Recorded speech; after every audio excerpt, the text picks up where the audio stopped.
Alright folks, welcome back. It's day 4 with Cobalt Core. So yesterday, I still have the residual salt from yesterday. We tried to get at Chloe again. Ended up drawing poorly. Incredibly poorly. Once again, surviving the first one. Couldn't get it going. Our first attempt, we survived 3 and couldn't get it going, so... Oh, the nice thing is, though, we still managed to pick up something we want to swap up this time, which is books. And I kind of brainstormed about what we're going to do for the Heart is Clear. You kind of get in the rhythm of seeing which ones are great. Obviously, we still have to complete all these characters because we're getting their memories. We did get Max's memory yesterday. Wanted to do at least one run, right? So Max's run, Max seems to have created cat.exe as an AI. However, how the cat developed a personality is up in the air, and I'm guessing this is cat. I'm curious if cat gets a name, or like if decides on a name on its own or stays as cat. But yes, looks like we know that Max is the person behind cat's implementation. That's about what we had so far. Any other revelations? Books suggested, obviously we learned a lot about the crystals now, which has something to do with tethering them to a time stream, and it seems like it enables them to sort of manipulate time. All right. Oh, we've met this guy named Dillian who has no idea why he's so angry at everyone. All right, so I'm thinking I like Aries. Jupiter, well, we'll see. So we're gonna use books. Let's see. In Alchemist, her cards use shards. So chore mechanic, right? Typically, you have some sort of chore mechanic. This is a currency you must build in order to expend. I really like Max. I think if we keep Riggs, Max, I want to see the rest of Max's story. Seems like a chill guy. And we'll integrate books to see what her gameplay is like. We'll try hard. Again, few runs, right?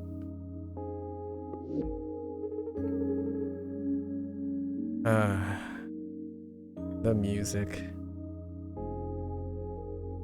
One random card or upgrade a card. What does books have?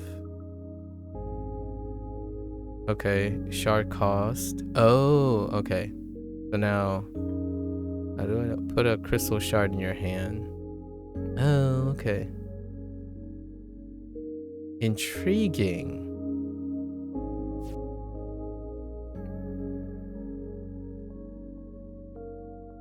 What is this thing? Buoyant. At the start of combat, this card is always drawn. But 2 crystals, though.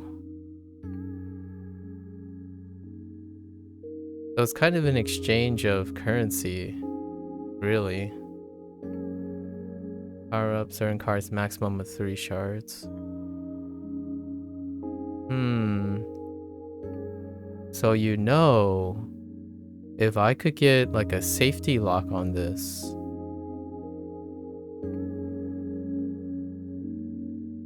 Buoyant.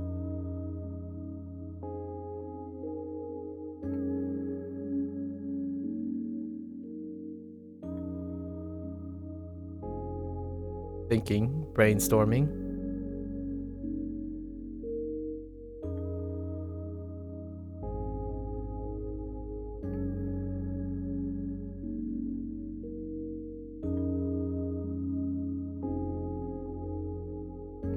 If my hand is small enough, it can draw itself.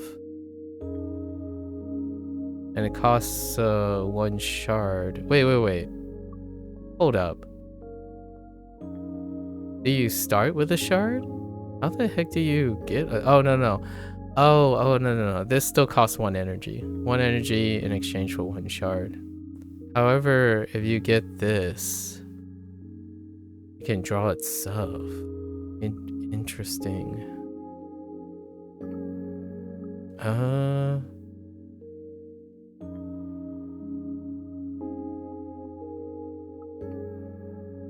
If it draws itself, right, you can attack.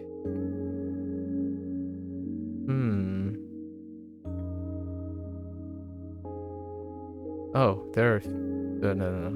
11. You know what? Yeah, let's upgrade this.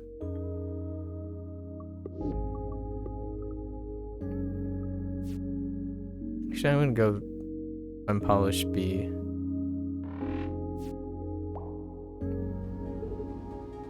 Hey, wow!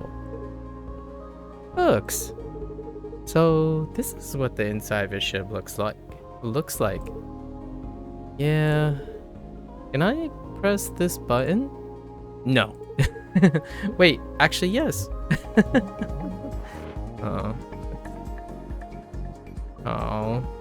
So adorable. Okay, alright. So... I didn't read. I thought it goes into... the hand. Okay. What happens when you try to consume...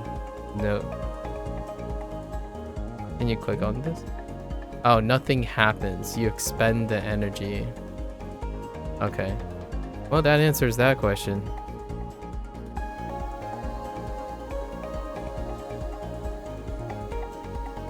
It's like, I was thinking, what happens when you click on it without the currency? The answer is it does absolutely nothing. Am I drawing the shard?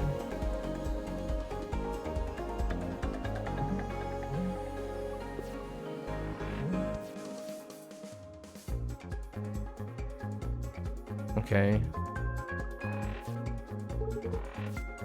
Ah. Okay.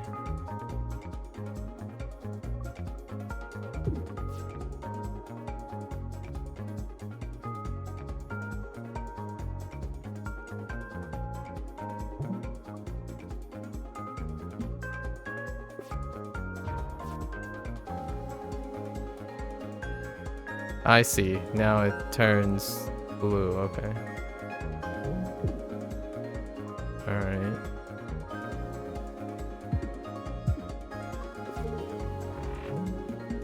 He got him. I just noticed.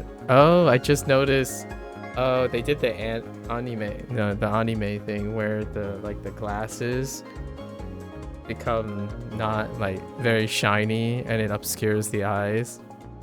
He got him, you know, sorry. Just had to resist. Right, we're on hard, huh?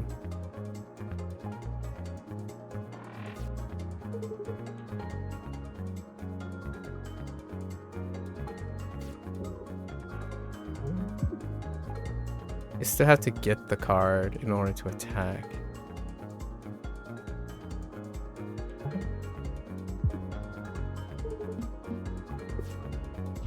Okay.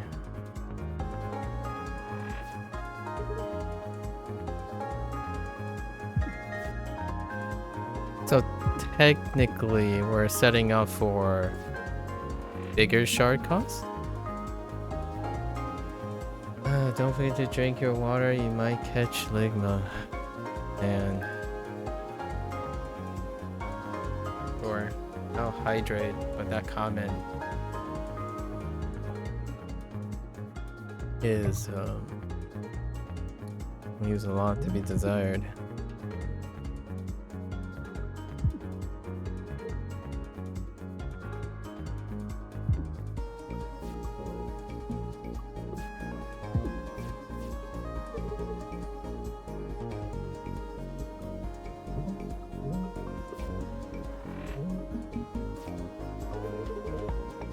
Let's see, one shard.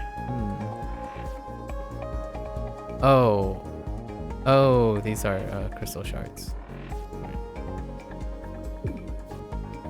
Can I get... No, I can't? Alright.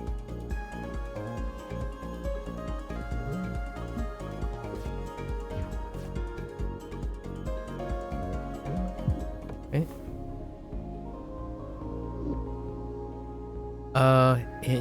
What is this? Gain one shard every turn. Huh. Can this be... I don't really need this, but we should collect them.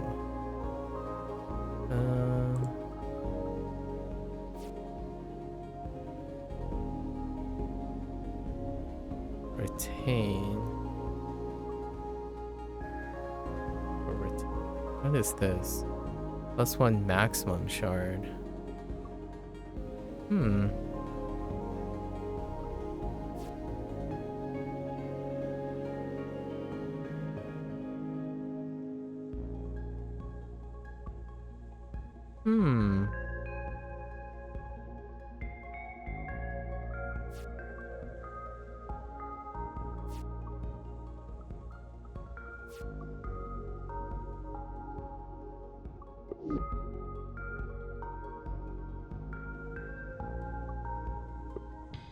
Heck and Cleo. Well, if it isn't my favorite little adventure. I'm books.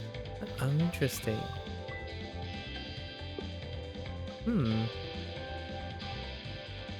I'll upgrade this.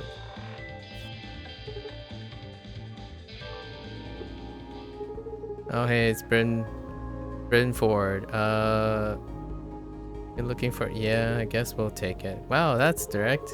Yeah, alright, let's hold on to this. A piercer. I mean, that's fine. I'll take the piercer.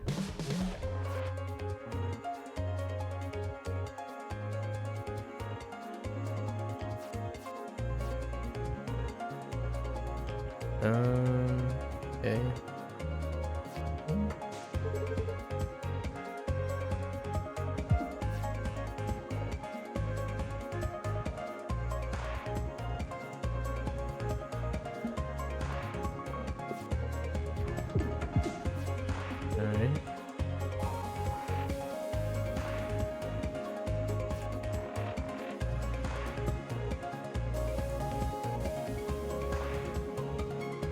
Ow.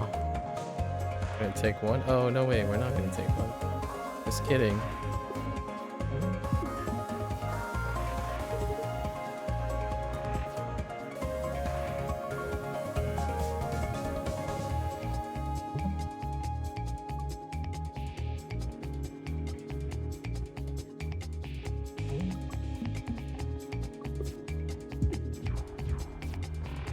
Can you not hyper Giga attack me?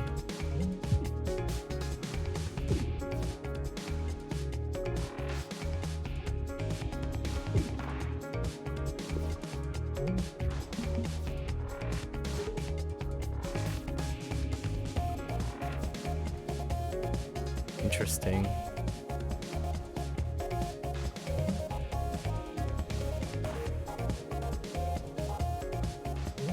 A very interesting dynamic right now.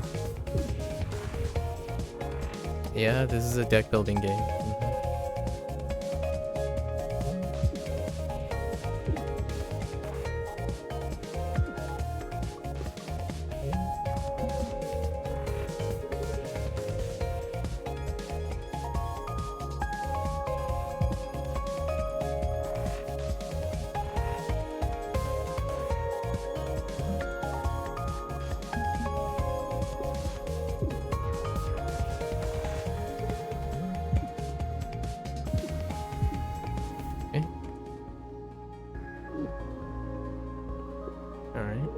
Oh, our friend Drake. Honk honk, here comes 3 clowns in a clown car. Oh boy. You need to be better. You need to do better than that, Drake.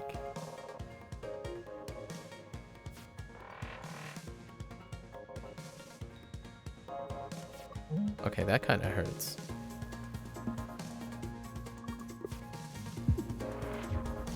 That explosion was anticlimactic. Also.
Oh, that's, yeah.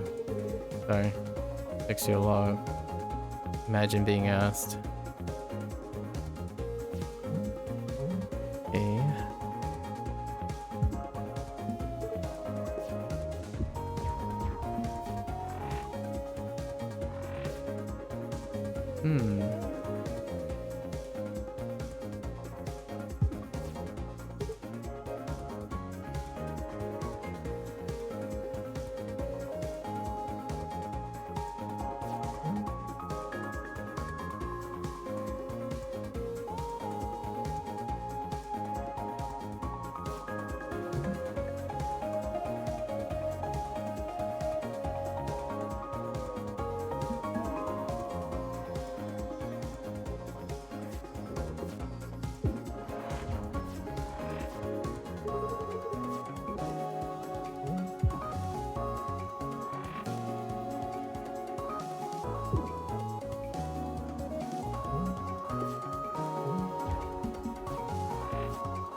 Okay. Draw shot. Put a crystal. Another one? No. Fleetfoot? No. Perpetual motion. Are we gonna end up hitting that? All enemy cockpits start with weak, grazer. Guess we'll take the perpetual motion this time. In case we set up with an energy source. I don't know we'll ever set up an energy source. But go with it.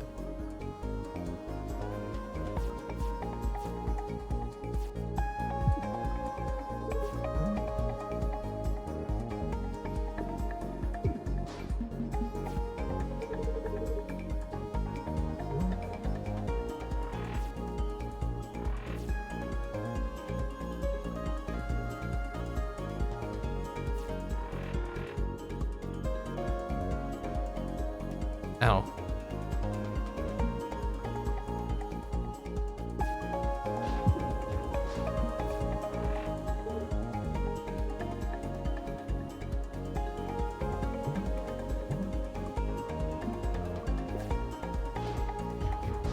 Imagine making a comment and not responding.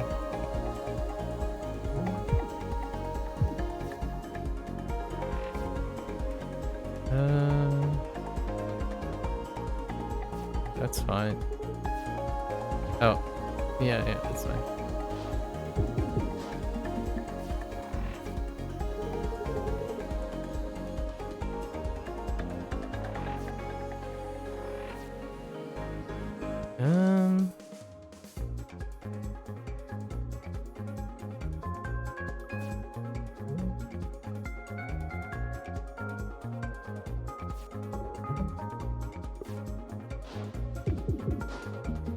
Okay.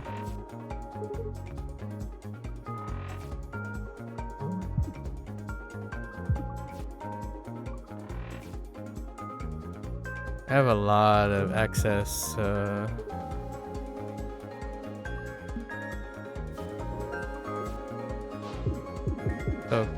Could use higher shield. Oh, we don't have Diz though. Huh. Don't have Diz. Medusa field. What the heck is that? Medusa field. Instantly turn every object in the mid-roll into geodes. Geodes, a rare subtype of asteroid, gives you shards when destroyed. Oh, but it doesn't help the other person.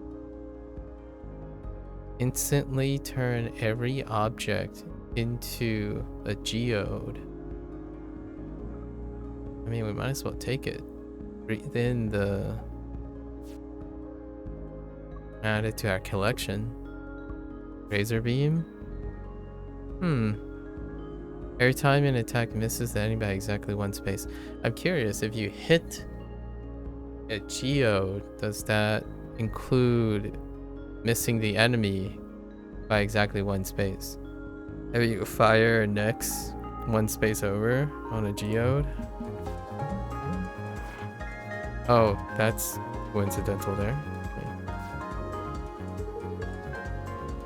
We can do the salty. No rigs.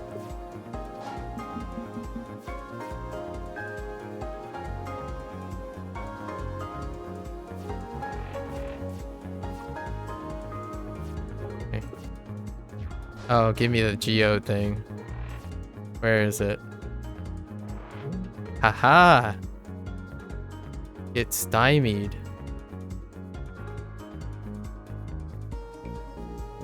Actually, wait, what is this? Every time an attack misses an enemy by exactly one space. I'm curious if this is considered a space. We'll test it in a bit.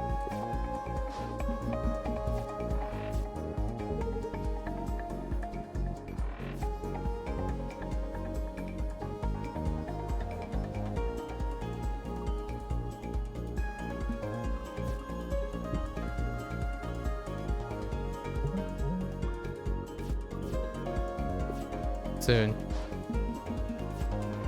Okay. We can try it here. So it does not. It has to fly by it. Fair enough. Like this. Okay.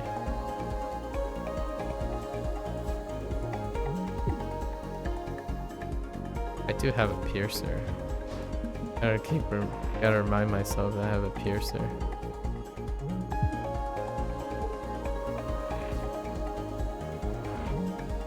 Dang. That's so powerful.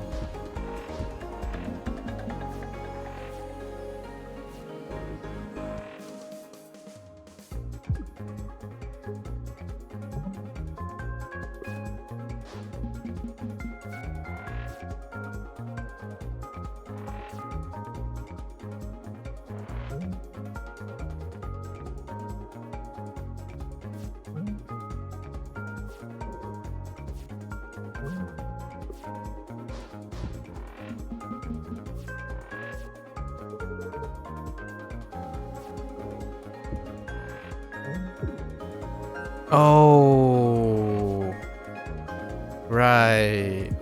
It counts the thing that hit the... Right.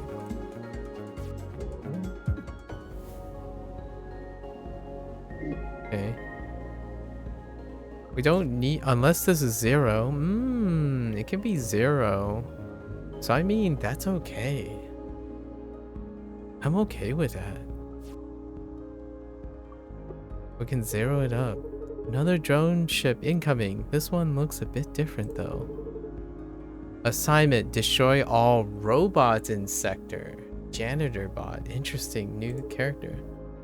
Conundrum: am robot. Solution: destroy all robots in sector. Well, you're new. What is this? A dual drone. Shoot 1 damage once per turn at the enemy, then another at you. Oh, that's kind of cute. A minesweeper. Oh yeah, your head kind of interesting. Not anymore. You don't. Although it kind of helps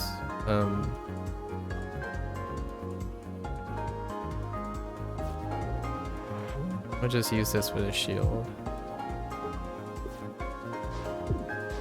Okay, launches. Okay. Alright.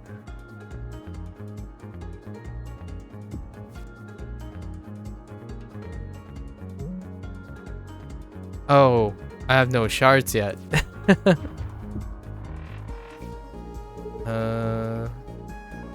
Awkward. Very awkward.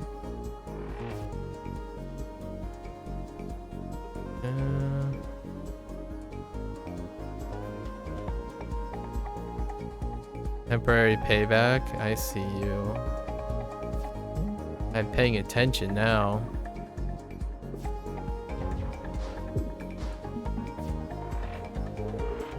Nah, not today.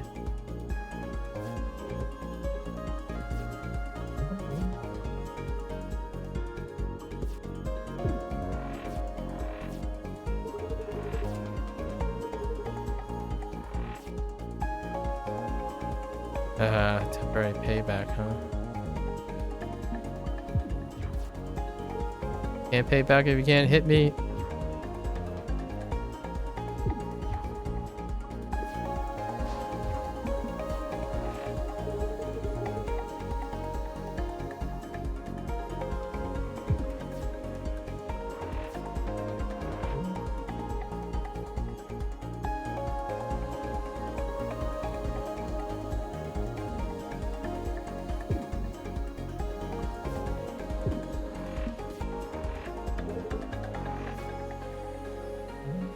Oh.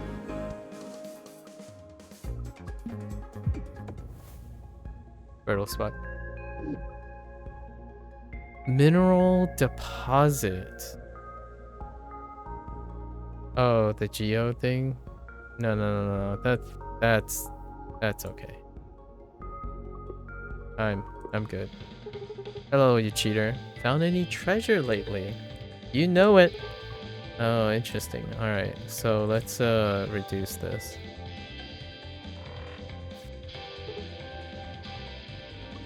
I wonder if we're gonna bump into any other... Oh, that's awkward though.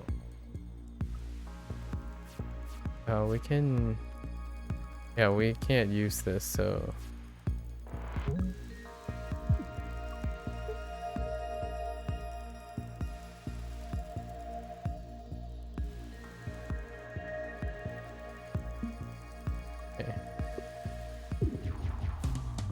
The crystal thing doesn't actually move.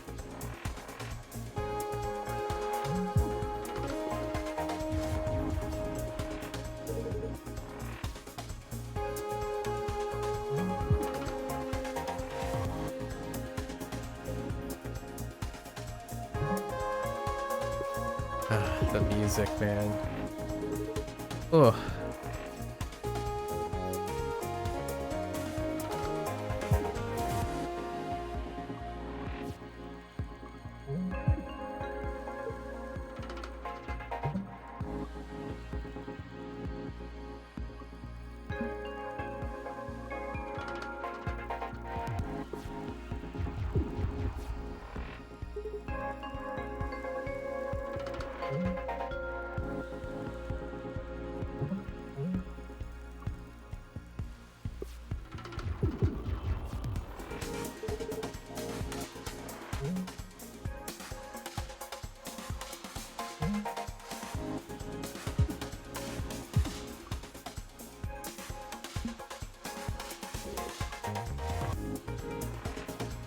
Oh, I have perpetual... Right, that's right. I have the perpetual motion device. That's right.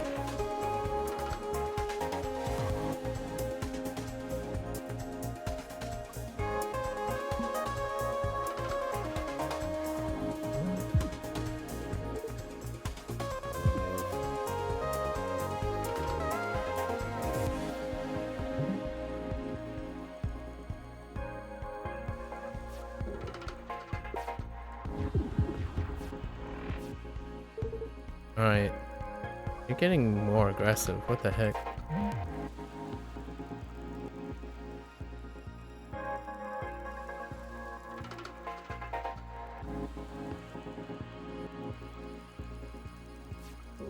definitely going this way.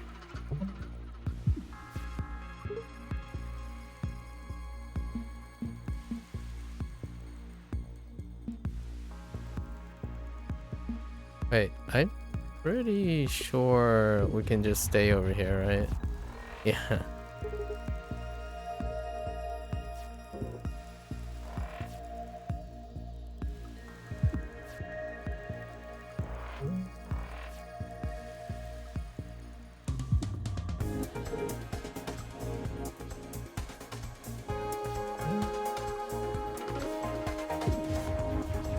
You don't move? No. Oh, but does shoot from that end. That's fine.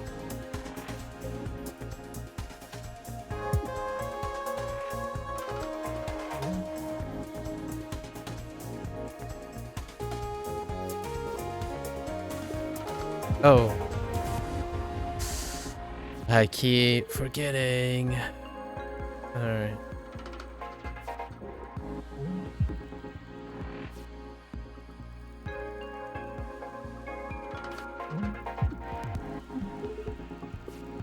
I think I exhausted all my movement things.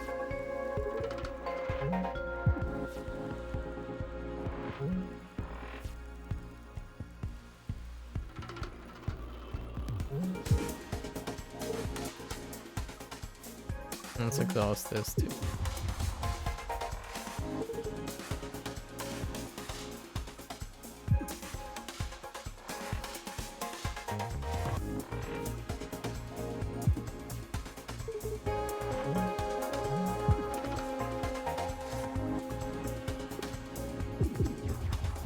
Okay.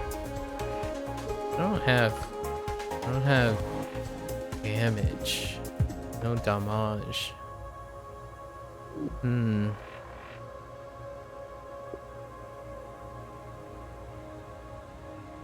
Think twice, yeah.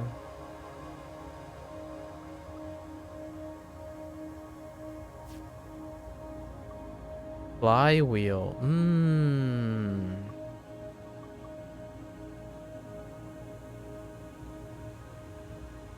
Flow state, oh, these are really good.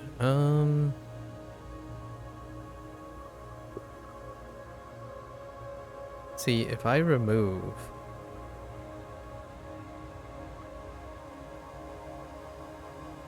I need an energy source though. Every 10th time you draw. Yeah, we're gonna need the flywheel.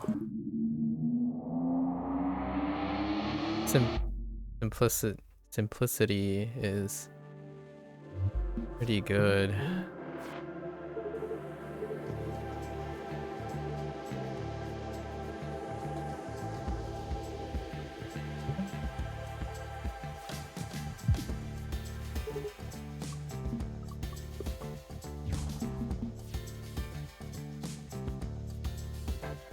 You don't have, why don't you shoot any missiles? Oh,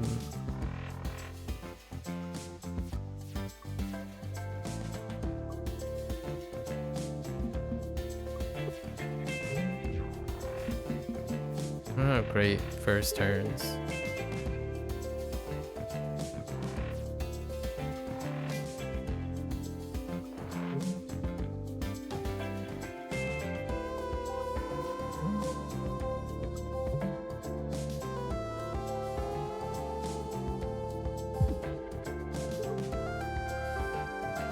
I'm gonna save the movements.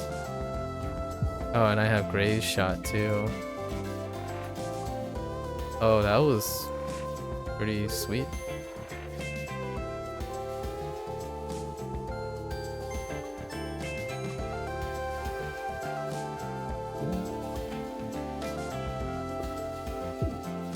Right, because I have perpetual motion. I think if I reduce everything down and upgrade Think Twice, we have an infinite loop.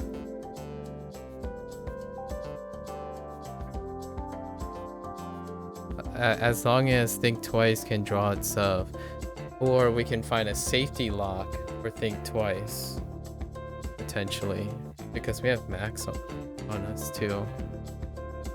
Hmm. Intriguing.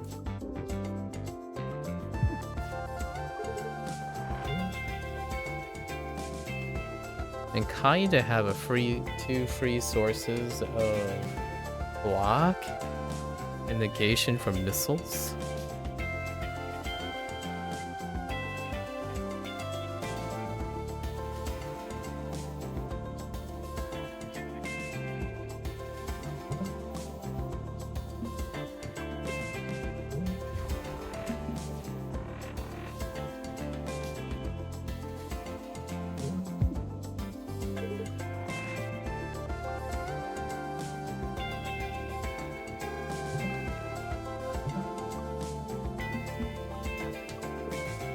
Hmm.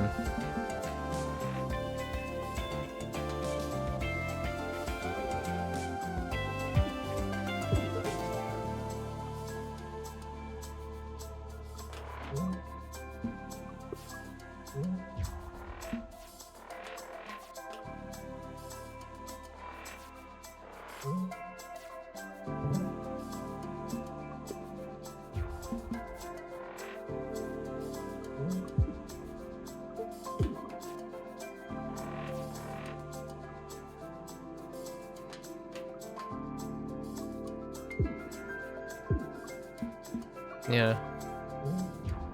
So I think I'm gonna attempt to try to reduce the damage. I mean, reduce the hearts now aggressively. Swivel shift. Interesting. Nope. We're looking for very specific things now. Books. That's me. So I have to decide to remove.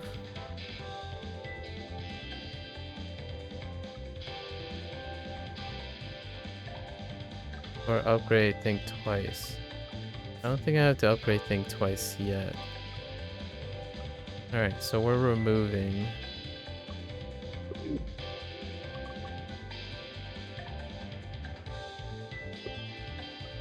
Removing as much as we can. I don't think we need to kill.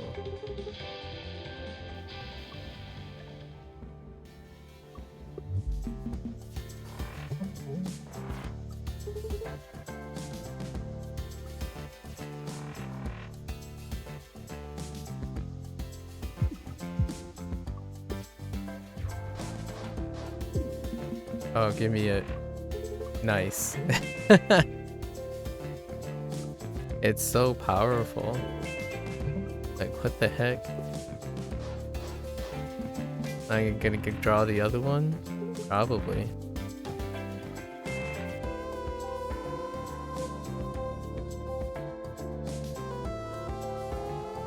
Get rid of that too.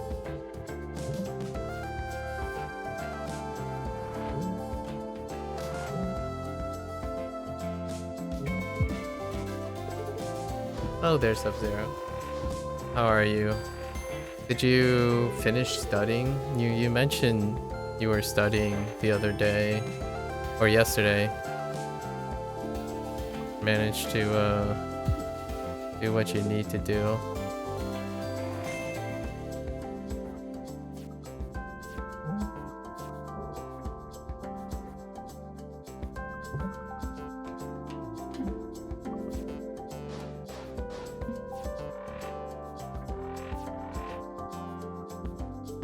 Dang it.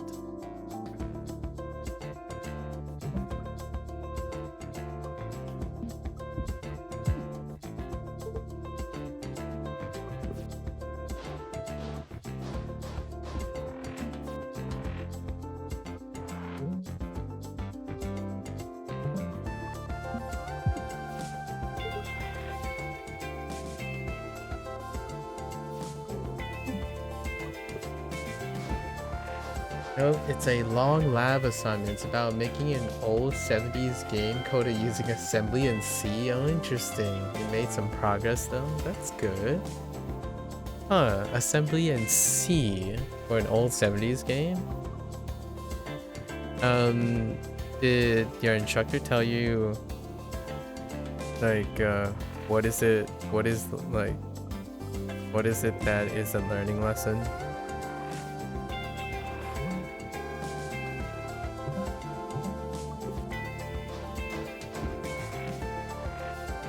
Oh yeah, just get stymied, yo.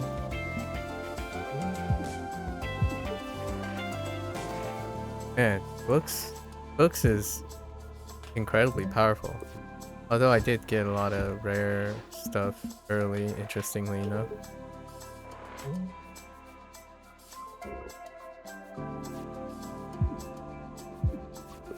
Oh, I forgot. I have perpetual motion as well.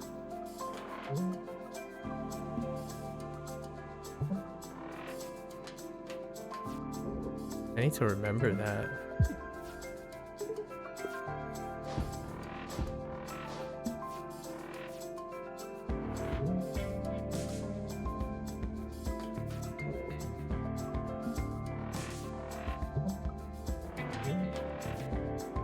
Yeah, like I can keep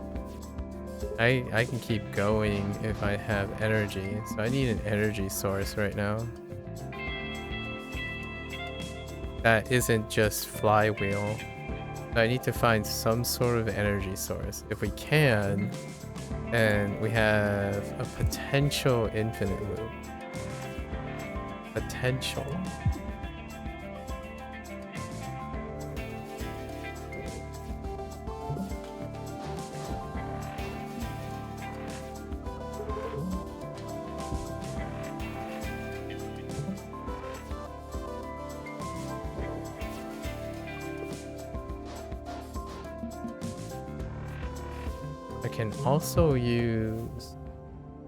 We can also make admin deploy 0. What is this? Randomize the order. Exhaust. That's not good enough. Meteor, no. Okay. Good rewards. Oh, it's the Atari Breakout game? Oh, I see how that works. Oh, okay. I see how the assembly and see. I already have this like idea of how to like make the grid in assembly, like the blocks in assembly, and then where the C comes in. Let's see. Yeah, so far you've got the bar to move up and down. Okay, using the inputs and build the blocks. I haven't got to the ball physics yet. Okay. Yeah, that sounds about right. So I still don't necessarily need to upgrade. Alright, I still don't necessarily need to upgrade.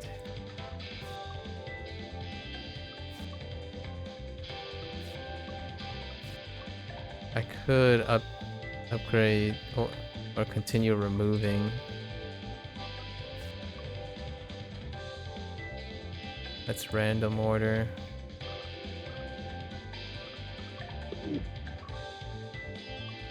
Yeah, I can continue removing. I don't necessarily need to upgrade the other one. Let's try to get another artifact.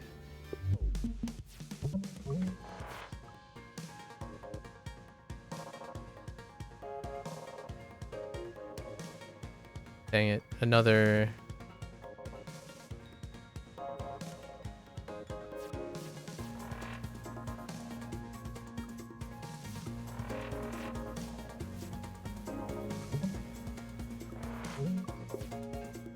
Another boss that doesn't use missiles.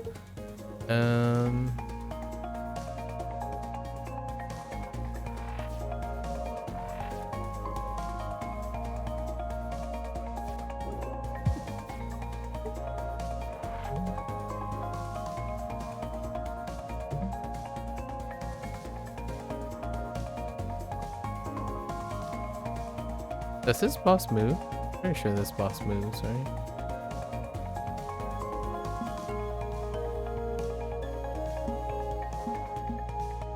I guess we'll find out. It most certainly does. Say what? We have graze shots, so that's not too bad.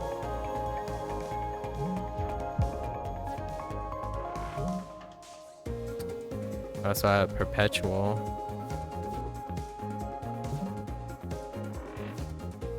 Perpetual.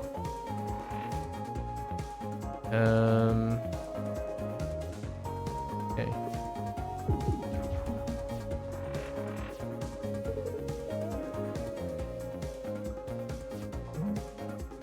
Yeah, we gotta stop from this happening. What happens to the other game you were playing, by the way? Hero? Something, I think? Can't remember. Turn-based one. The Corpseman? Oh, we completed the Corpseman. And then we also completed the Elemental Exiles. The two before. Until the next, update, if there is one. Yeah, the Corpseman is... Oh, yeah, and Elemental Exiles we also completed. Elemental Exiles, Daniel O'Brien has no plans on...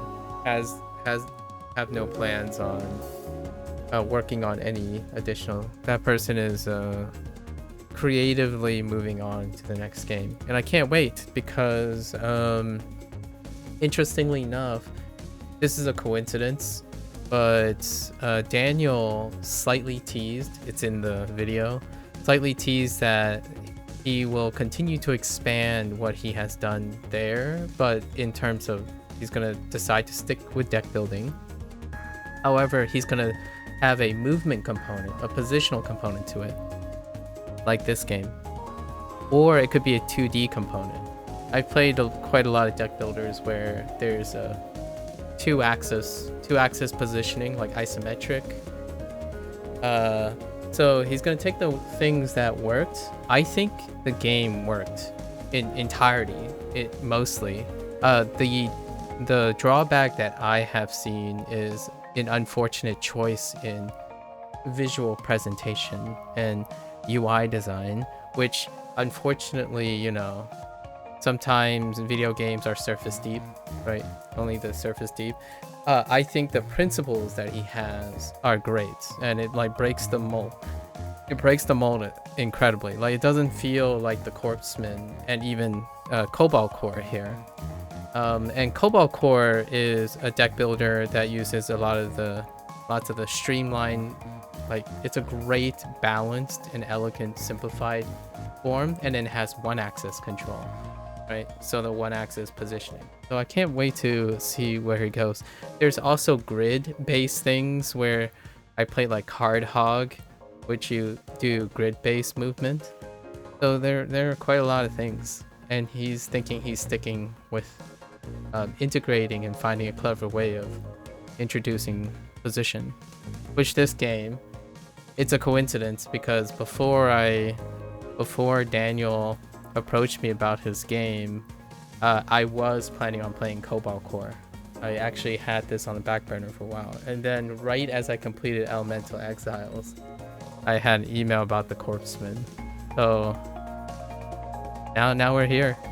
I have like 26 deck builders that I haven't played that I own. So there's no shortage. I collect lots of games at EA. And video game development sounds so fun, but really hard. It is. I would say, I don't want to say it might be. It is very difficult because the element that dictates its success is uncontrollable by you. You know, I have a lot of respect for indie devs who don't have a big team to support themselves, you know. And much like any form of content creation, right? Video games Like before there was content creation, as in you have to sell your own personality and whatnot. There were entertainment industry. That was content creation. I mean, we still have writer strikes every day and that kind of thing. It's content creation, right? And due to the convenience of the internet, hyper consumption, like hyperactive consumption, escalating consumption of media, everything has been catching up in human behavior. So now content is like swept under the rug as quickly as it is consumed, right?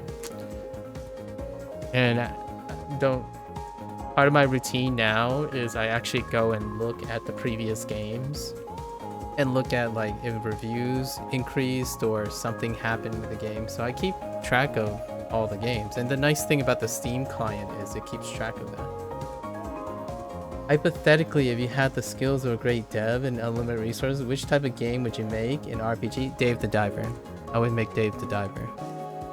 Only the theme would be a multiversal play on the intersection of gaming.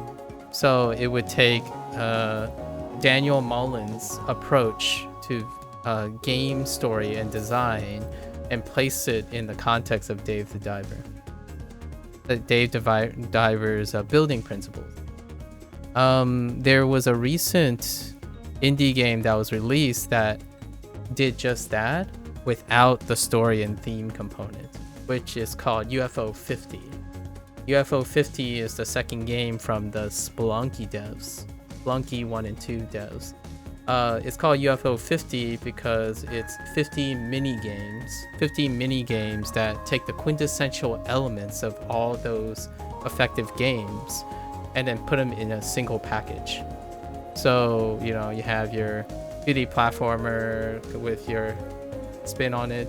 Like Daniel Mullen's Inscription was I think it's a 5-piece or 4-piece act, and it takes deck building and touch upon 4 different elements of deck building, while the storytelling is dealing with subversion and creating like an element of meta storytelling. So that's probably what I would do. It would be a cross culture between sci-fi, Western and Eastern sci-fi, and fantasy. So I would do like a cross cut between having a Neo America Tokyo, like a United States of Tokyo kind of theme, or like the sci-fi, and then like a Lord of Shogun kind of thing, like Lord of the Rings and Shogun theme, and I would write a narrative between them two, and obviously it would be an isekai, right? Cyberpunk, that is also a possibility. I think the United States of Tokyo would be in a cyberpunk setting, and then the fantasy genre would be the East meets West. So it'd be the Shogun theme crossed with the Lord of the Rings. So the Tolkien fantasy. So it'd be a Tolkien shogunate and a cyberpunk, right? But the cyberpunk is the backdrop. It's the United States of Tokyo. So it'd be like a cyberpunk-esque city, but it'd be the combination of the two themes, right? I've had considered writing these themes already and what the characters would do and whatnot. And it would be in the guise of an isekai, right? Isekai. But before it was an isekai, back in the 60s, like isekai has been around for a really, really long time. Just so happens that the term that they use now, you know, like, in case you are curious, Jumanji, Disney does a lot of isekai before isekai. so it's an intersection. So it would be a quote-unquote isekai theme. And what it would do is it would take the mini games that are prominent in those themes. So Lord of the Rings, you would have like archery thing.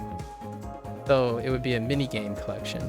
like Dave the Diver, but all the inputs and stuff would be using the modern controls that take place. So inputs, deck builders, etc. And all of that would be modular, right? All of that would be modular. So then I would do rolling, whatever is trendy. Basically, probably DLC packs is, and create like a community where you create modular worlds, right? Since it is in the guise of in Isekai, you either add new mini games to embellish the world, or you add a new world, which there are a couple that you can do. However, I probably expand on that. So what I mean is, for the fantasy genre, it would be portals, right? You have hellish landscapes, deserts, forests, and whatnot. And then for the cyberpunk, space battles, right? There's obviously going to be space battles, extraterrestrial life, that kind of thing. And that's probably what I would build. And it would be a single universe as presented like most indie devs, right? And those games, it wouldn't be a new game. I would basically commit to a singular game and then create a platform out of that singular game. So it's a combination of pretty much the marketing, the business things, the things that I've noticed, in my opinion, on what can create a sustainable relationship between the developer and the consumer. And definitely, if I had unlimited resources, web dev kit, right? Create a web dev kit where it allows the modularity to be added to the game, and come up with a system, probably not me, right? Create a crew who hires people who can build the world together, and also they take like 60-70% of the profits that deal with their modular things that they add to the game. And then the 30% is, I'm guessing it's going to be 30%. That's the expense of running the people who are in charge of them. And all the profit would be to the people who create content for it. I will create content for it, and those things, that profit will go to me. However, anyone who creates modules with a WebKit or Steam Workshop integration, they get to keep the profit and build the platform together. So that's probably a very super hand-wavy, over-promising, like a TED Talk version of what I would think if I were to do a game in this day and age. Obviously, I don't have time for that. However, it's one of those things, all the pros and cons that I've gone over and over again, and then changed over the years, and looking at the trends, business practices, and keeping gaming news in mind and all that. All those things, I think that represents nearly 60 to 70% of things. The actual game itself and the type of game itself is actually kind of irrelevant. Largely due to the nature that you can foreseeably create a theme and a creative abstract building process that allows you to, you don't have to build an RPG. You don't have to build a very specific type of game when you have a platform that unifies all of them. So you can have mini games within things. And I think nowadays, due to the short format kind of thing, building mini games within a larger theme is probably the highest trend. It's a combination of the indie platform, which I love. Dave the Diver is a great example of that. Resounding success. And the modularity allows collaborations, right? Like Balatro, for example. It's modular in the sense that now its cards and themes can feature any type of collaboration. The FGC, you can get crossovers. You probably already know this at this point, Sub-Zero, because I know you talk about the FGC, or the fighting game, right? Fatal Fury, SNK, and Capcom, modularity. The fighters are the platforms for the creation. So IPs can cross over at any time. So if you have a modular game design, it becomes a bigger thing, and that bigger thing surpasses any specific genre. And that's the neat nature of it, and it's growing pains. So if I had a startup, I don't think I even need unlimited resources. The thing I would need is a very, very large startup. As in, if I got $1 million to make this happen, then I would do that. And then you can, and what happens is you get, what is the last prong of long-lasting life? Fortnite, Epic Games, right? Fortnite, what is Capcom building? What is many people building? A platform to showcase and cross over and create investments, right? So you have, I feel like you have the 4 foundations, right? The indie scene, how you distribute your game, you know, a new age live service, so not like microtransaction based, a specific way to get your community to profiteer off of your own IP, so you create a platform, right? YouTube, TikTok, etc., that type of thing. And then finally, the last thing is collaboration attempts with all your competitors, all your other people who can also join in the situation. So you're covering like your bases, at least in my opinion. So with a good startup and being able to have a team that works at all those individual angles, you can probably create anything. I've already described what the game is going to be. The game is probably going to be a mini game collection. You take vignettes. In fact, I would probably host the startup. I would probably spend a bunch of, like a good amount of that money as prize money for mini game designs by the people. And if that scout and competition works out, I would offer to hire them to develop and continue developing that modular mini game into the platform. So you probably host a competition on how to create a mini game of a specific type. So like, for example, or in Cobalt Core, me playing Cobalt Core, I can reduce this game down to even less. If it only featured 2 characters, 1 ship, 2 boss runs, that can fit neatly into a bigger game, into a bigger platform. So the idea is to like recreate the age of old, but not necessarily distribute it in a manner that is very abhorrent, like microtransactions, right? That type of thing.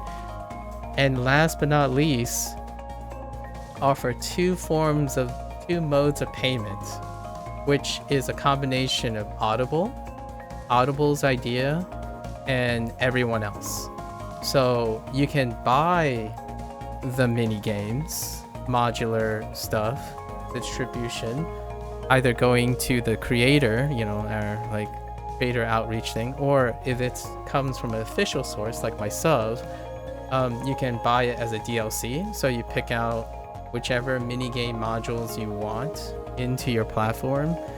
Alternatively, you can subscribe and have access to all of them for 1 monthly fee.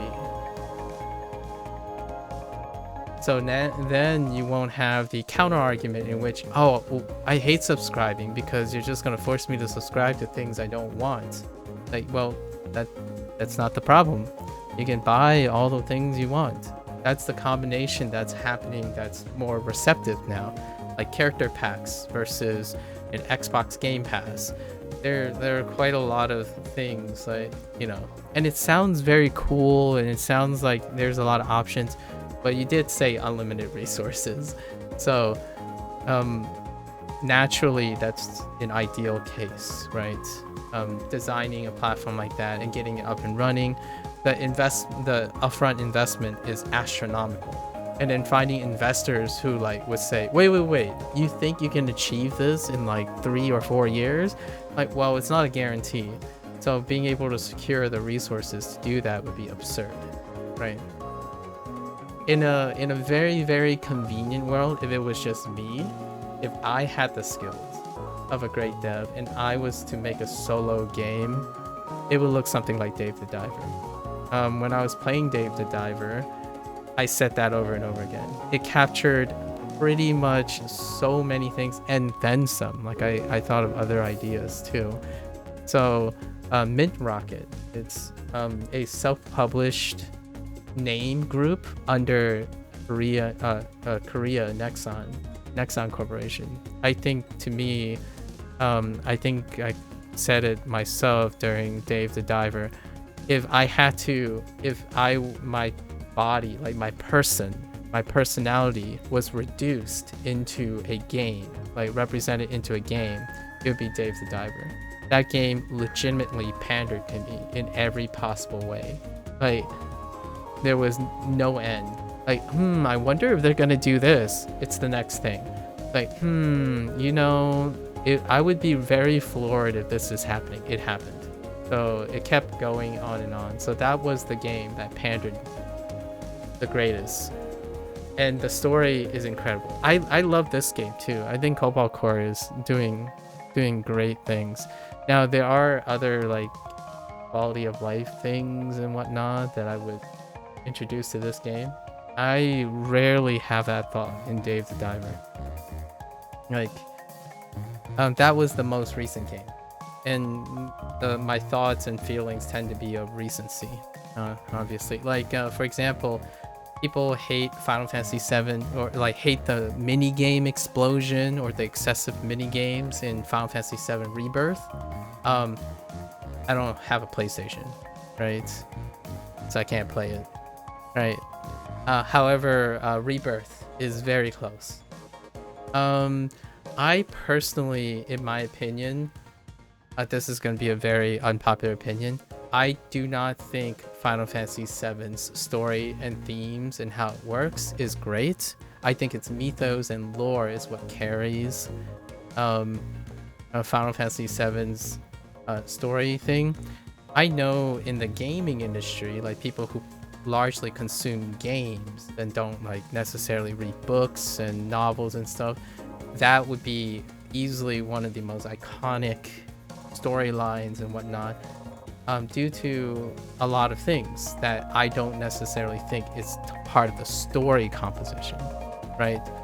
I think a lot of the love for Final Fantasy VII story and themes come from a gamer population that specifically don't necessarily play games for its stories and stuff. Like, they're not the people who sit there through a walking sim or watch 7 seasons of something, that kind of thing. So in my opinion, I think a game for game's sake is a more appropriate thing, and I think Daniel Mullins has it. Pony Island,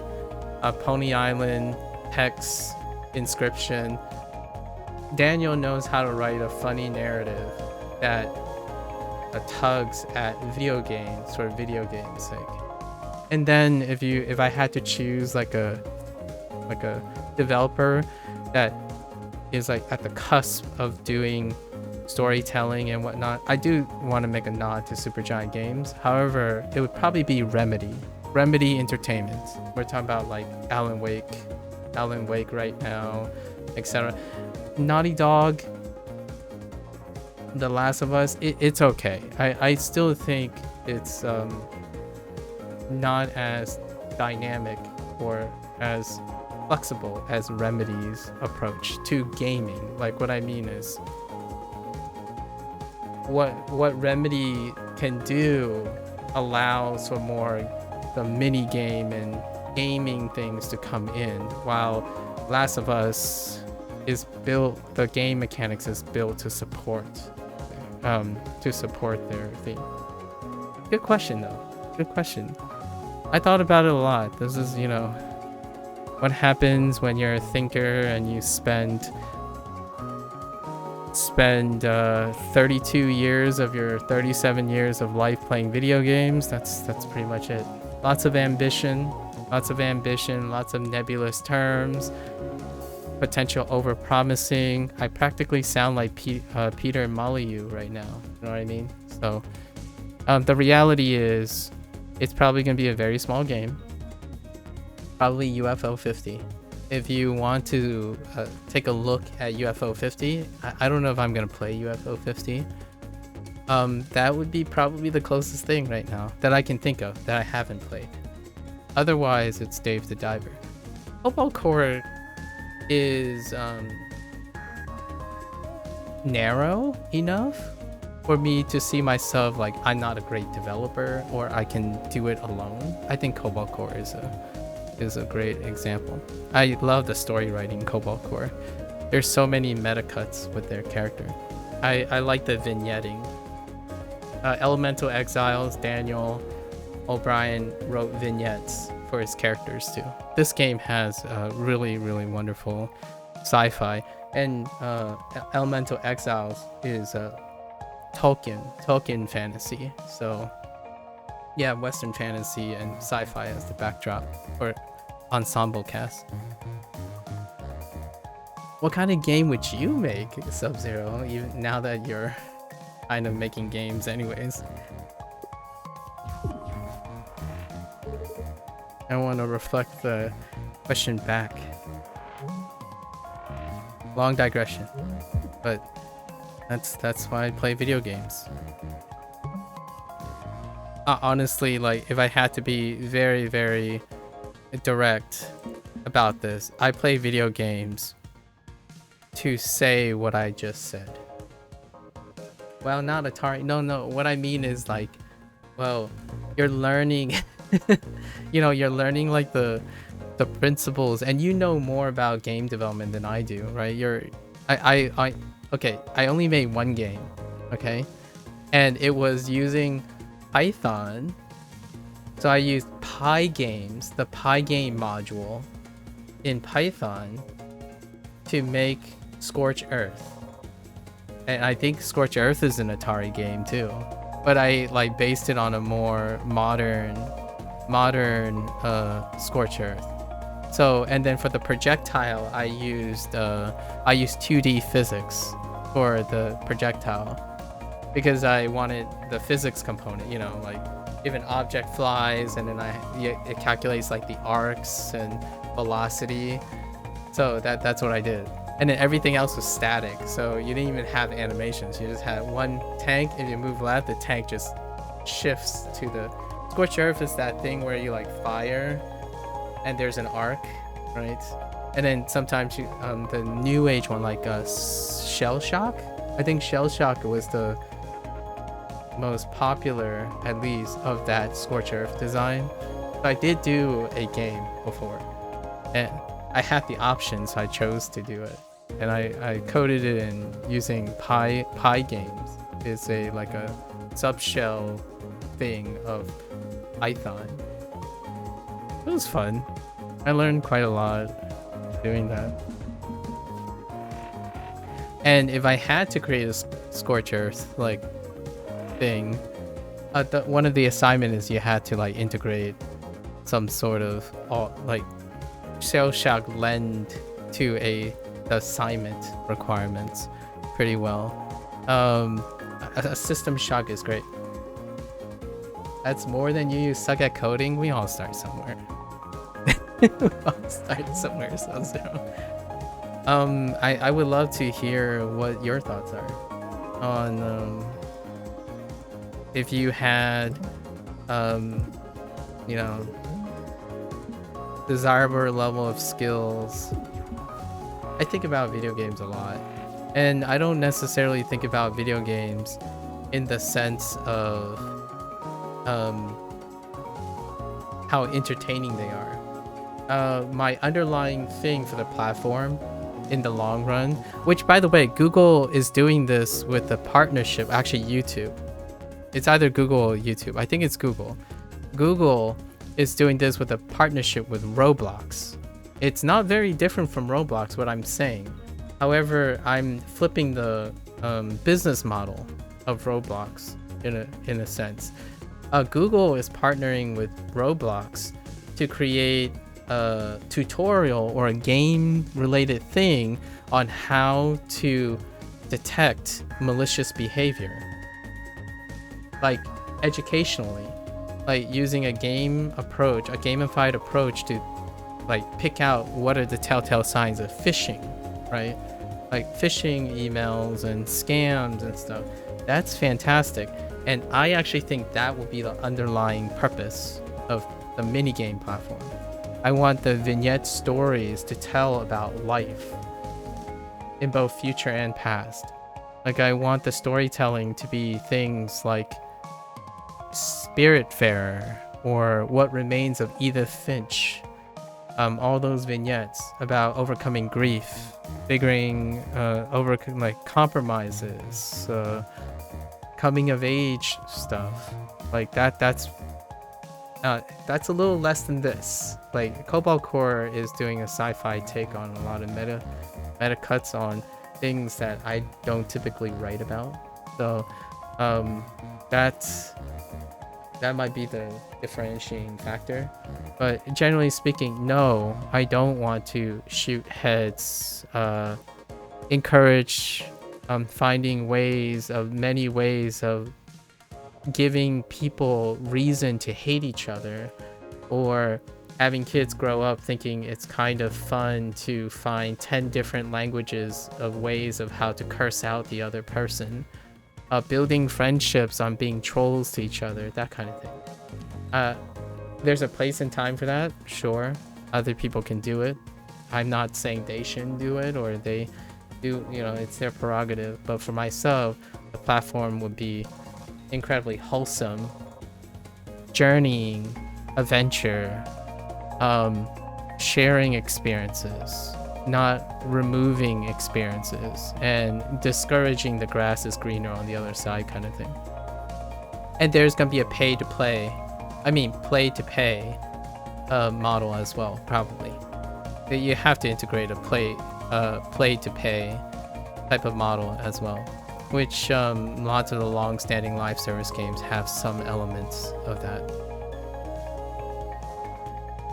You really enjoy Souls games, but with a lot of looting and grinding to do, so the Neo games are great. Maybe a similar type of game, but in a sci-fi cyberpunk setting would be really cool. Interesting. You have so many ideas as a kid, but you've kind of forgotten. Well, they changed, right? I don't necessarily... the things you've forgotten, I'm certain that there will definitely be things that you have forgotten, but they're not important. The things you have forgotten, in my opinion, aren't necessarily important. However, I think the things you might think you have forgotten has changed into something else. Like, you wouldn't say Souls game without a lot of your opinions changing as you're experiencing. Or a really good sci-fi MMORPG, interesting. You used to love MMORPG, but I think a lot of them have the same sort of Lord of the Rings, LOTOR. I like how you said LODR. You're so American. LODR, Lord of the Rings. Yeah, LOTOR. Okay, Game of Thrones setting to them. Something else would be really refreshing. Yeah. Obviously, you can't the reason why I said the things I said about the themes and the writing is you have to make a successful game too, or a game that has the ability to expose people, but also have the abilities to provide comfort. Making a sci-fi game that features flying swords or ejected swords instead of like missiles or lasers, you might want to work towards that, as opposed to saying here, because you can do that. I love artsy fartsy games. I think artsy fartsy games are what defines the indie genre. It can be so out there that it breaks that immersion completely, so the level of suspense of disbelief can be full commit. Like, have airships in space firing perpetually high moving cannonballs as opposed to a laser, right? A laser beam, or and instead of having force fields, have magnetic fields that attract scrap in a specific distance, so you have ships that are completely just surrounded by garbage. You know, like your shields are built based on the collective garbage in the universe, because you created an alternative universe where a space is effectively not necessarily a vacuum per se, but well, it is still a vacuum, but it has like floating garbage everywhere, and you could try to create a narrative in which how do people navigate through the floating garbage or manipulate the floating garbage. I thought about subverting, like maybe writing a game theme and presenting a game theme where I challenge the person to create a mechanic that deals with a kind of an avant-garde alternative history. Like what happens if it's normal that space is filled with garbage. Now, the problem with all of that is it's too crazy, because physics will get in the way, right? So you have to suspend the disbelief. Like if the vacuum of space isn't 99.9% empty space, for example, I don't know what the percentage is. I don't even know if you can know. Let's just say like if 90% of the space is not filled with anything, what happens if it is filled with something? How do you write that? That kind of thing. But anyways, Souls, huh? Souls, MMORPG. That's a big, broad... You have big, broad sweeps, if you know what I mean. Like, what defines a Souls game?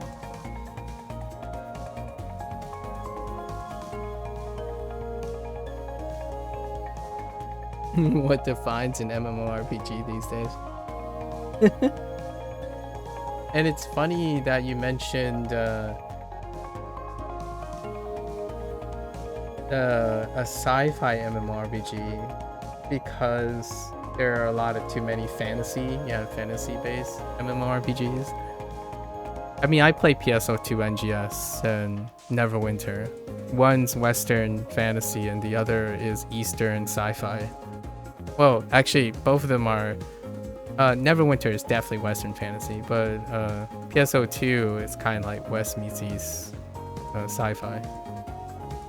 You played Star Wars? I see you enjoyed that. Oh, okay, the Old Republic. I see.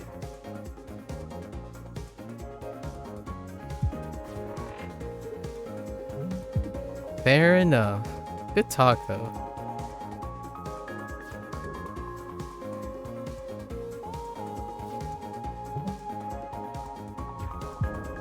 I stick with the indie scene to collect all the vignettes,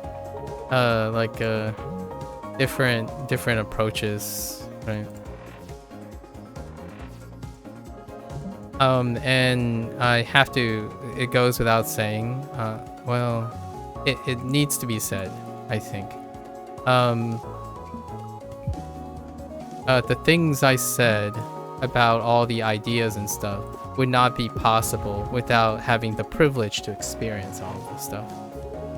So, like, in every way possible, I want to say this as clearly and serious as possible. Without the collective privilege of being able to have easily accessible video games, like games. Ooh, hang on, again. Without having the privilege to play video games, have people who create video games, I myself collectively would not have thought of most of these ideas to place together, right? A single individual, in my opinion, is not necessarily going to be capable of doing all this within a vacuum. I have seen lots of games and stuff that have done this in a vacuum or attempt to do this in a vacuum, and there are a few of them. And they did set trends that no one really asked for, and that's brilliant. However, I'm not that type of person. Do you know an example? I think one example is the Getting Over It guy. Who has a new game coming out soon, and it deals with walking. or knowing how to walk. And there's a subgenre to that now, like climbing games. That's kind of like there's a climbing game where you operate all your limbs as well. Not in the same way, like a mountain climbing thing. So that does scream, and I don't even think that person would say they operate it within a vacuum. At least I don't think they would. I feel like that would be a very very brave suggestion. Do you think it's harder being a game dev now than previously? I guess there are more resources now, but the competition is huge, and I feel like so many ideas have been applied already. That's a really good question. I mean, that is so tough without actually being part of the industry. My thoughts are, it kind of balances out to negligible. If I was taking a realistic thing, the push and pull of many factors, I think overall it's a difference. The word is probably going to be it's different. The approaches to being competitive and attracting resources has changed fundamentally. If we were to reduce it from the outside, like how to attain money, like if you want to simplify it down to how to attain money, how to make money, then one can go to the current state of the economic inflow and outflow of the game industry.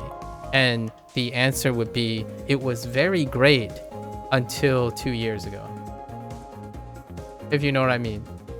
Like, if we wanted to reduce it so that we can understand the complexity, in my opinion, it's negligible. As in, like, things have changed so much that there were push and pulls, supply and demand, and all that stuff. If you bring it all together, if you're a person like myself, I suppose, like if I were to take on game development, adjusting to the differences make you probably no more difficult or easier than before, where you have to adjust to something. I think the difficulty comes from readjusting to the new sources and new competition. The way I would be able to answer that question in a conservative way without saying like I'm not a game developer, I'm not a publisher, is the idea is a lot of people use a metric of readouts, so in and out, right? The game industry is receding for the time being, at least that type of thing. So that means less resources available. So you could argue that there are less resources available. Is it more competitive in that case? When resources are less available, then ultimately the answer is yes, it's competitive. However, you could argue that 2 or 3 years ago, it escalated. The demand went so high that this is a natural correction. So if we took a step back further and look at the whole scape of the gaming industry, competition is less, there were more resources. What I mean is the game industry relatively grew compared to other industries, right? We need a standard. We can't compare an industry in a void. You can try to compare it to its sub. If it's compared to its sub, it's harder now than it was 2 years ago, 2 or 3 years ago. There were more resources, certainly more competition, but there were more resources. Now there's even less resources and perhaps more competition. More people are making stuff that only increases its scarcity in its resource. So investments, right? How money is being distributed. That's probably the most conservative way I would suggest. Compare either the industry now to its sub before. It was peak in COVID times. It was very peak. So coincidentally, to answer that question easily now is that if you only traveled like 2 or 3 years back, the answer is yes, it's harder now compared to there. However, if you travel even further back before COVID, it's probably about the same as COVID. The industry is receding and correcting from post-COVID stuff. That's a very reductive way of viewing what it's like now to be a game dev, right? With that said, for me, if I were to take a personal thing, I solve problems. It's like language learning. I don't personally, I don't particularly look at a language, whether it's competitive or resources. You learn to compete in that, right? So it's neither hard nor easy. The idea is, do you have the tools to succeed? And that's kind of hard to answer, not being a dev and not being a publisher or anything like that, right? It's interesting though. It's a very interesting question.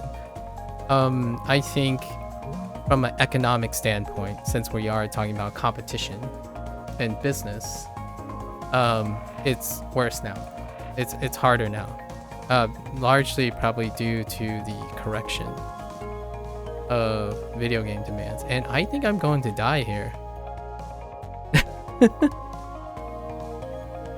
Hold up.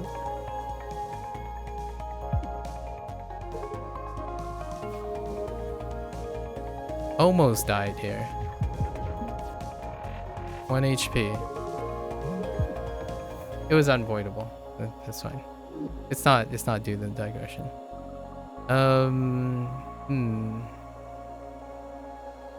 Can't do anything about that. Can I get something to help me gain 1 boost at the start of your first turn of time? Add 1 to the next. No.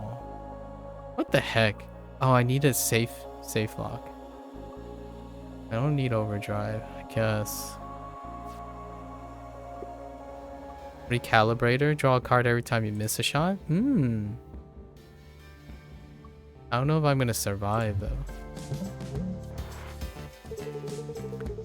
I totally agree with you though. Yes, there are more resources now. If you're comparing magnitude, like magnitude, there's more interest. The gaming industry, while it's in a correction, it hasn't ever been bigger than now, right? Relatively speaking to other industries. And then the competition, because of that, the competition escalated too. It's scaled. Although I think supply and demand tends to help correct that. So when it comes with more resources, competition scales up to that too. So yes, competition would go up if resources go up. The distribution of that resources can either support or hinder a net increase in competition, right? More resources, more competition. However, if all the resources disproportionately goes to a specific subset of the competition, then competition will go down instead, because the supply would be disproportionate, right? So the more interesting question from a person who loves indie groups, right? The indie scene, did resources become more? The answer is a resounding yes. It did. Even large publishers are willing to support the indie scene. So of that big pot or increased interest overall in the gaming industry, there has been a larger distribution of those resources to the indie scene, which can dramatically increase the number of competition, like individual competition, like group competition. Are they consuming more resources overall? The answer is probably no, since without resources, you can't sustain competition. So in the long run, more resources, probably, likely, yes. The distribution is different now, which is kind of great, because that means I get to continue enjoying games like Cobalt Core more often than before. There is a counter argument to what I said. It might not be true, because there's a chance AAA games have gotten so big that the redistribution of some of the resources to indie games is negligible compared to the increase in resource demands for AAA titles. So you could argue from a statistical standpoint, oh, it's practically negligible. Like, yeah, sure, there's a lot of resources, but most of it is disproportionately contributed to things like Black Myth Wukong or Last of Us. The since delayed, really problematic announcement of the delay of Assassin's Creed Shadows, that kind of thing. So don't know what the numbers are, not in the industry. That would require a lot of very uncomfortable, compromising, probably incredibly compromising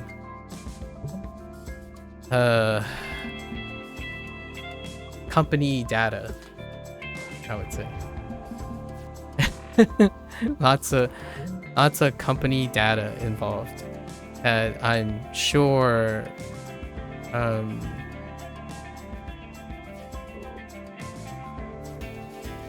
companies wouldn't freely share.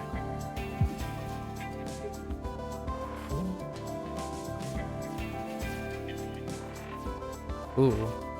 Ah. You also can't really put my mind into how easy it was to come up with the game ideas back then. Nowadays, you have so many other games you can inspire from. Back then, I can imagine they were developing games without the same sense of guidance. That's interesting. You're talking about how easy it is to come up with a novel game idea.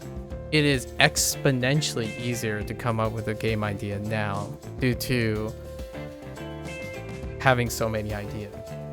However, I think probably you're referring to ease as in to come up with a novel idea that stands on its own without juggling too much information. Or a complete idea. I mean both taken into consideration. You mean both taken into consideration? It is very easy to come up, in my opinion. Like, when an idea, what is easier than coming up with an idea? You don't have to come up with the idea at all. Or at least that's if your task is to come up with a game idea, you don't need to come up with a game idea in this day and age. I think what you're considering is you're talking about successful novelty is what you're considering. So wait, you said it in the reverse way. I also can't really put my mind into how easy it is to come up with a game idea back. It is, in my opinion, if the task is to come up with a game idea, like any idea, as in not novel, you don't even have to do that step anymore in the current day and age. So it is easier now. You don't have to come up with a game idea. You can blend game ideas and it would be under fair use. Like, you take a little bit from column A, from B and C, slam it together. You yourself may not have to come up with any of the ideas. You just, like, for me, I asked you what type of game you asked me what type of game I would make. I asked you what the type of game you make, and in no way did we talk about any of the moving parts of the game without citing another game's inspiration for that. So we ourselves did not come up with the idea. We blended ideas, so we don't have to come up with any ideas. So it's amazingly, I would argue, it's amazingly how we can easily come up with game ideas without actually knowing what the heck we're coming up with. Like you said, you like Souls-like games. That's how easy it is for the game concept. As opposed to, what do I call my game? Should I call it Skippity D? Like, is this going to be the doo-doo genre? Like, there's no pioneering or founders effect anymore that's necessary. So whenever, in my opinion, the comment you made is, I would agree if it was a novel game idea. You would need a novel game idea. It was very easy back then because any game is a novel game idea, largely due to its non-existence. You have a founder's effect. So it is very, very, and I agree with you, it is very, very difficult now in the current day and age to have a founder's effect for ideas. So as in, what is the next Souls like? Is it, what's the next Hades like? What is the next Slay the Spire like? That's, in my opinion, is what you're referring to. It is most definitely incredibly difficult because there are so many other games you can be inspired from. Back then, you have no sense of guidance. So effectively, no one has a sense of guidance, right? So you can make whatever game, and it's a novel game, it's your game. It's not really inspired off of anything, or minimally inspired off anything, so people won't compare it to anything. Nowadays, I would work for that as opposed to against it. So yeah, it is kind of a pick your poison thing. It's kind of like pick your poison. Would you rather be in a position where there are limited resources out there to take inspiration from, but in return it's easier to stand out? Or would you rather have an easier time to come up with an idea, but a harder time standing out? I don't even pick my poison. I use the poison effectively, and I find ways to manipulate the poison. So as opposed to, and work outside the poison. So instead of picking my poison, I will bottle that poison. Like, I can pick the poison, but I can manipulate the poison. This ain't Pokemon. So if I am given lots of resources, right? If resources is freely accessible, I would determine how to gain access to those resources as much as possible in order for me to then do the unthinkable. So largely be successful in what is available now in the current situation, and then have the liberties to do that later. It's a very Japanese way of approaching it too. Like, for example, Kojima, I mean, I was gonna say use Kojima as an example, but largely, if you don't understand the system you're working in,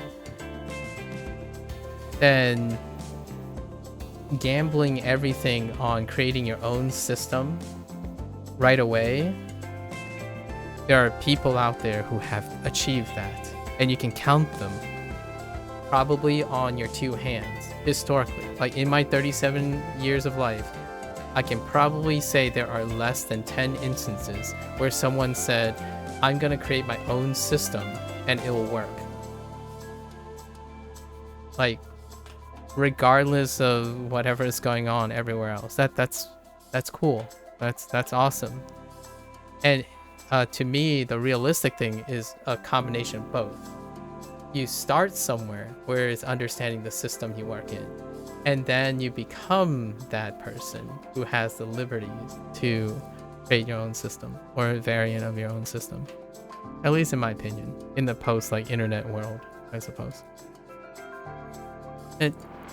It's an interesting theory. I'm sure there are plenty of people who have different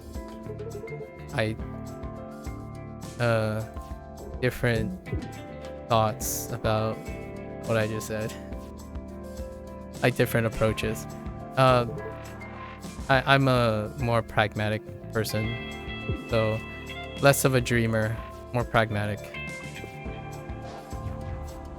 I would create a vignette and an ode to everything that works in video games by making a mini video game collection built in a platform, right? And then I would take all the vignettes of the storylines that resonate with current topical culture and do a little tiny spin, thematically being catered towards the wholesome part, and then go from there, right? Become a little unhinged as I go. It's probably best way to reduce everything I just said into not providing a direct answer, but more providing a philosophy on how I would build a game. Don't anger less than 50% of the people. And by anger, I mean rub the wrong way, right? Like make uncomfortable.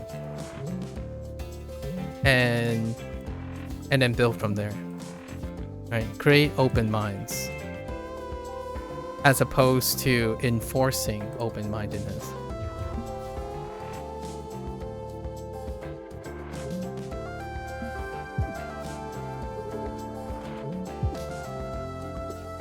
Still not a game developer though, nor a publisher.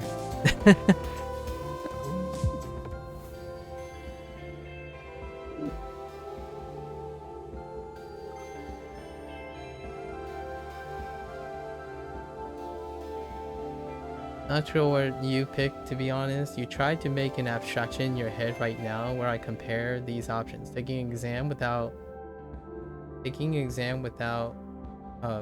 bringing notes or other resources versus taking a hard exam but with resources. Intriguing.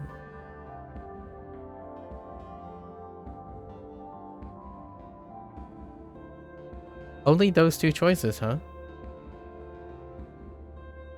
I think you'll probably guess what I would say about your abstraction right now.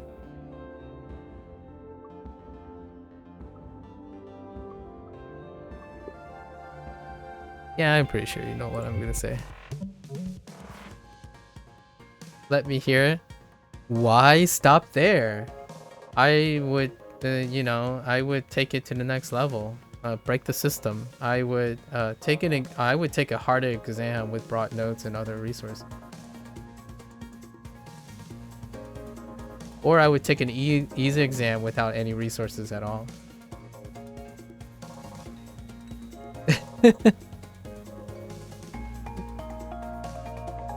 Why stop at 2 abstractions? Honestly, I would cater towards the other end. What do you mean? You can't pick both. I didn't pick both. I picked a third or fourth option. No, I said I picked a fourth option. You're doing an abstraction, so I prefer that I would take an exam with brought resources. That's a third option. That's not both. It's a third option. Because you said taking an exam without brought notes and taking a hard exam but with resources. But honestly, taking a hard exam without resources is an option. Taking an easy exam with resources is an option. So why stop there? I guess what you're trying to say is there's an exchange. Well, like, what is the purpose of taking an exam without brought notes versus taking a hard exam but with resources? You need to explain that to take a harder exam, you need it's offset by having resources. Well, there's going to be many times where you take a hard exam without resources, and there will be many times when you take maybe a mediocre exam and you still have resources, right?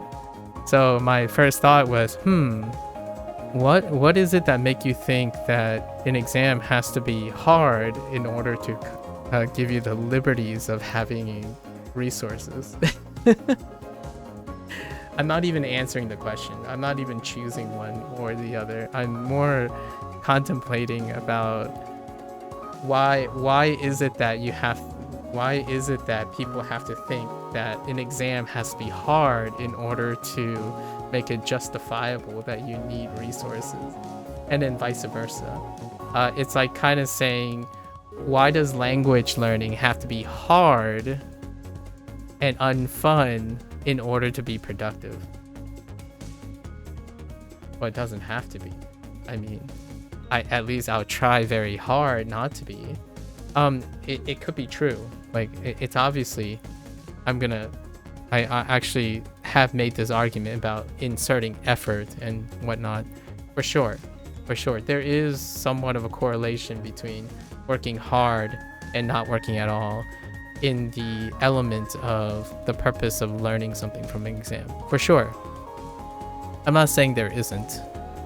However, it is funny to think of it that way. Like how one is conditioned to think that way. It was just to make it comparable to the video game developing thing. It's harder to stand out making a game now, so the exam is harder. But you have more resources.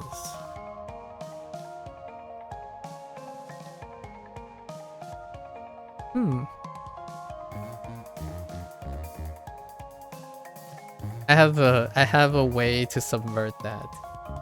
What makes you think that it's harder to make a game stand out?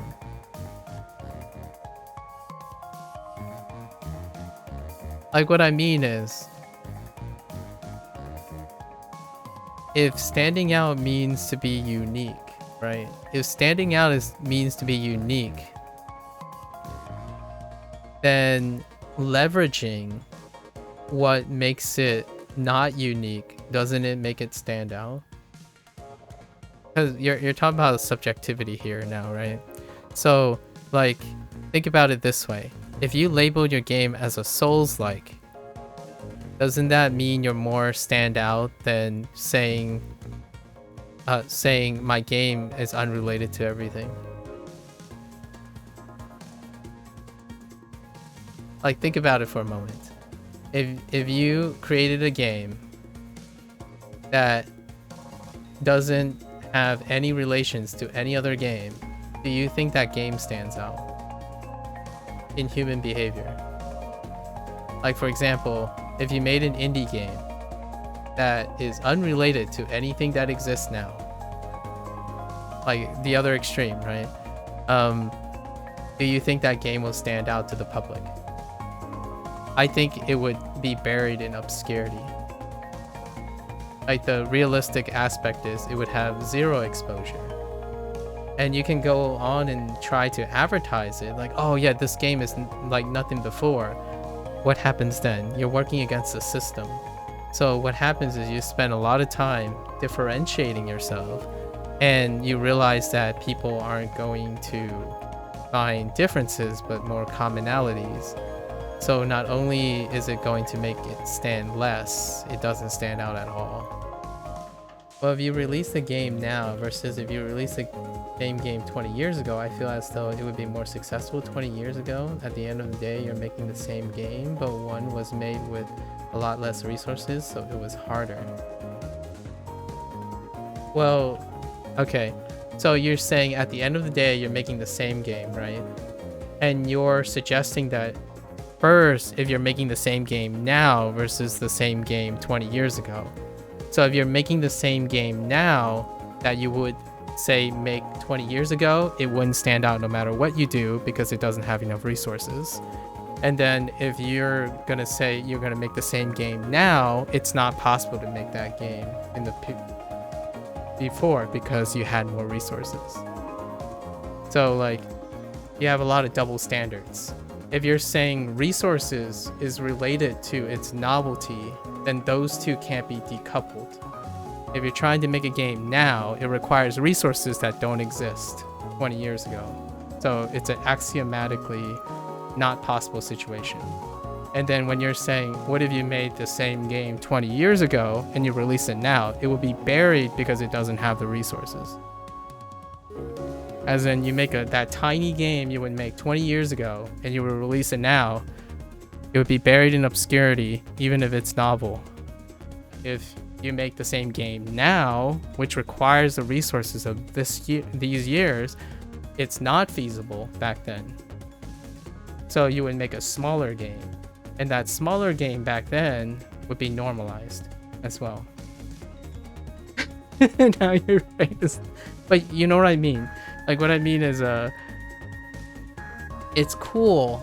It's really awesome to theoretically think everything stays the same, and then you compare them. You know what I mean? Like, has for example, I talk about this a lot because I worry about people's perspective. For example, oh man, back then video games were so cheap.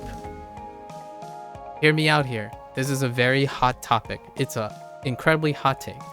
Back in the day, video games were cheap. That is not true.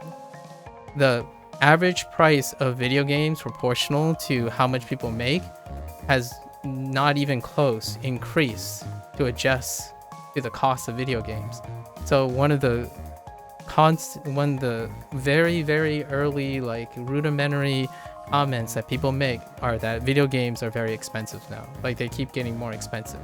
That's comparing like $50 to $70 in a void, assuming everything stayed the same around the increase.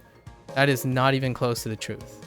So that's kind of like saying you can make the game that you can make now back then.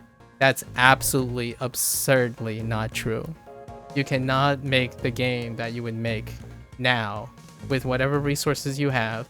Even if you're a single indie dev, you cannot make those games back then. And then the same goes in the other way. Certainly you can make the game back then, but now when you bring it to the future, how does it compare to everything that's in the future? That's perspective, right?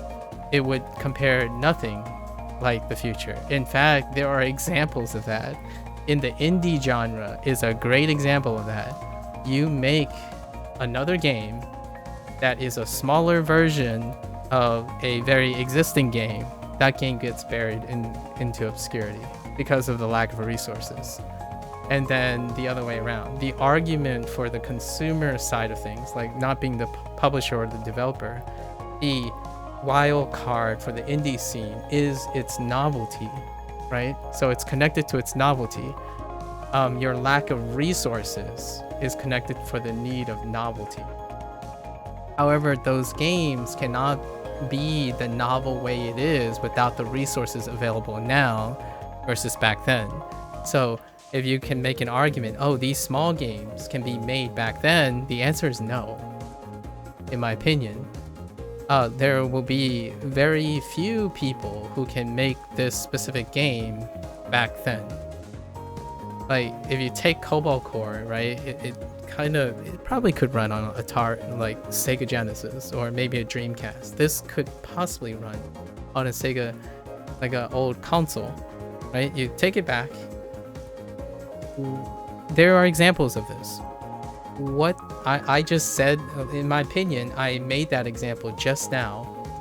What is a game filled with games like the past that is possible today? A game that contains 60 of those old games in one game because of resources. So when someone says, I'm going to remake, right? Lots of remakes happen too. I'm going to remake the old Sonic the Hedgehog experience, which Sega has done multiple times now. The inevitable conclusion is that there's not enough content. And content can only be supplanted by the normalization of how much resources the game industry has. Some of those GBA cartridges got like 64 games in them. Yeah. There's a, I don't know if you saw Sega release like a mini Sega Genesis, like the mini Sega Genesis, and it comes with like 130 titles or something. Like my Like a Dragon game. The Like a Dragon game I love, the series, has more mini games that are all individual games from back then. So like the game I'm playing has 20 titles that were individual games back then. And that's the way, you know, that's how time works, right? Time, perspective, and whatnot. So lots of times when people say, is $70, which by the way, Sub-Zero, I had, this is like a Sega nod. I'm kind of a Sega fan. But at this point because Sega is very topical. Capcom, Namco, and Sega, very topical right now. They just announced a new Like a Dragon game. Like, we're talking about there has been 3 Like a Dragon games within 2 calendar years. Like, the next one is coming in February, Like a Dragon Yakuza Pirates. So my thought is, let's think about the resources that requires to bring that. You're saying, and then you're saying, but it doesn't stand out, does it? Are you sure about that? Are you sure about that game not standing out, right? And the standing out, in my opinion, is different now. How do you stand out? You build a legacy. The indie genre is a great example of it. Cobalt Core, for example, this developer, I talked about this on day 1. Cobalt Core looks like this. I don't think necessarily because it stands out now. It does stand out even on its initial impression, but now it stands out even more because there are 2 games set in the same environment with the same branding, with an iteration. You could say, oh yeah, but there are other games like this and with characters like this. It's like, yeah, but which combination of those characters? You obviously have animalistic characters, like go pick any of them. Okay, are they set in a sci-fi setting? Okay, now we got a smaller pool. Okay, are they a deck builder with 1-axis control? The pool gets smaller. Okay, now you've got all the games. Okay, this game is just like this, but does it have another game that is a puzzle ship builder game set in the same universe with these same characters? The pool shrinks.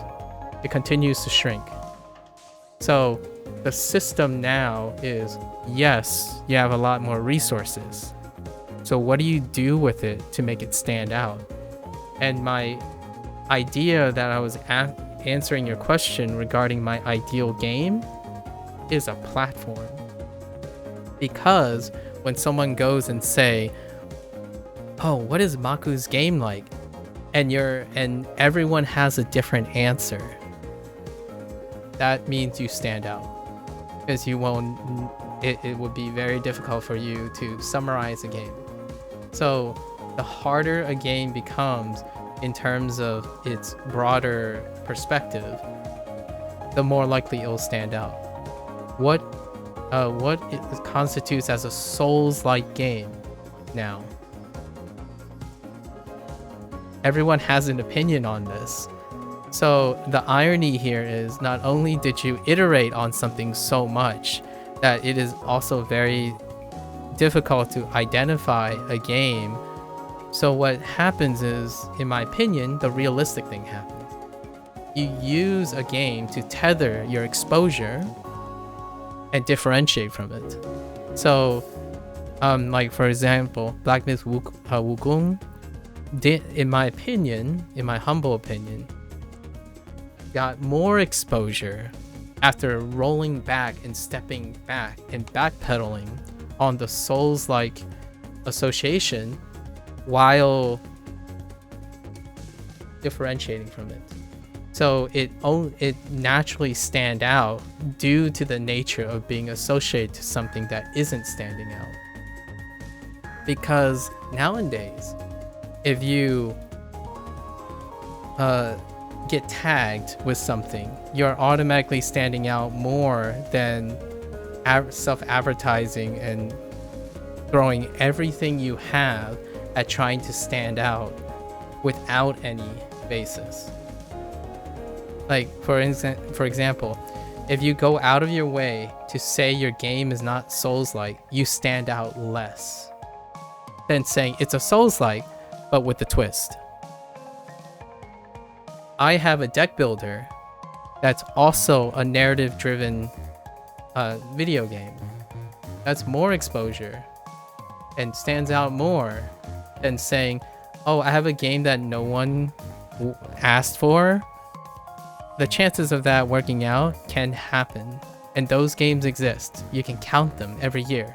There might be 1 or 2 games out of like hundreds of games or thousands of games, one of them might make it. Where they're like, oh, this is like a entirely new genre. When was the last, in my opinion, even the biggest publishers, when they get on stage and say, this is an entirely different genre, it's going to revolutionize, I think those titles ultimately fall for those other titles that say, you like Souls-like, don't you? But do you also like Devil May Cry? Oh, you also like Monster Hunter. What if I told you my game was the combination of those 3 games, and on top of that, I've added my own special sauce? Then not only you stand out on the novelty, but you also have the initial exposure of everything else. So you're like taking advantage of both the choices. So you're taking a hard exam with notes, Sub-Zero. Or like, I'm sorry, you're taking an easy exam with notes is probably the choice 3. The easy exam is because you're piggybacking on everything that already stands out. And then you have more resources to make yourself stand out even more. At least that's my opinion. Black Myth Wukong was that thing. Like, it is the splash and undeniably the most financially successful game of this year. It is because it took an easy exam and used its resources to make it even better. So it threw a gigantic amount of resources at the easy exam, and then became something bigger than that. That's at least where my analogy goes. Did you see that IGN rigged the Wukong rating? That's fine. I mean, that's fine. Like, I don't know what to say about that. IGN is an IGN. It's soft rating. I don't know if you know, but IGN has a long history. It's like an open secret when it comes to video game journalism. IGN is doing the easy exam with resources. Sub-Zero. Whether you like it or not, IGN is doing the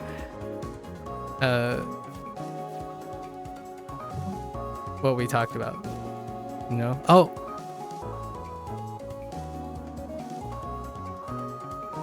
Listen, Sub-Zero.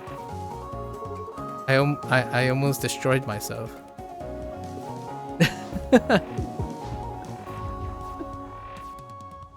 Obviously, here's the catch. Here's the catch. I absolutely love those people, and I absolutely admire those people who want to do it their way. Like, hard stop, do it their way. Like, there's absolutely no amount of it. It even speaks volumes when I say I can't do that. So I have all the respect of individual, like, they have my respect of trying to do it their way, like all the way. That's totally, I totally get that. And I have more respect for that is because I'm not a person who would be able to do that. At least in my opinion, I wouldn't choose to do that. So I respect the thing. I have a lot of respect for people who are able to do things that I choose not to do.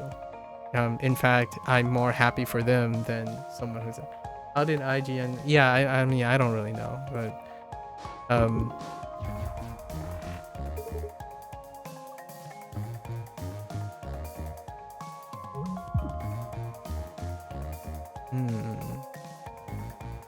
All right. We're gonna focus on this now.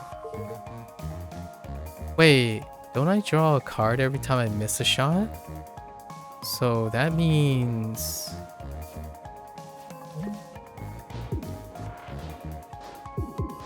Wait, doesn't that mean I can... Oh no. Wait. Oh, okay.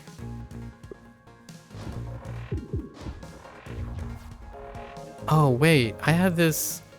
boss like negate it, right?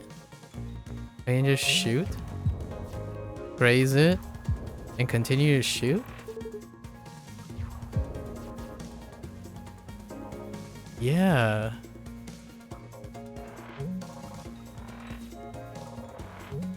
Interesting.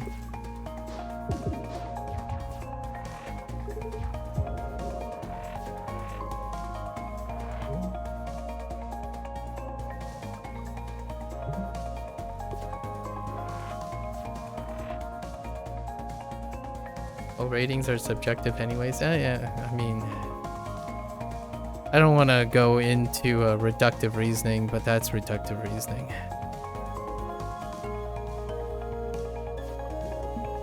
What I mean is, saying everything is subjective doesn't necessarily mean it wasn't rigged.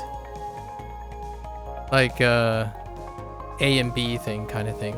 Like, being kind doesn't necessarily mean you're not arrogant and prideful. Or, like, being act of kindness isn't coming from an act of selfishness. That kind of thing. I mean, that's fair. If you say it's subjective anyways, your comment is subjective anyways too. So it can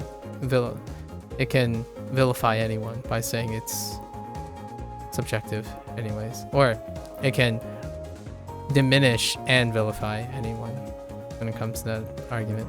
It's kind of like saying it depends, in my opinion. I mean, that's perfectly reasonable. It's subjective.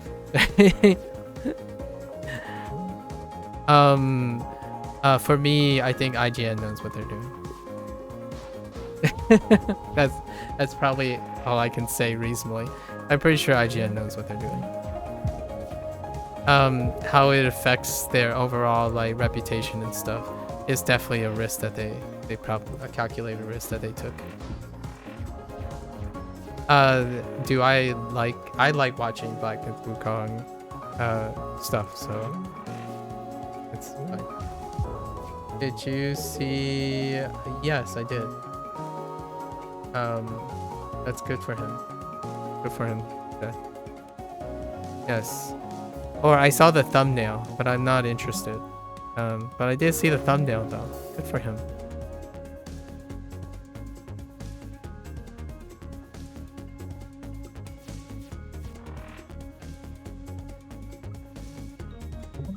I'll play the superficial content, like content consumer thing. I saw the thumbnail, and that's as far as I got because that's my level of interest.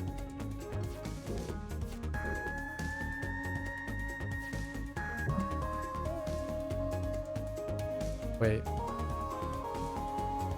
did I just die? No, I didn't.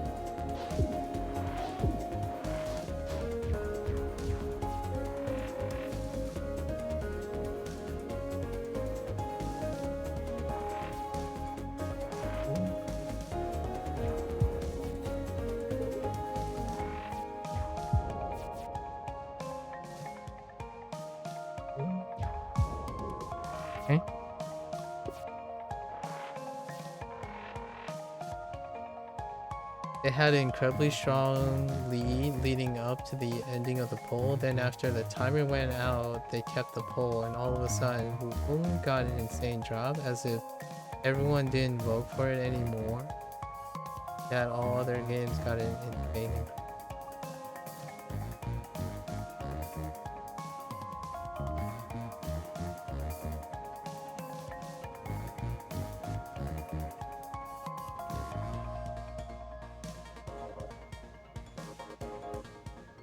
Oh, okay.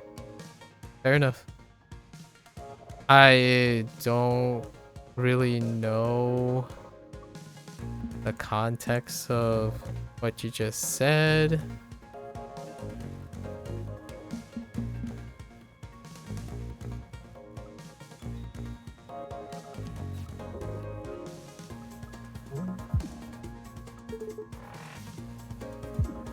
But I kind of get the idea. I kind of get the idea.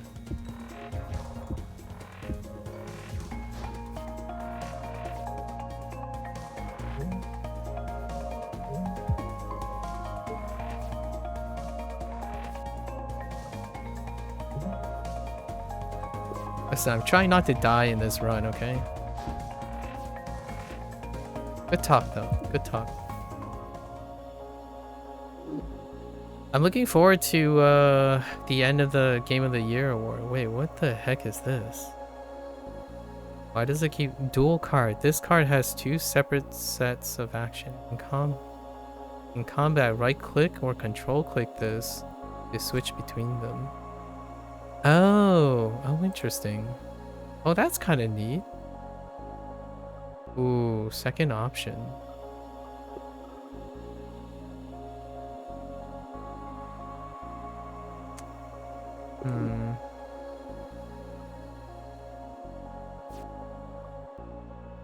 It is a guaranteed draw. I'll take second. Second opinion.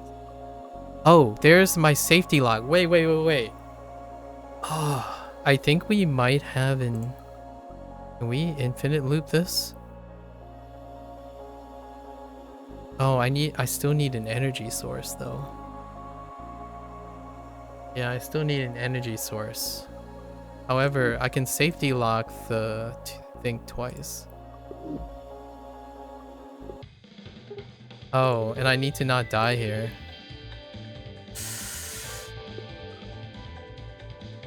Because now I can upgrade this to 7 cards, which is close.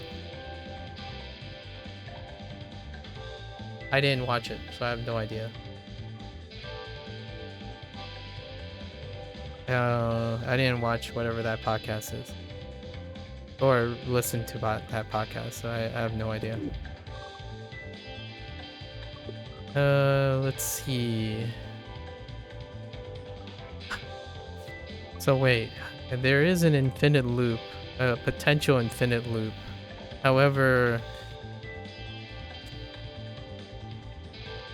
I can't do it without an energy source. Oh wait, I can do it without an energy source. 7. Oh, it's not 10 though. And I need to remove more things. So I either YOLO on the upgrade. Do I YOLO on the upgrade? Or continue to remove or upgrade? Nah, we're not gonna YOLO. Let's repair. Okay. Alright, Evil Rigs. Think you might let us through this time as a treat? Absolutely not, of course. Oh no, it's the weird one. Okay.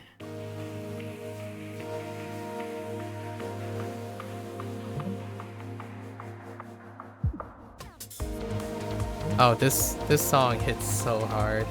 I love this song. This song is so good. Oh, I can turn these things. Wait. Oh, it was safe. This was so safe. Ah, this is so safe, actually. Oh, no, wait. Just kidding. I forgot. There's a middle laser beam. What do I have?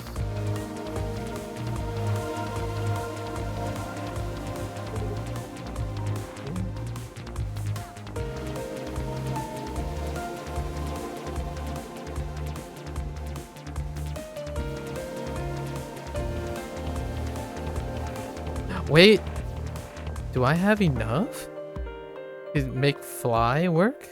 Flyby work? Dude, I love this song. This song is so good. Wait. Oh no, I don't have enough. Yeah, I don't have enough.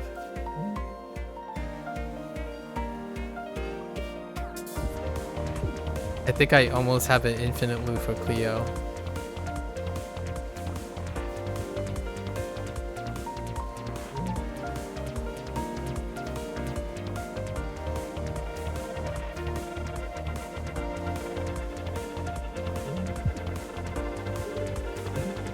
Almost. We're close.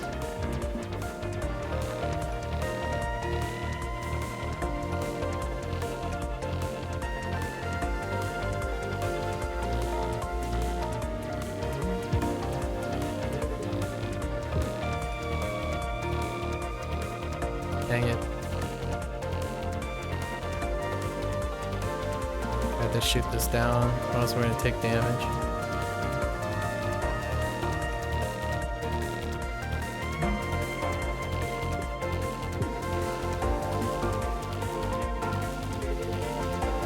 What if you change the game language to Japanese or Chinese? Is allowed? Wouldn't that be some nice practice? It is.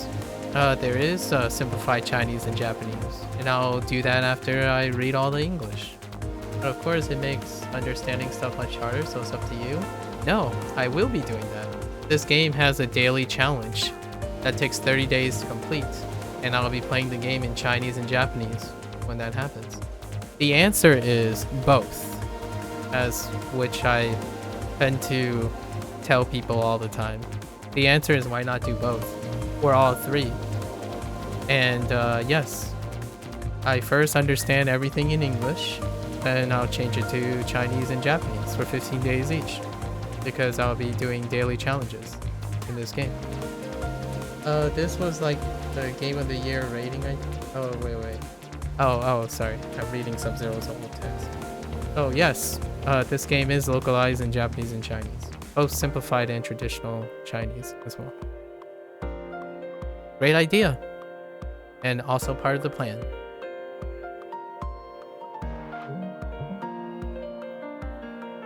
Indeed. Indeed.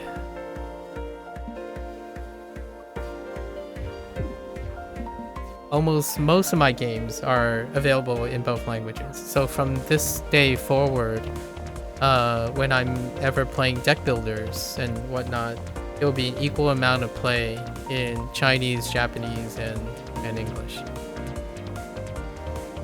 Yep. You got it. Nailed it right on the head. I was gonna talk about it afterwards. Is this background music from the game, or you're playing some YouTube video? This is the game's music. This game's soundtrack is amazing. It's from Aaron Sheriff. He worked on Minecraft. His previous accolades are from Minecraft. Talked about that too in my day one. This track is awesome. Easily the highlighted track, in my opinion.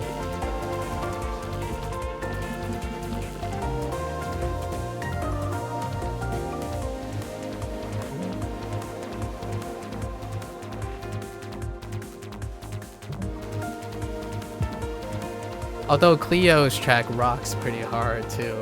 Cleo's track is wait, we might hear Cleo's track on this playthrough.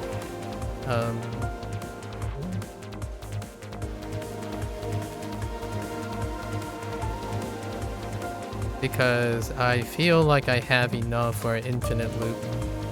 I need to try to establish the infinite loop on turn 1 though, because Cleo has a chance of one-shotting you.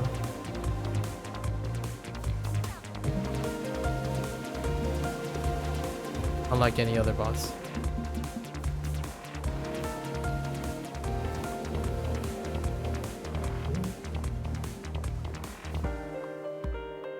And it's gonna take a very long time because I have no damage.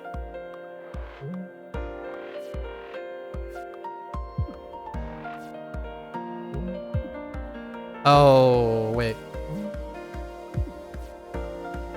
Yeah, like I don't have enough damage. It's almost an infinite loop. I still need a more reliable energy source. I can upgrade Think Twice though to get closer to that free energy source if I can draw into Think Twice. Every time I draw 10 cards, I gain 1 energy. So I need to be able to freely consume 0 energy to draw 10 cards. And then get my deck down to below 10 cards. And regardless of what type of attack I have, it will be an infinite loop. Ah, this part's so good. Part of the song. I really like that sound, whatever it's called.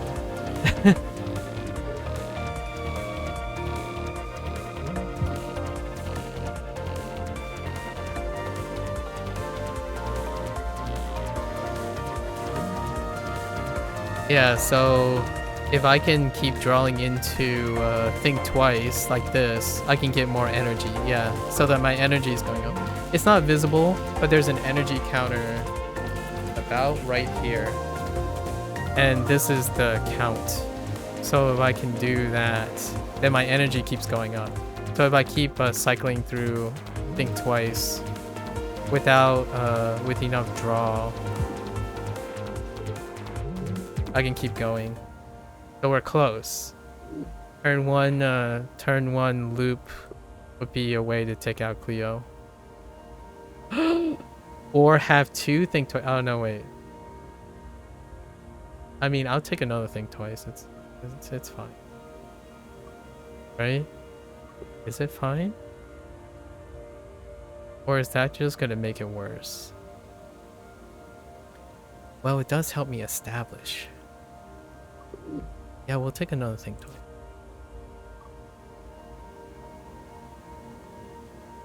Should you wear black or white shoes today? Flip a coin. Assign black and white to heads or tails and flip a coin. Draw 2 cards every turn. No, we can't do that. Replace warp prep. Oh, warp mastery. Gain 3 shield and evade at the start.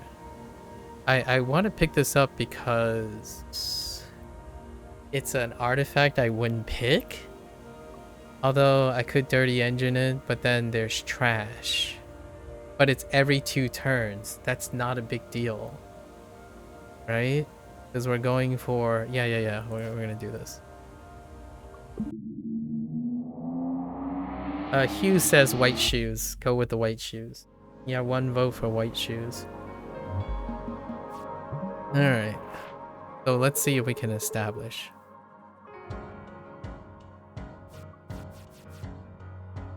Dun dun dun dun. Okay. Alright.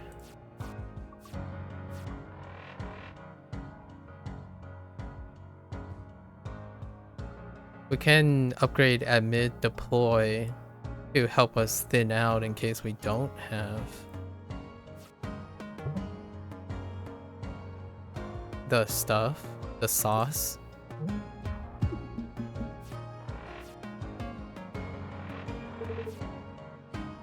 There's the trash. We want to get rid of the trash. We got our other think. Just keep drawing for energy, I guess.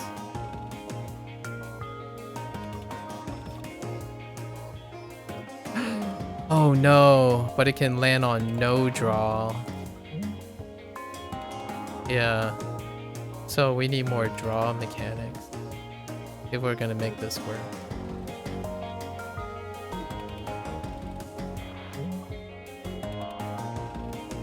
Yeah.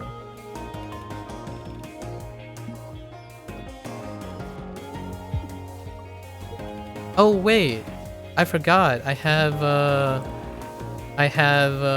perpetual motion. I have perpetual motion device as well. Okay. Interesting.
Okay, that ended. Hello there, Valentine. Valentine! Oh, sorry. Sorry. Hello there. How are you? Trying to get a working infinite loop going. Okay, there's the trash door.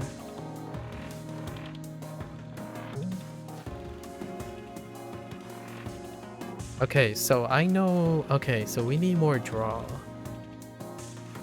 It will be a very slow and painful death.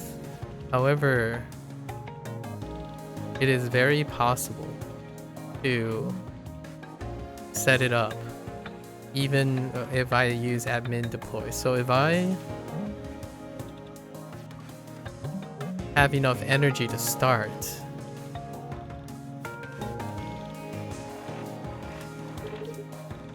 I can admin deploy, yeah.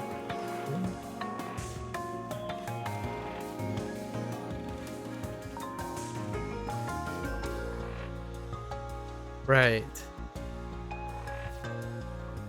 Although I have no way of firing on this person unless I scoot over. So I need to scoot over twice. Right?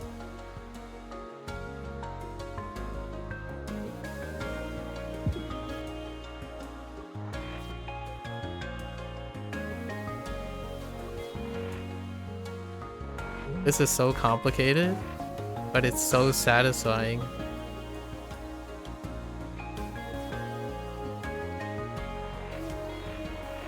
Oh yeah, I'm getting enough energy.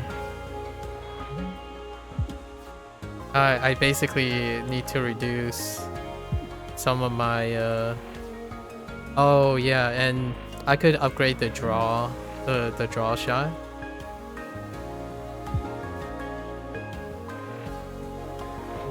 Oh, and the draw shot repeats itself as well. Yep.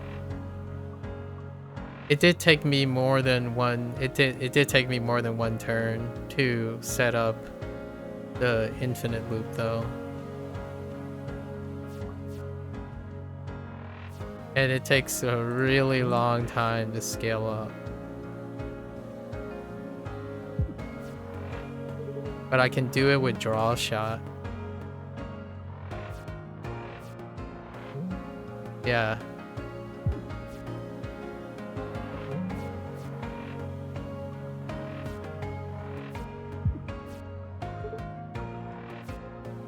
Yep. The guy's like, will this guy ever end their turn? Nah. Nah. We are in the infinite loop now. Literally the name. Doing good? I'm doing good too. I'm glad to hear you're doing well. What are you up to right now? So we did it. Although I need to increase the efficiency. And this is the last planet, right? So I need to remove a couple of cards still. This is our first infinite loop. It's not a turn 1 infinite loop, which is not good enough for Cleo. It might be a turn 2, which might be good enough, because we have enough defense, maybe? It's gonna take so long to defeat Cleo. Cleo has so much HP, like it's taking me forever to. If we can get a oh, I don't know where you would get an energy source though.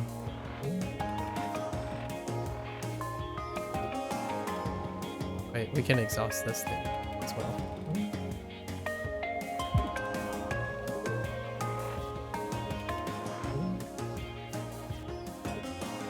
Does that work?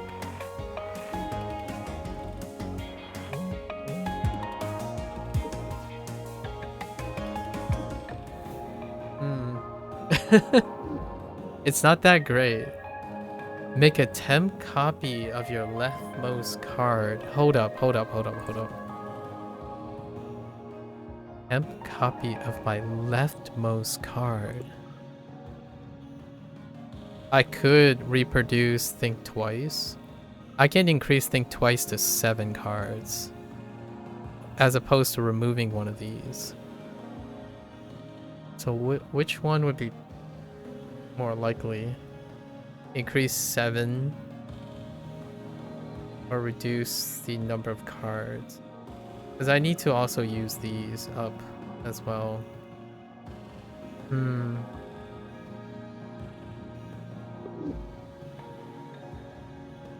It's not free, which that doesn't help. However, if I land on this, I can immediately create a Think Twice or something. I might actually take this. Oh, but it has to be the leftmost card. Can I arrange it so that... No, that's no guarantee. I'm gonna skip. Yeah, I'm gonna skip. Okay, how many... we definitely need to upgrade. So we need to get here. Yeah, we have enough choices. We can do this! Is anyone else getting a really bad headache? Okay, it's the other bean. No, it's from that high-pitched static. What is that? Huh. Alright. Oh, I thought maybe books would be able to do something. No, we don't trust this. Let's go. No, we're not taking anything in. Okay, so let's see if we can establish it on turn 1. So we have to use this to thin it out. We have to draw these. Right. This is fine.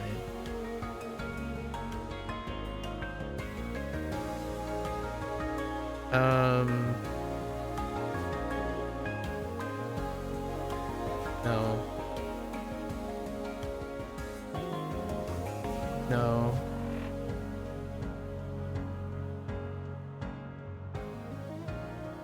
No. Can't establish it. Oh, the guy had a evade. Yeah, we can't establish it. Not turn 1.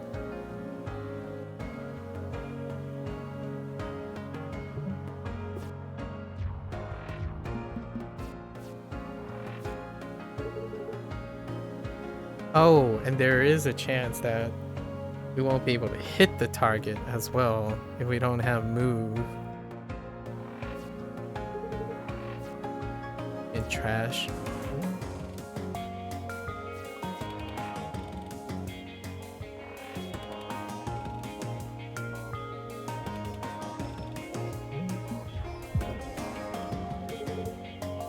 What the?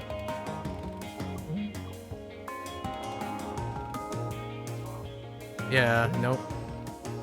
Can't do it. We can also draw by missing as well.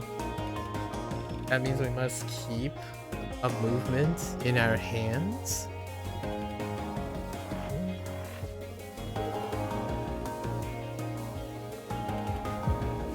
And then we can graze the person by deliberately missing.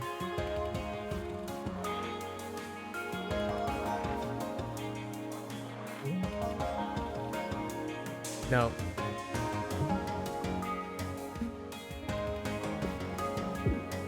So I need to keep the dodge. I need to keep at least one dodge, one form of movement, or else it'll be problematic.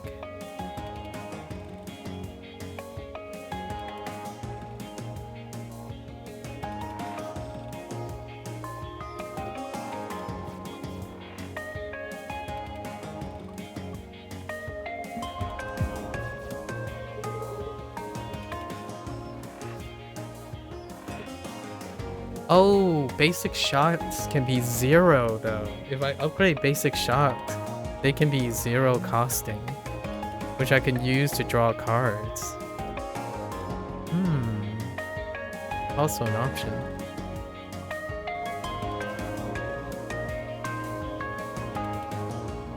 Oh no. Yeah, when you hit 0 draw, that's a problem. And I switched it, so I would need to do this to draw more. And then draw into that.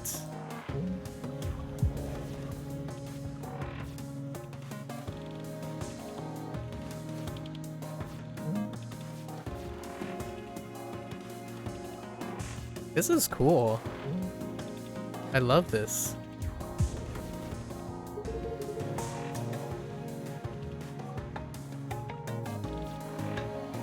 It's such a neat way to create the loop.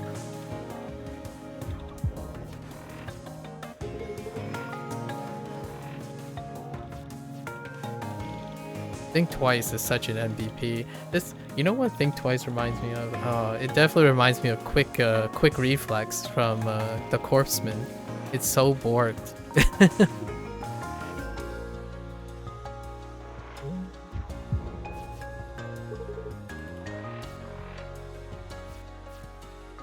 I'm basically cycling to get more energy.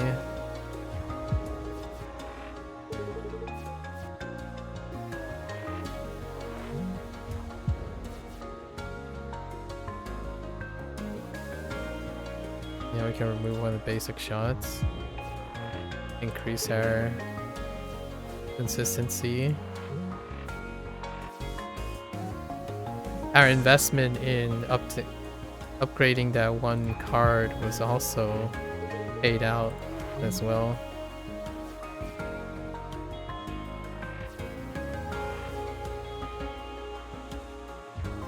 Okay. Draw all 0 cards from your discard pile. Gain 1 energy, draw... What the... Wait. Whoa.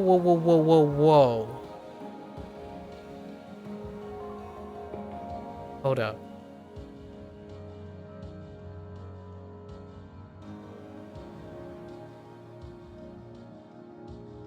Nah, that doesn't work.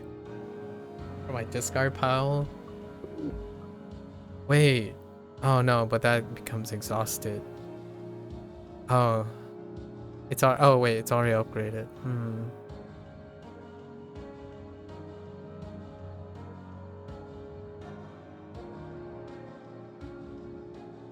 Okay. Alright, so if I quick think, right? This will cost 1. But quick think twice will only generate 1 energy for the cost of 1 energy. What else can I pull? This? That's not good enough. Yeah, that's not good enough. Even upgrade is not good enough. No, that's less energy. Okay. Alright, Cleo. We're coming to get you soon. Do I remove a card? I almost want to remove this. But then it slows that down quite a bit. Remove a basic shot. Remove scramble. Wait. Make dodge 0. Make basic shot 0. Basic shot could give me a chance to fire. But I don't think I need scramble as an early start. Admin deploy being 0 can help me establish better, I think. What else can I reduce? I can reduce this. I can increase the draw on Think Twice to 7. It's either this or this. I think I'm going to upgrade Think Twice. The hold off on the safety lock really paid off. Oh, hey, it's the relic thing. Oh, I could use this to establish. As long as I don't hit this guy, it doesn't come online, I think.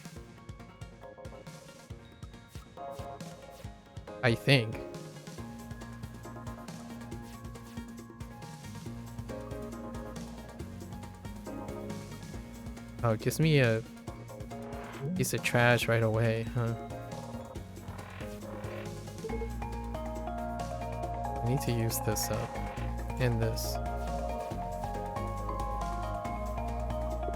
Oh no.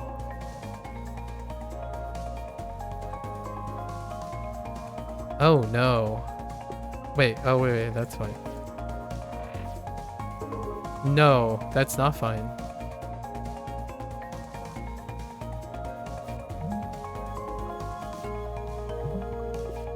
If I don't hit it. Oh, it restores. Okay. That's fine. So I couldn't do it on turn 1. That sucks.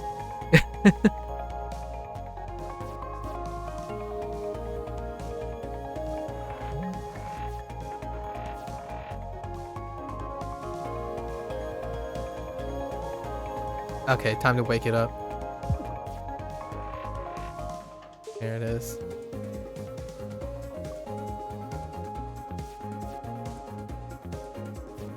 Wait.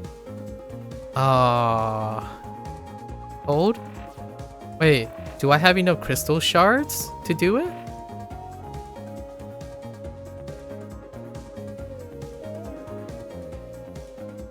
Huh.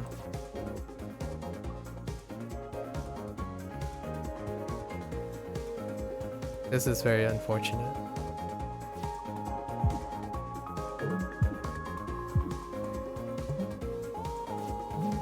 I need to draw into, yes. Do I have enough now? Come on. Wait. I can reduce that too.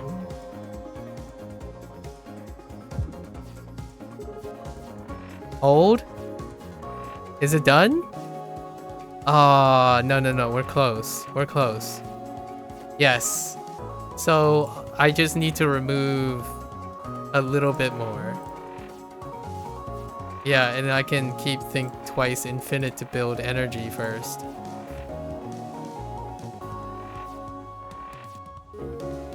I think. Yes.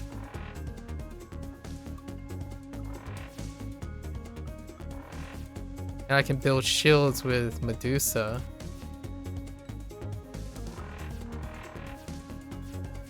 Yeah, I'm up to 10, I'm up to 9 energy. So then I can just unload and build block as well. And temp shield with reroll. While getting rid of... I think admin deploy is going to help us a long way here. Yeah, now I just keep clicking think twice. And crystal shards. Yep. Yeah, I have less than... Yeah, I draw my entire deck no matter what. Yeah, no matter what, I draw my entire deck now. Okay. Alright, we're done. We're good. And we can still use admin deploy to reduce our... Now, if we get a charge beam, it would go a lot faster. For sure.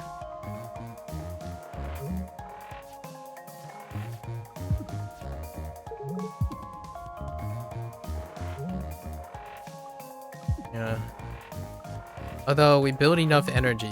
Basically, we have unlimited energy. As long as we establish unlimited energy, we can take out the dude. I can calculate in advance how much damage I need. And then just do that much damage. Okay. Fair enough. Oh, we don't even need that. We also have a Math Max. Wait. Yeah. We have Math Max as well. Draw 10 cards. It doesn't matter how little cards we draw next turn, because we're not gonna... There won't be a next turn. Every time your discard pile shuffles back into your draw, I'll gain 1 invade. That's not good enough. But what else do we have? We get 2 invade for free. That's fine. Jumper cables, temp shield for missing hull. That's not gonna do anything. We can fight her here. So what upgrade do we want? I don't even need to upgrade Math Max. We can remove. Removing is probably the thing to increase the chance. Unless we do 0 on this guy. That's also that can also work. Yeah. Admin deploy. Upgrade admin deploy.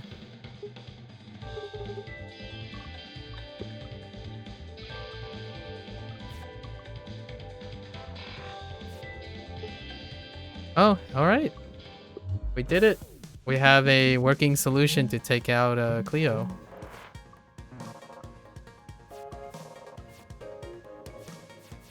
At least I think. Let's see how well this goes.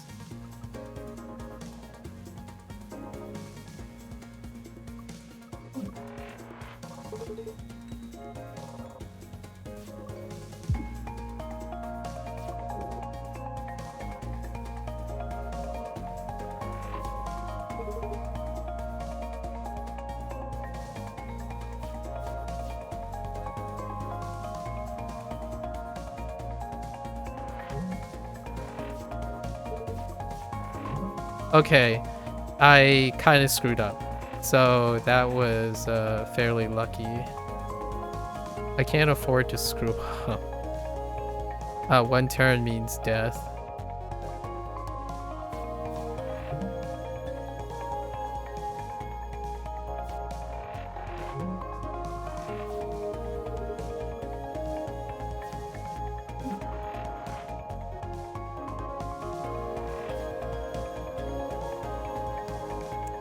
Math Max is not as great as I thought, because it still costs 1. Although the admin deploy is making this work.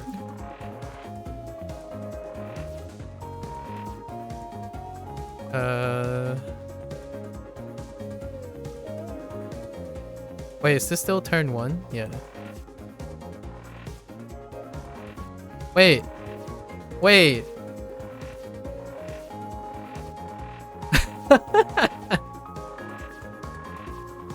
It just draws its sub because we don't have enough cards left. You just sit here clicking on this to gain energy. You don't even need to do everything else. That's hilarious.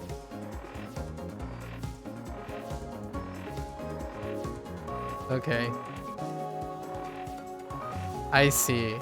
So it's actually even easier than that. If you can reduce your card down and then only you draw up and only use 1 card that draw its sub, it's also an infinite loop.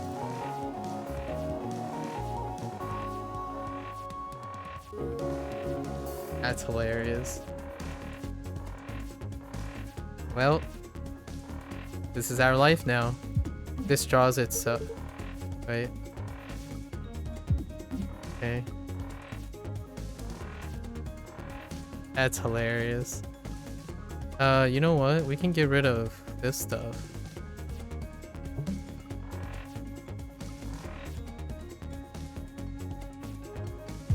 And then now there's no possible way we can screw up.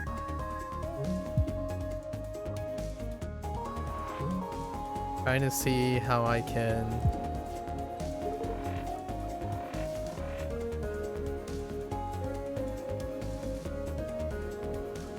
Yeah, you just math max it and then just do this.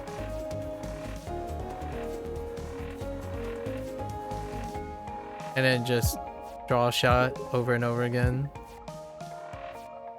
while it draws itself.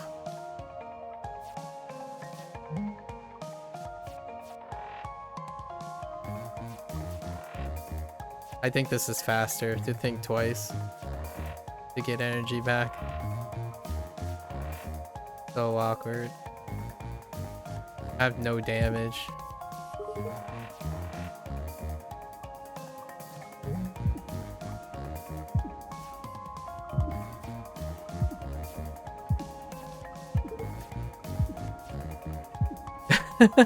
Oh wait, we can at least there's a spot there.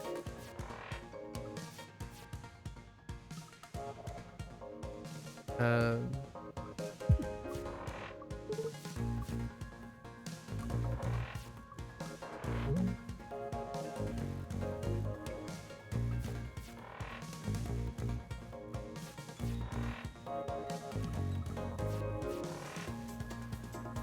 Where's...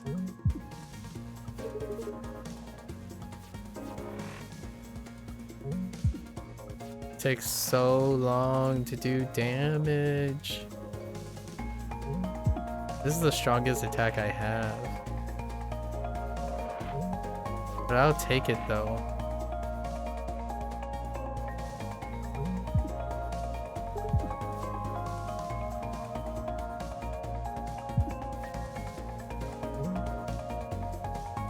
Oh, I'm out of shards.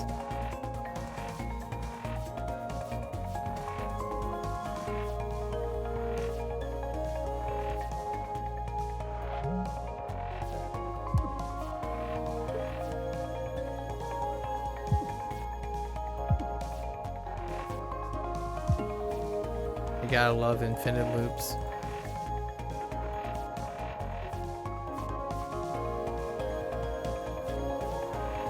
I think Max is secure. It's a like a security blanket. Just in case, like if I had to all in. Yeah, nothing else. Ooh. After your first attack, each turn gains 1. After your first attack, gain 1. Oh, it's only 1 though. Never mind. Every third turn, that's not gonna happen. Your leftmost card in your hand deals... Oh, I can use this to speed it up. If that is necessary. I can use this to speed it up. Alright, I guess it's Cleo and Russ now.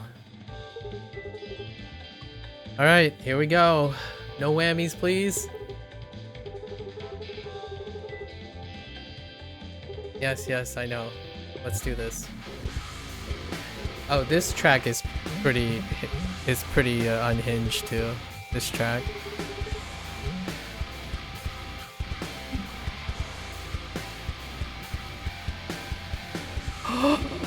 No! Not again! Please don't do this again. Oh no. Hold up. Okay.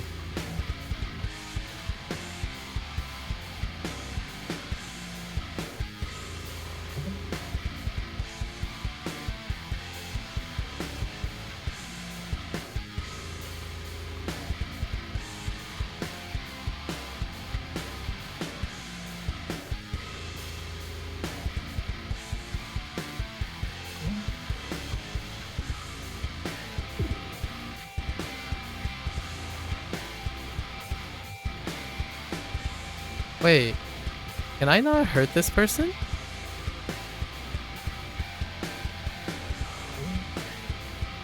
Wait, are all these armored? I guess I have to graze them. Right? It does 0 damage. What the heck?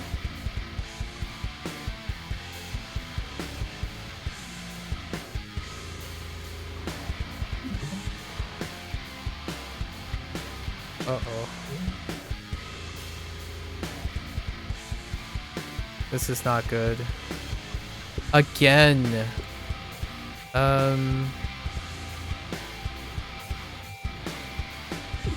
Oh, I can hit it. Okay. Get rid of that.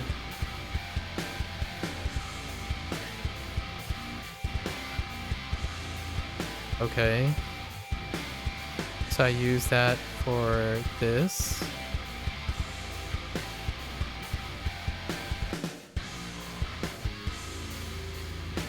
Okay.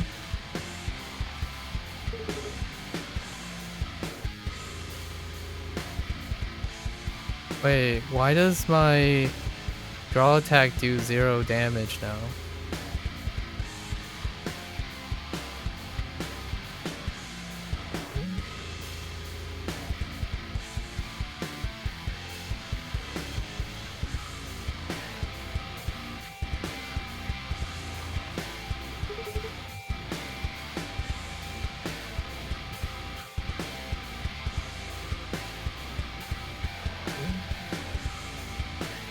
Okay, that secures my health.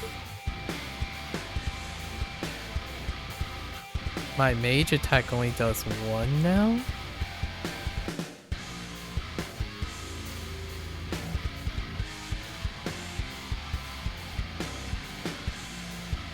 My mage attack does 3 now?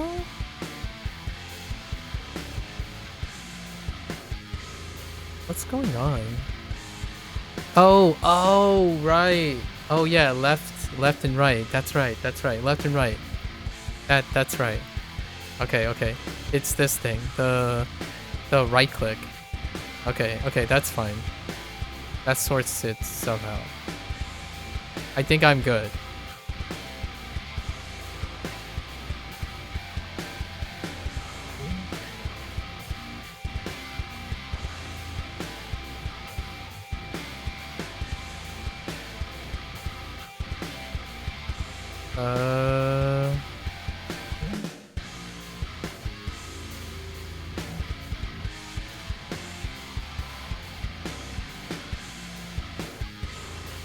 I'm trying so hard not to mess up.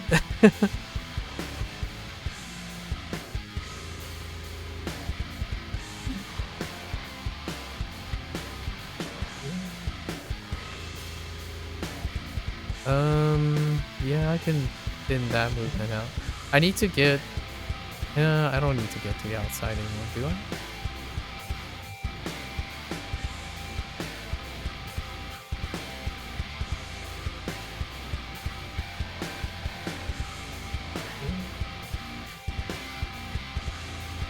No, I don't think I need to get to the outside anymore.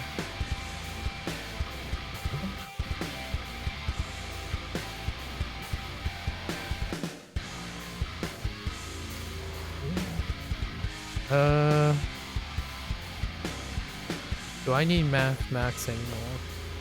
Technically no, but let's get rid of this one.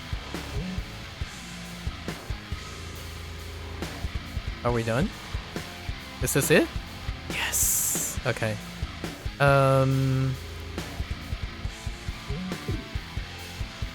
Okay.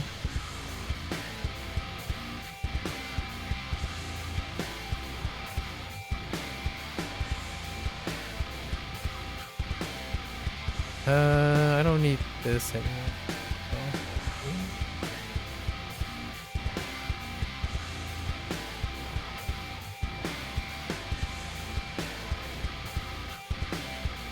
I don't need that anymore.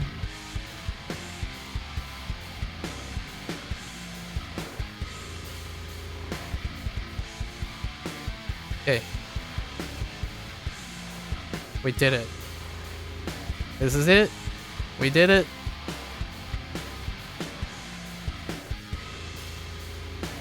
Now the question is, can I do this on hardest? What is the quickest way to do? Probably.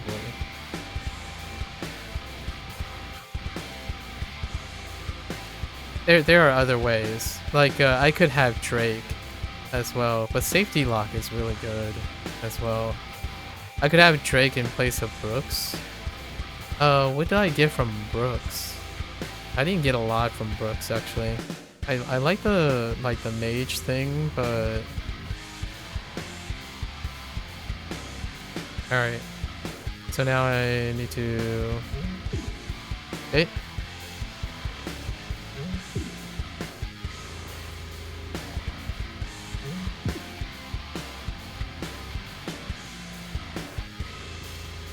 Okay, the draw shot is just gonna draw itself, right? Yeah. There we go. Get wrecked.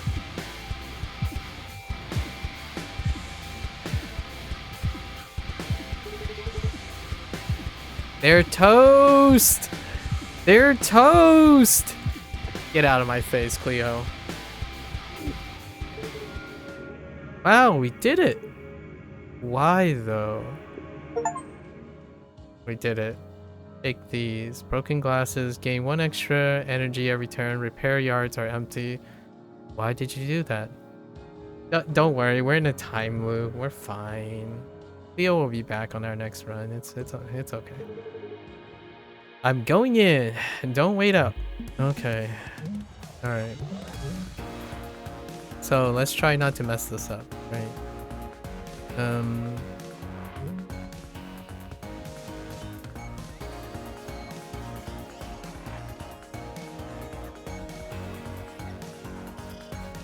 Oh yeah, I have 1 extra energy because of Cleo's glasses, which makes it a little bit less sus.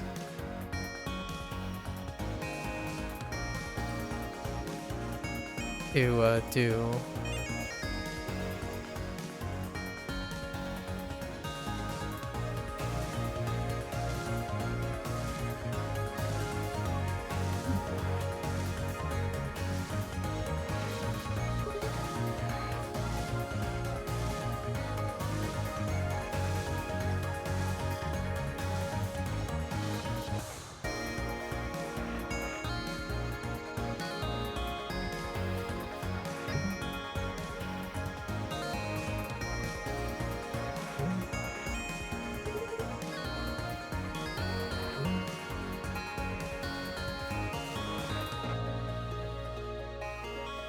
Oh, this song is great too. I think the boss fight ones are fantastic. It makes setting up less less suspicious, you know? Listening to great music at the same time, you know? Yeah, I kind of want to get rid of this too.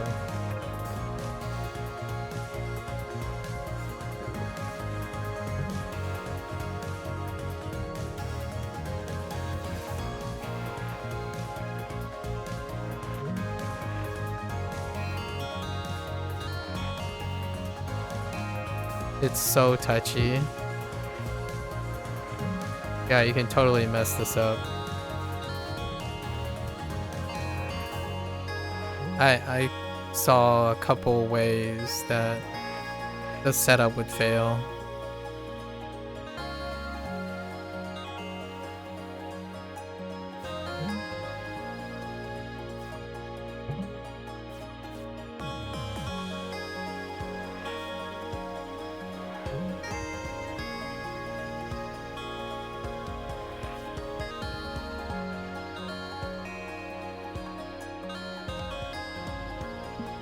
Set up on the brittle spot. I also had Piercer for the charge beam, but we didn't get the charge beam.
Okay, that's it. 5 cards. 5 cards plus 1. Right? There we go.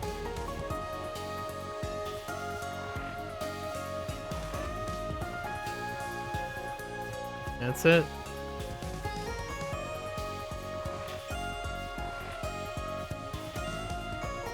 May. Oh, sorry, wrong. Oh, the charge beam would have been funny though. The Kamehameha wave. Just Kame, and then 10 minutes later, one shot to the face for infinite damage. Right? You know? Oh, actually, it's more of a spirit bomb thing, huh? A little bit dated, I know.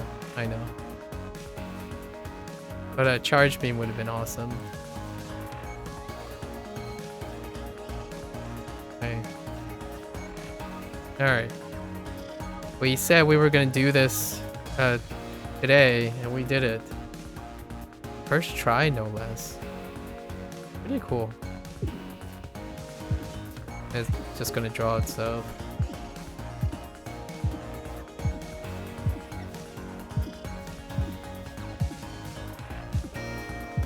I definitely have a new appreciation for draw shot.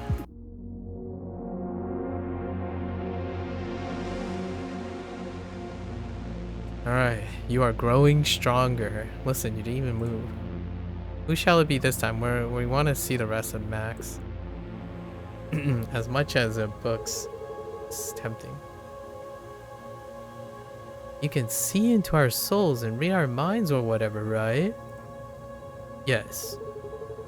Then why bother talking to us? Why not do it telepathically? Anything but the slightest telepathic influence would annihilate your soul. Telepathy. It could go. Souls are real? Yes. And they can be annihilated. Very much so. Sick. Thanks for not doing that. Your gratitude is noted. No, okay, let's see what his memories are. So we found out that Max implemented Cat into the ship. T-9 days. Oh, it's counting. Oh, it's counting down to it. So I have the timing reversed. Oh, okay. It's T-9 from the day of whatever happened, right? Something shattered the time stream into bits and pieces. Hey Max, I found your thumb drive on the ground in the core control room. Ah, very good. I put that there. You passed my test.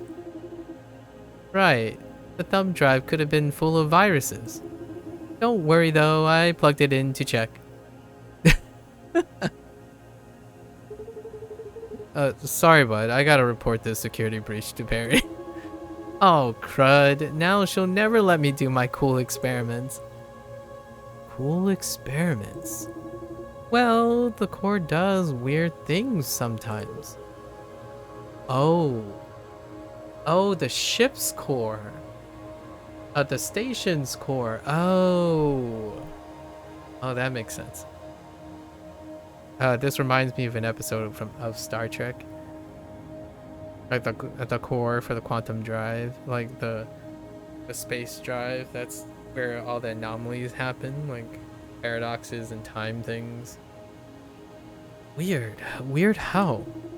It emits signals that I can't make sense of, and they change over time. Whoa, really? Well, I just upgraded Cat with some pattern recognition compatibilities. Correct? How can I assist?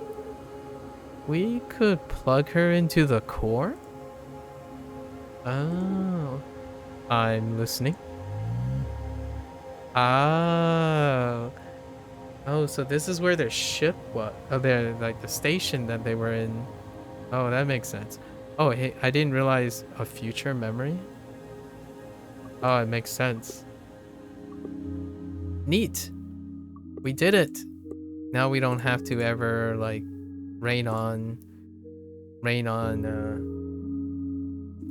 Cleo's parade anymore. We did it on hard. Let's do a crew without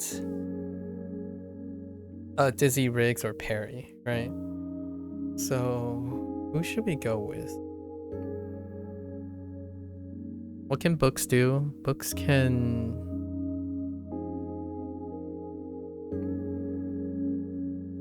We could get energy from... Alright, we'll do this crew. We're gonna put it on normal. I think that was our heart. We still need to win 5 more to unlock this ship. We need something new for tomorrow. I think Jupiter will... Wait. Actually, let's try to make Jupiter work. Alright, time to reboot. Upgrade... Or gain 1 common artifact. Upgrade 2 random cards to type B. Whoa, this is a small... Okay.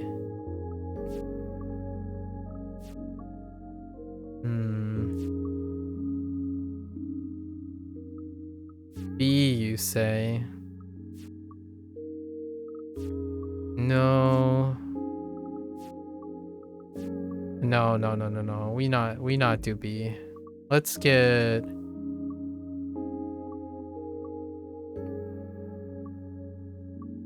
Let's get an uncommon card. Attack for 3 damage. Must have played 4 cards this turn. Intriguing. Attack for 3, add static. Yeah. That's not great. Ugh.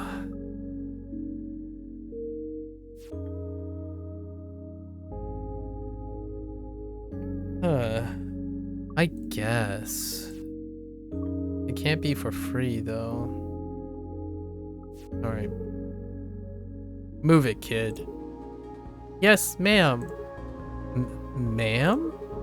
Nobody's ever shown me that kind of respect. We should hang out more. Sure thing. Aw, that's kind of cute. That's a cute interaction.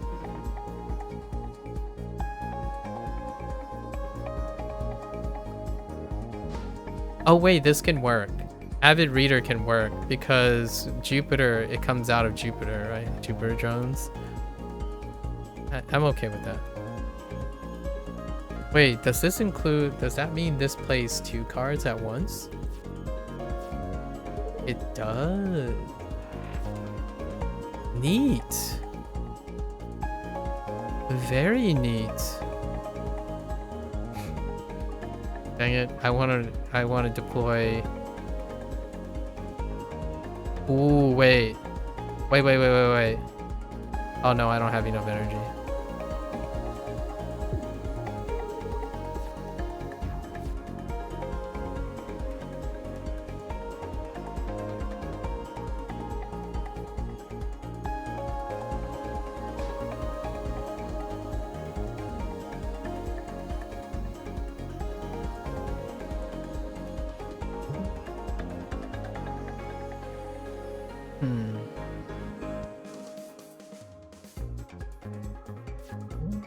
Well,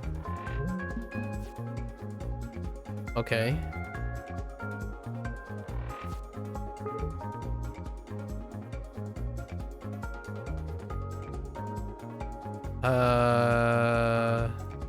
One.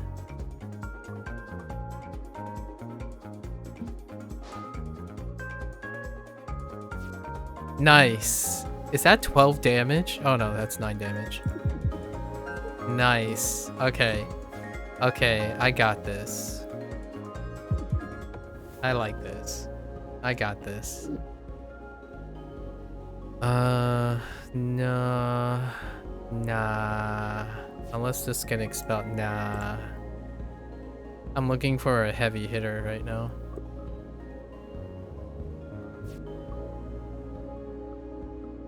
What do I want to upgrade? That one's not gonna help. How about heatsink? Whoa. There are ways to reduce things. I feel like unpolished crystal is good enough.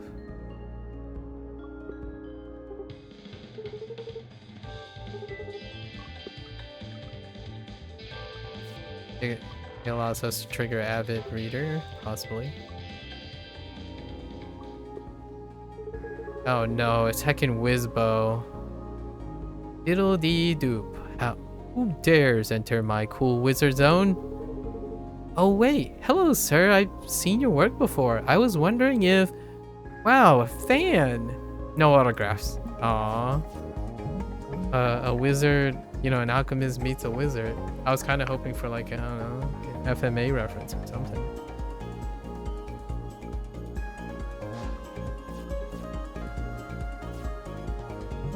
I have no way to survive still. So that's a thing.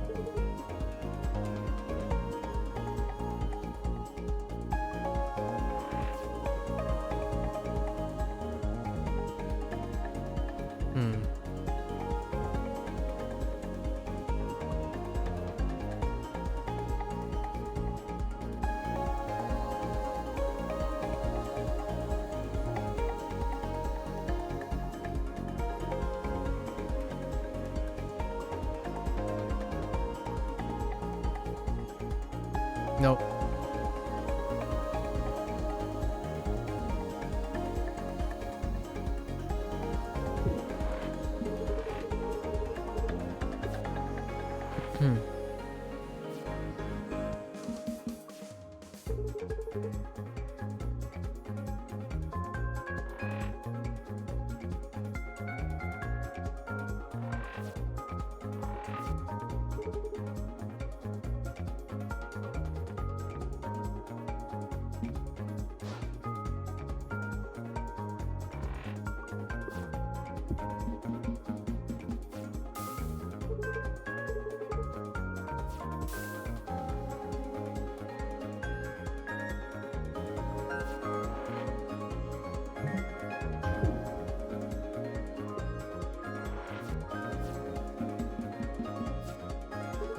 That status effect.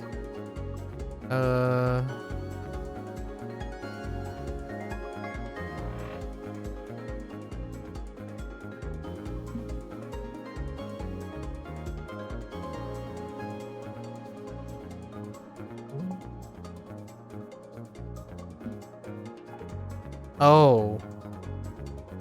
Right. It moves all the objects. Right.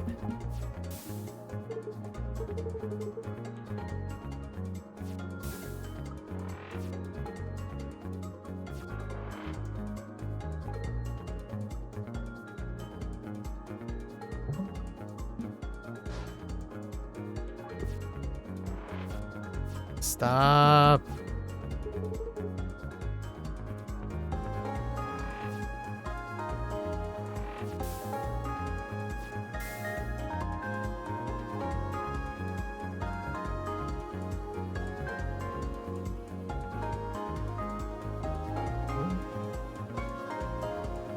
Man.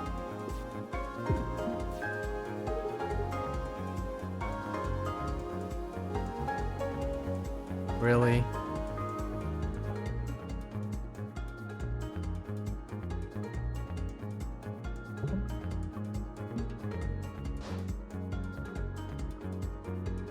Okay, this is way more difficult.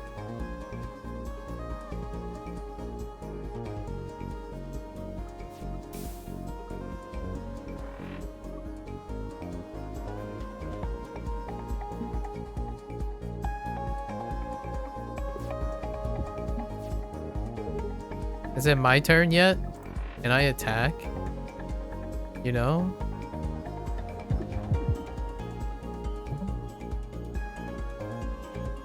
Oh. I don't have enough energy to do that reliably.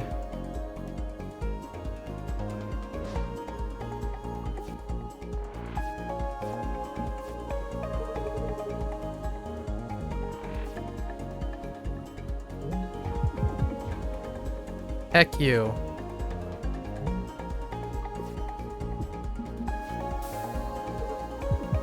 Dude. That's not good. We need more than that. Defense. Ugh. Come to think of it, I don't have a reasonable defense, do I? Defense for shards?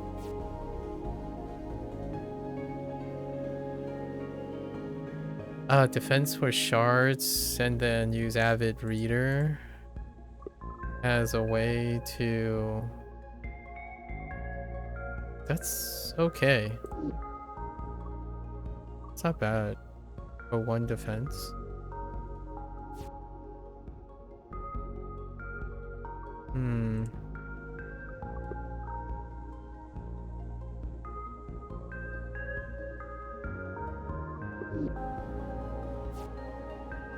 Okay.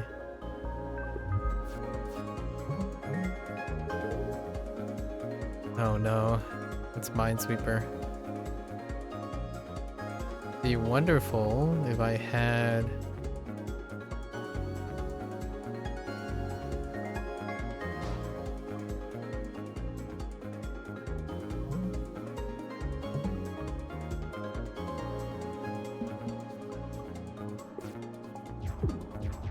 Oh, I see you. I see you, game.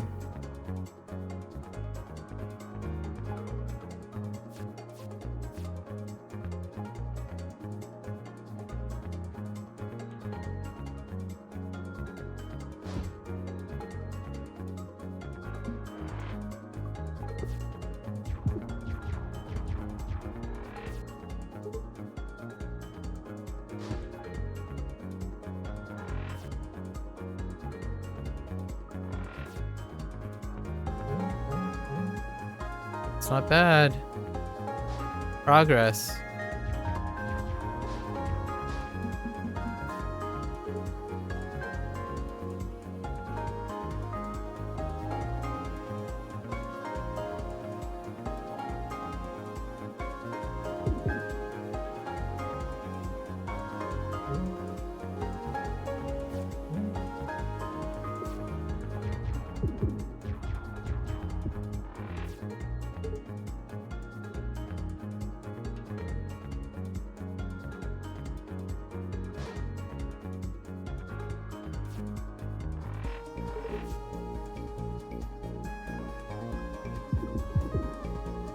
Oh, he had a payback up.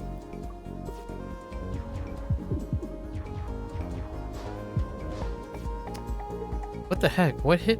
What prompted another payback? What the heck? Get out of my face. Mining drill. Desperate measure. No.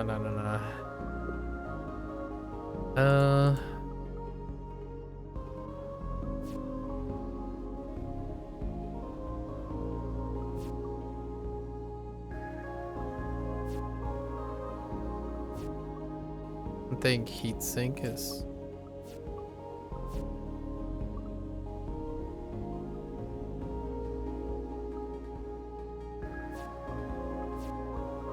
Probably heatsink.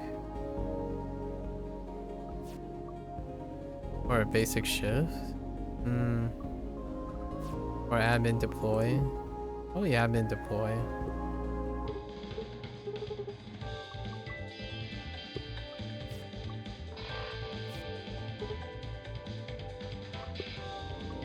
Break.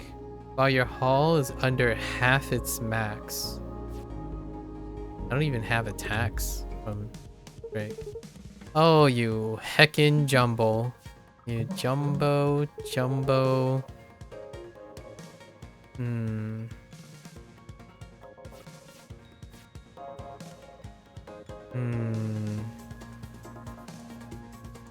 I don't like you.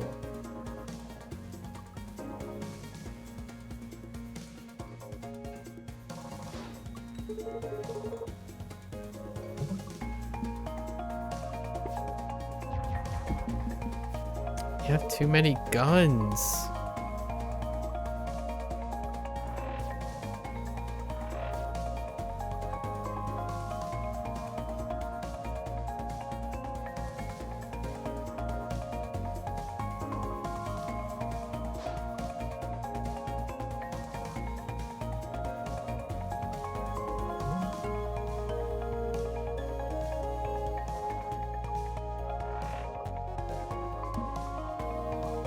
I guess we're taking the hollow damage.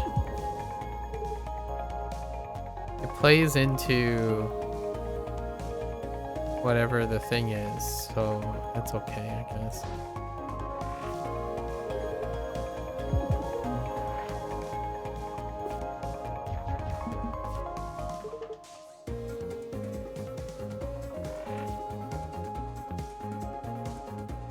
Wait.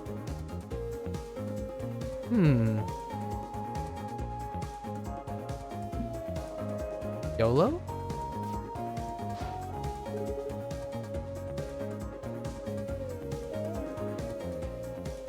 Yes. Okay.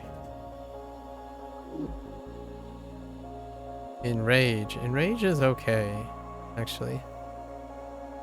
Oh, wait. No, maybe not okay.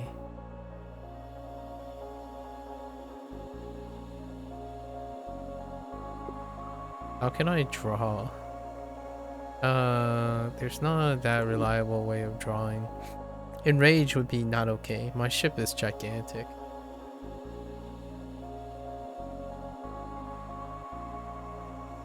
Although you could say no. No.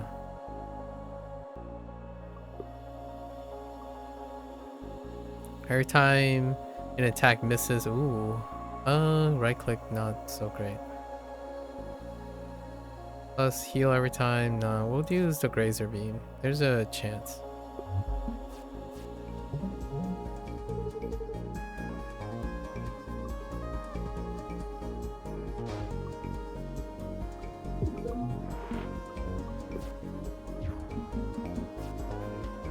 Yeah, like here.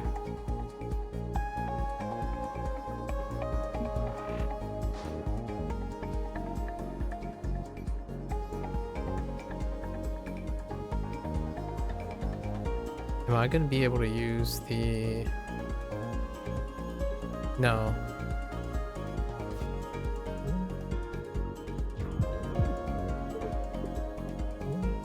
Push for damage.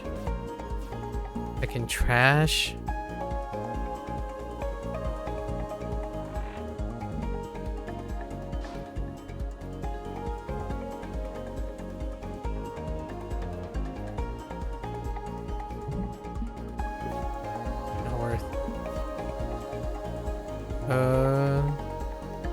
I have no shards. Amazing.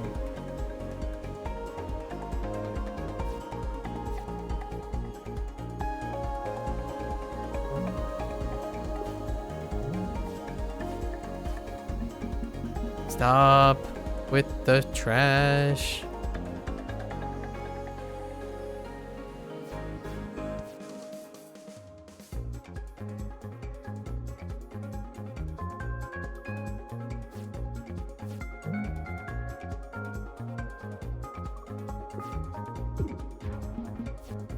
Okay, my turn, right?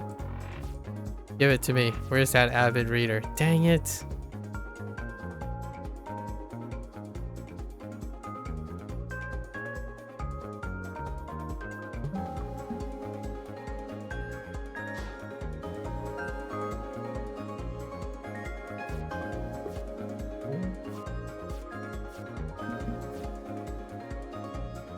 What the heck, man?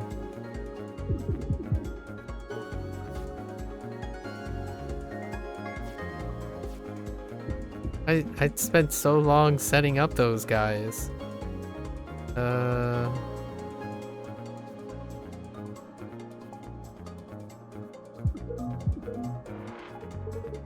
heck with you. Wait a minute. Wait. Does this thing do what I think it does? Hold up. Play the leftmost. I mean, if it gets me the win, then gain 1 shield. Okay, shard pack. Gain 1 shield. Put 2. I mean, that's good. I'm fine with crystal shards. It helps me channel avid reader.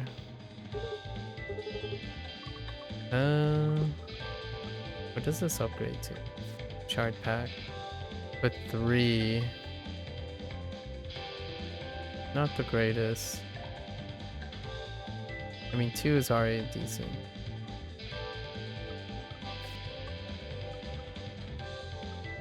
I guess we're using heatsink. I think EMP slug is probably one of our main sources of damage at this point. And then this gives it extra play. So that's not bad at all.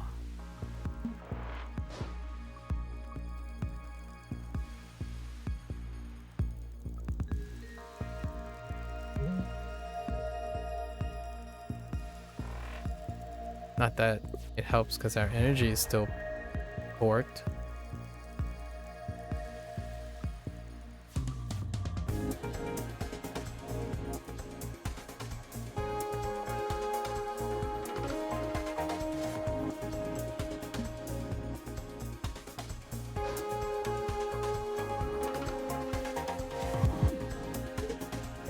Man,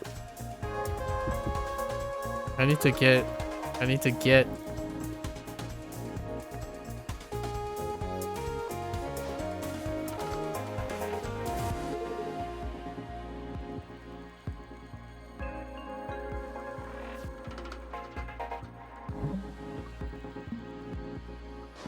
slowly but surely. We need to get out of the crystal's way.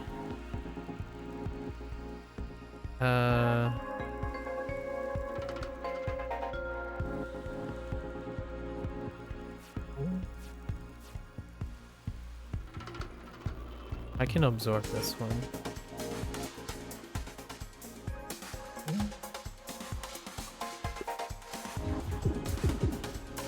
Okay. Slowly. Slowly but surely. How many shards do I have? Okay.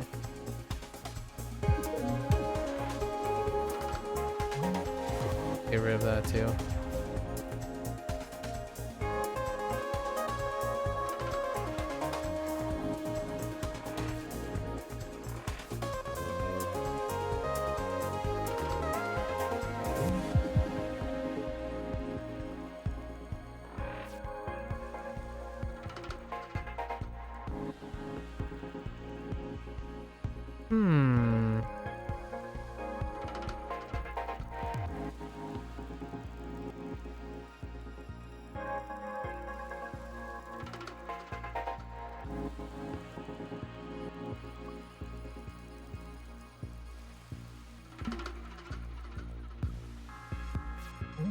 And just say one of the guys.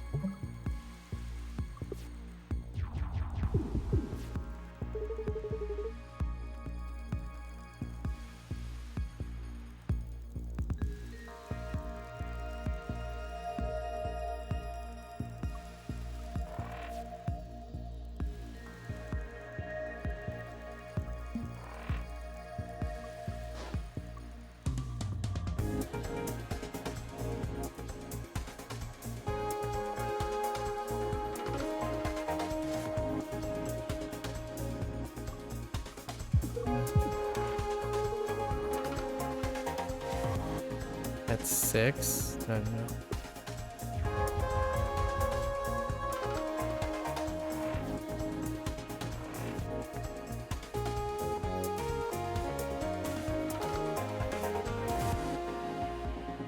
Wait.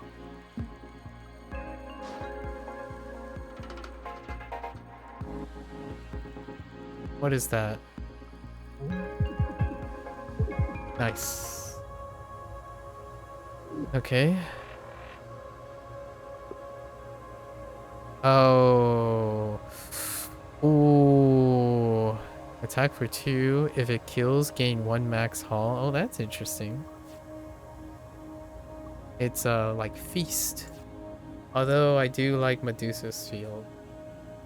That is definitely one devastating thing that can happen. Light speed boost this. On the first turn of battle, draw 1 extra card and gain 1 extra energy.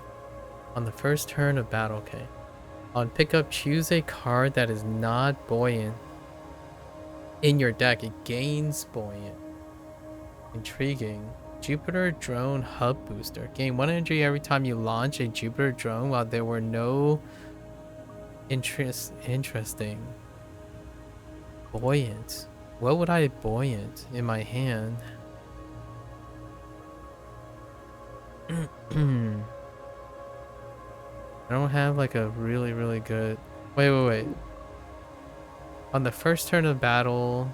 Okay, on pickup, choose a card. I don't have a great one to buoyant. Not really. I'm kind of hurting. This is interesting. I kind of like this. Gain 1 energy every time you launch a Jupiter drone on the first. So it's like an automatic one-off. Or I gain 3 artifacts and try to jettison all of this in advance. You know what? Let's go for it. YOLO. Jumper cables. Probably crosslink. If you end with more than a cockpit, man, that sucks. Sure, a piercer. Piercer is good. 3 costing. That could jettison the. It could help with the piercing. Oh, piercing. It does line up with the drone thing I'm going with. Or take the piercer. That wasn't so hot for the cost of jettisoning things. All right. Well,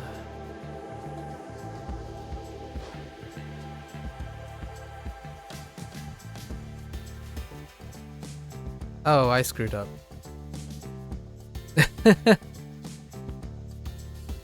Actually, that's okay. Actually, not the end of the one.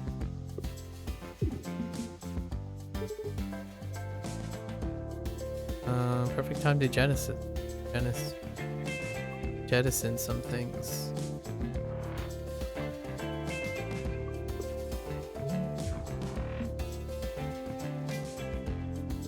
Oh, right. I also have that option as well.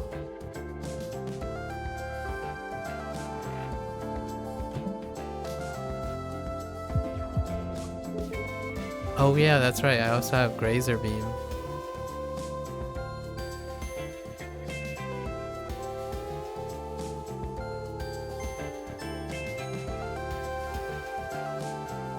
Uh-oh.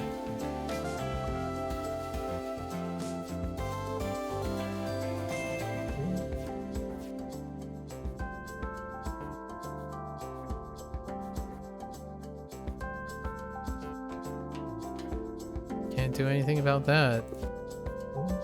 Ugh. My face.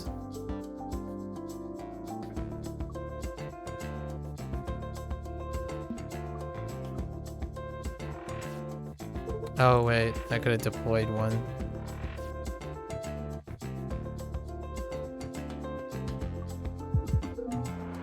Yeah, Piercer works on... Fair enough.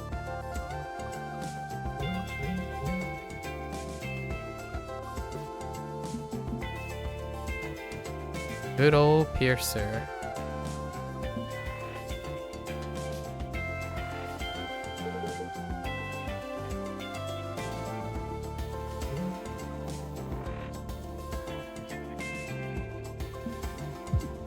Good old Piercer. Aggressive armoring. No. I mean, wait. But does it matter? Because I have Piercer. No, it doesn't matter. Oh my goodness.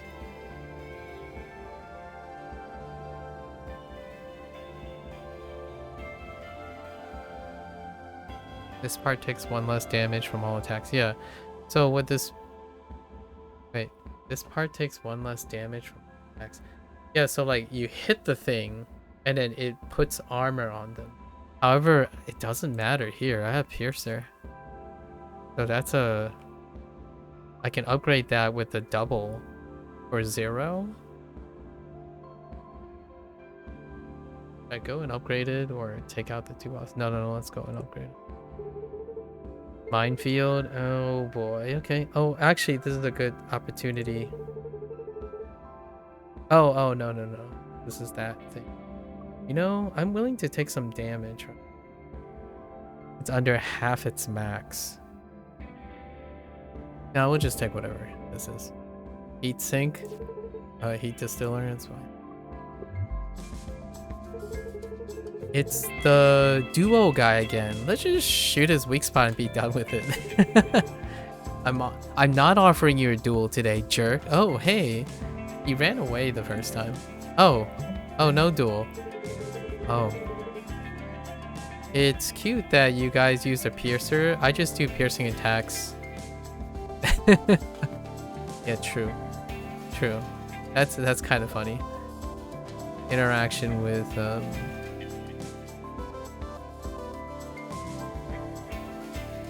Can I end you right now?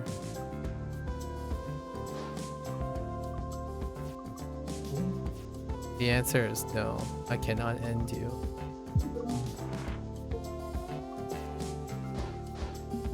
Look at those flying swords. Oh wait, I forgot. There's flying swords in this game.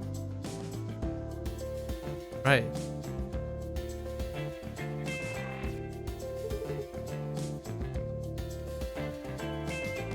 How much do these do? 3 damage.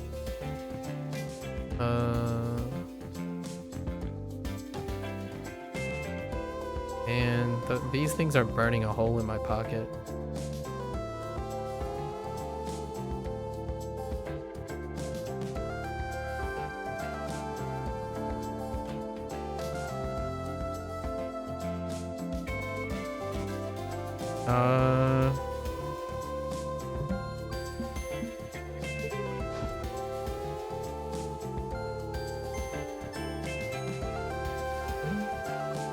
That's the best play I got. Okay. Where were you, Medusa?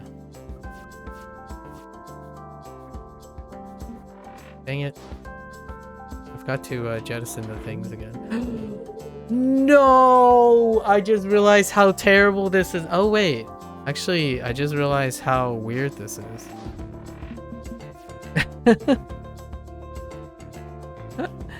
Oh, I forgot. It affects my own drones. That's actually pretty terrible.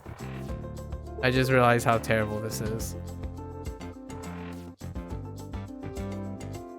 That is a very, very unfortunate oversight. An incredibly silly oversight.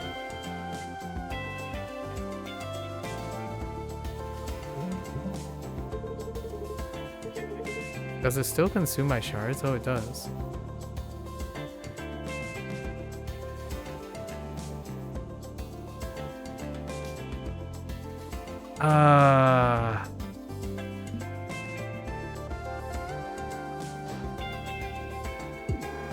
Yeah.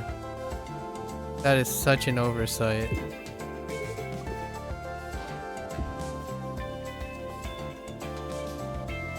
Oh my goodness. Now I feel... Now I feel like a doofus.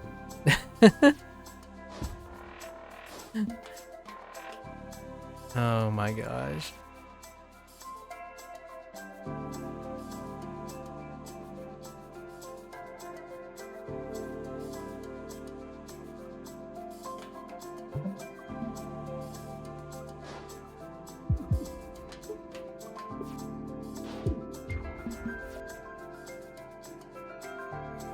Man, I couldn't land on the...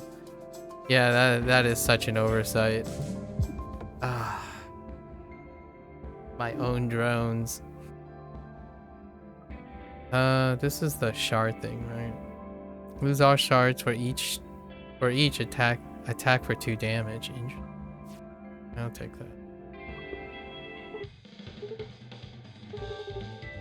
that. I'll still keep it though. Yeah, it would have been funny if you could upgrade these. That is such an oversight. I do want to get this aggressive armoring though.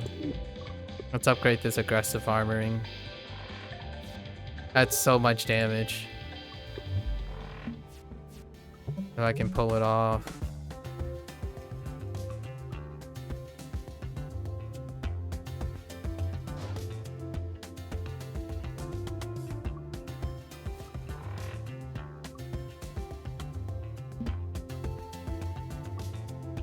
What does this do? Whenever this ship is shot, the part becomes our... Oh yeah, that's right. Oh, those are mines. That's fine.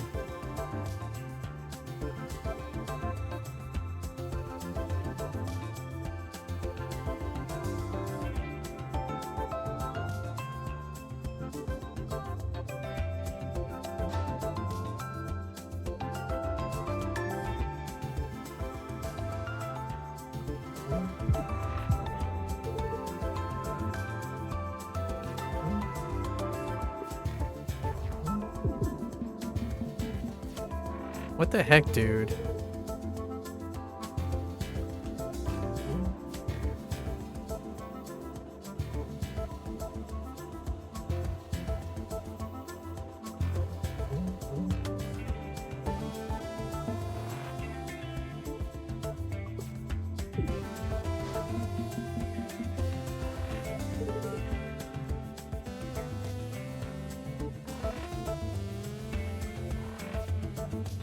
Oh, baby. That's what I want to see.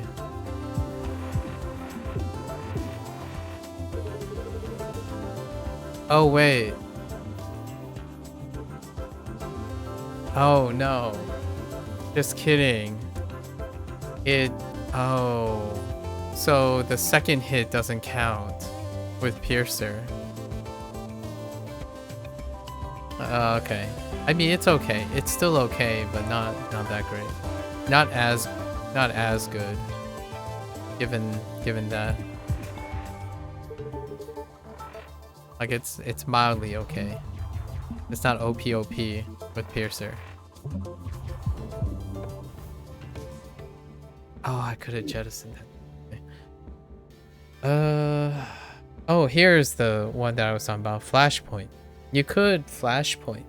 So infinite loop into a flashpoint with battery. So a battery, think twice, flashpoint.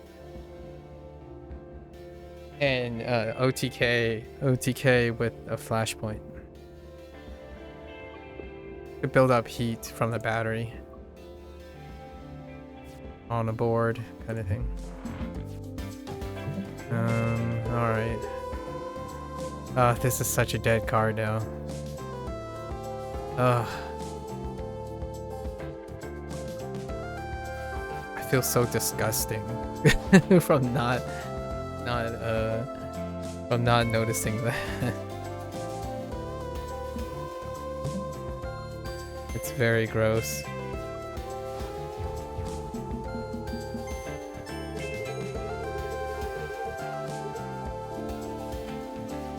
Gotta get rid of this.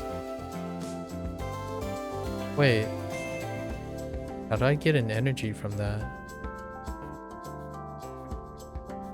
Oh, I have energy refund. Since when did I get an energy refund? Huh.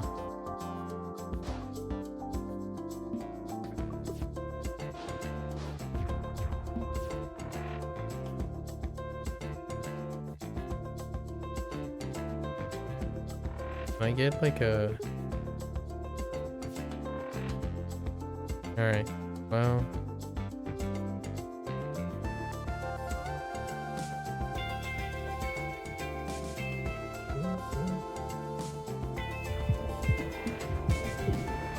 Yeah, okay. It only counts the first attack.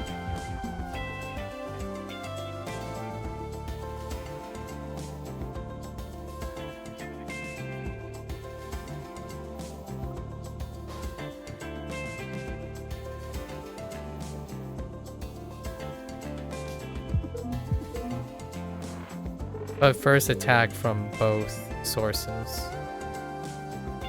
Nope, can't avoid that damage. Ugh.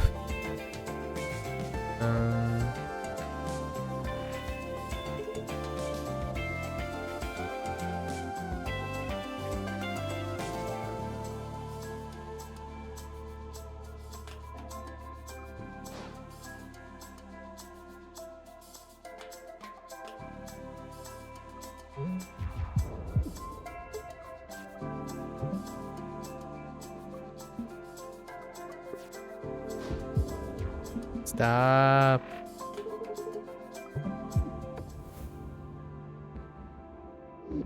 Okay.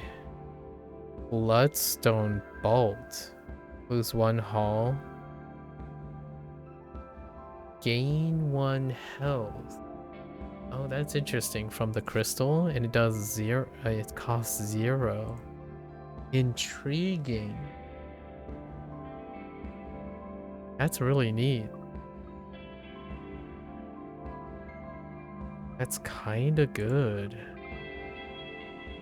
I need to upgrade Quantum Quarry at that rate, then...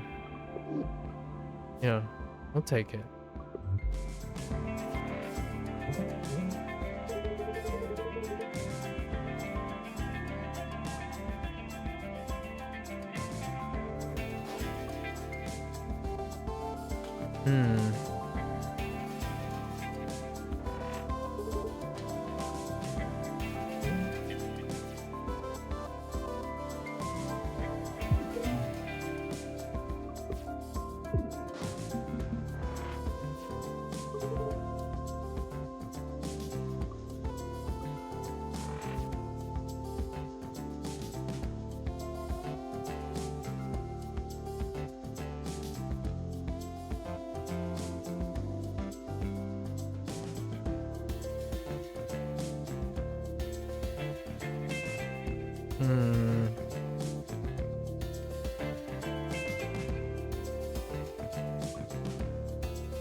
Oh no!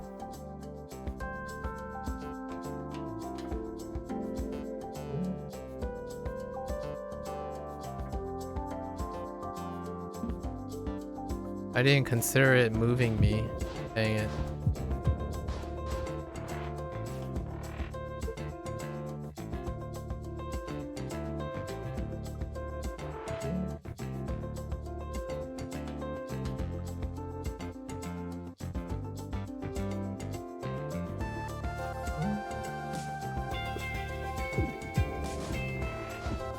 That really sucks.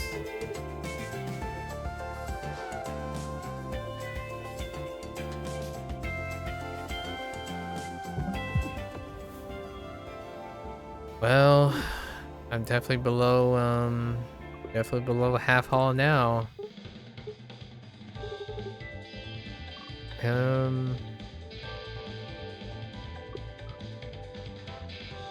Why YOLO?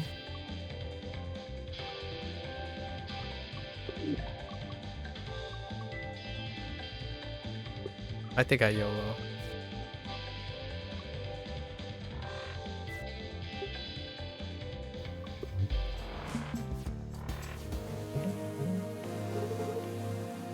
Bad mistake.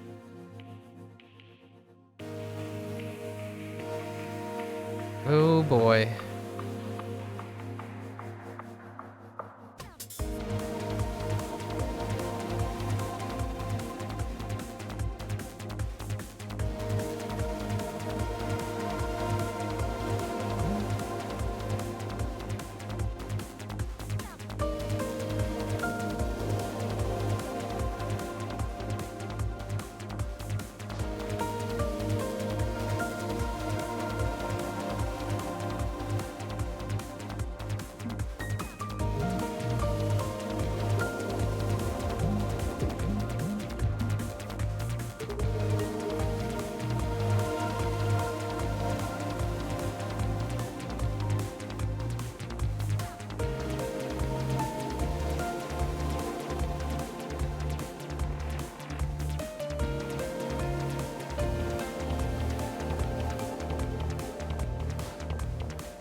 This track.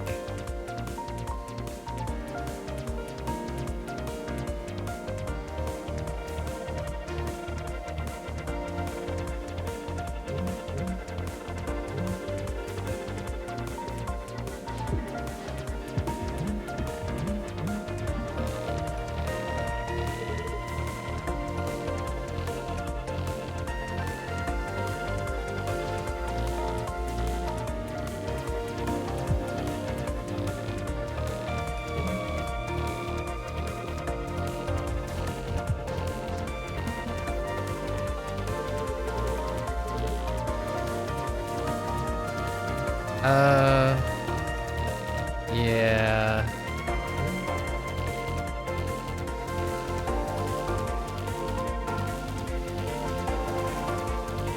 Only way. Oh, I could have drawed first before I did that.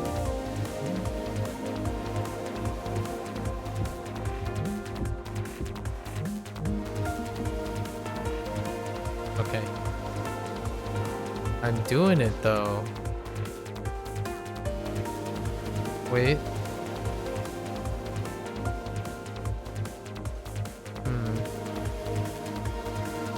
Not enough. But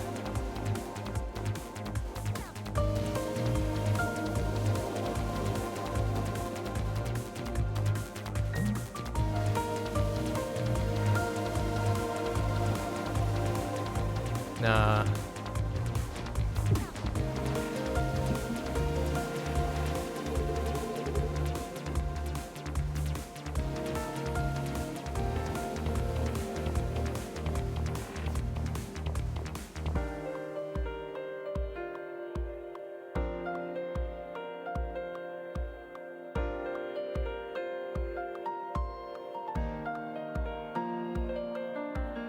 What is that, 3?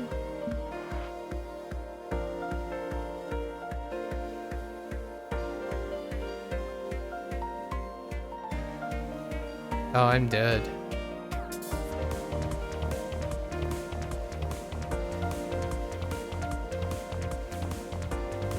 Can I get movement? No. Yeah, I can't do anything about that. Hold.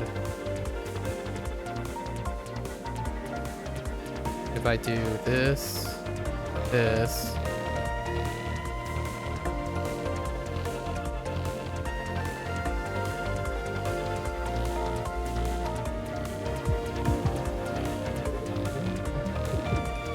No! Wait. Oh wait, add crosslink.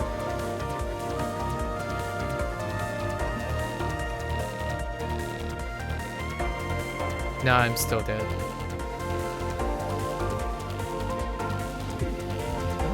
Oh no, wait. I'm alive! Oh my gosh. Wait, how did I get reduced 1 damage? Heal 2, gain a non-temp crystal shard. Oh, that's interesting. Perfect specimen. You can make it into an exhaust for 1 to heal. Or serenity with an... Oh, dude. Yes. So I can upgrade it. Okay. Ooh, simplicity. 0 doubler. Each time the first time you play a 0 cost, do the action twice. Wait. Hold.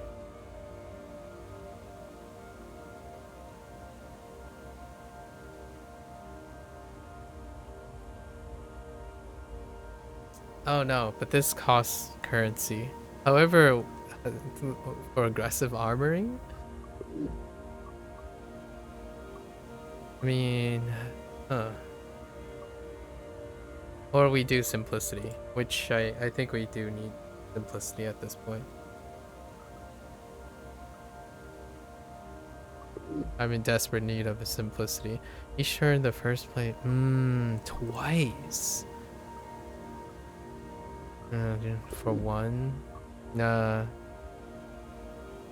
We'll do simplicity.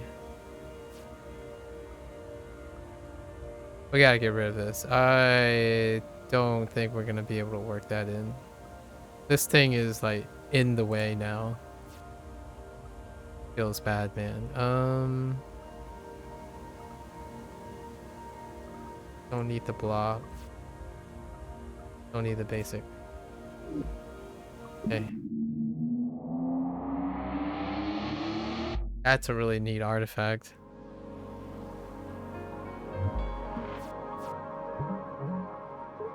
Like, look at this.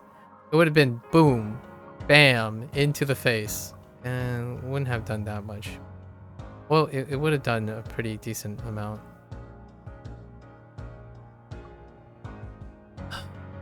This is only proc once. Where was it? What was it called? Oh, wait. I didn't pick it up, did I? No. Never mind. I didn't pick it up.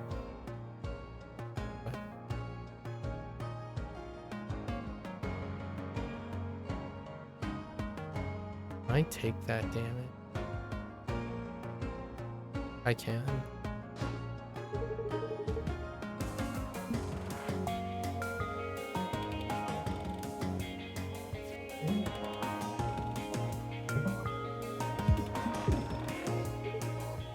I keep forgetting about the move, man. I could have moved with that attack.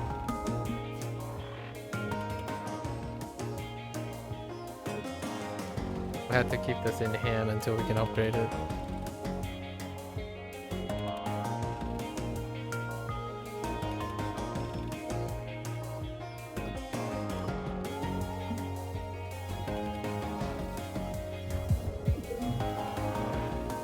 We also have Gray's Beam, so that's nice.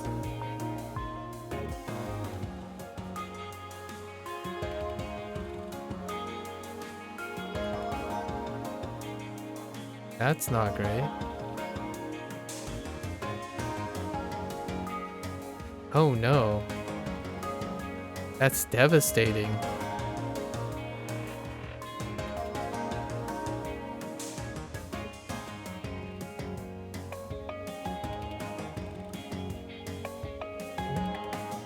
Great, that's half my haul.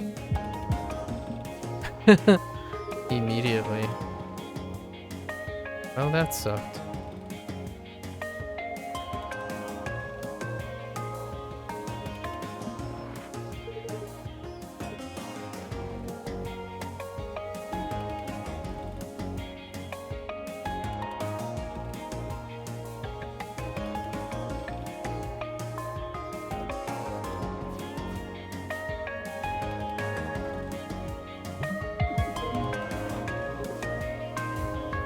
Not the stealthiest, not the stealthiest thing in town, that's for sure.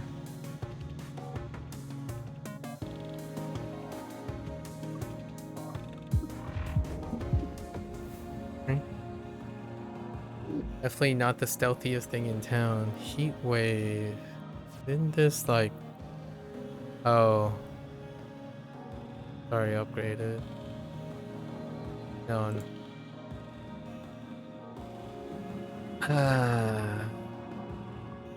YOLO. Okay.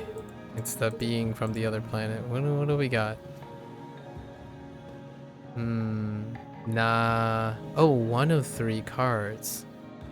And I can skip, so. What do I want?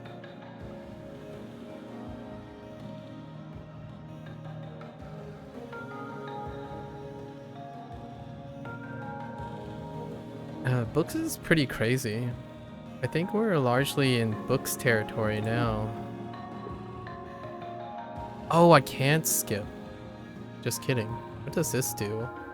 Remove the mid-row object in front of you, of your missile bay, and put it in a release in your hand. Intriguing.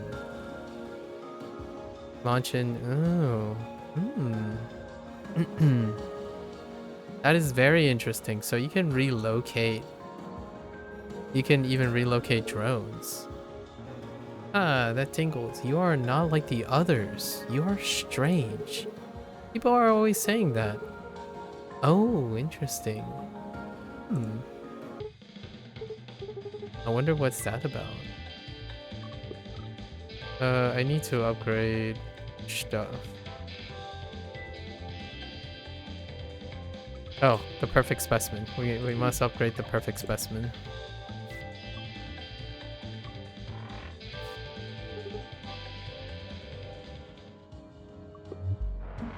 That's the only potential way we are going to have enough staying power without getting annihilated.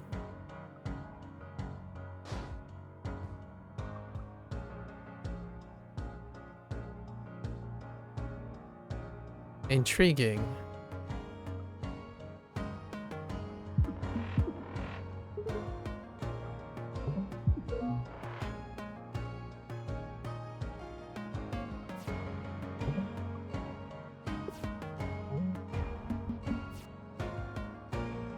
Okay.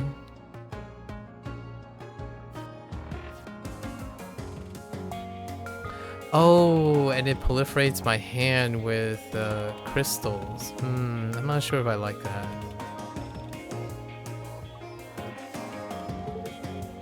It does allow me to armor up though.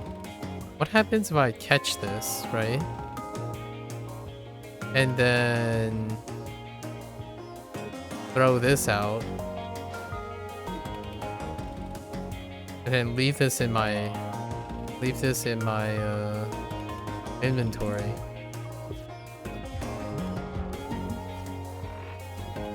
Does it stay? It does. Okay.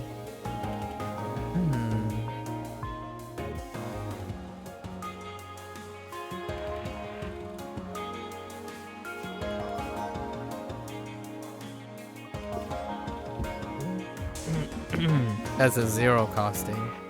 0 costing is pretty nice.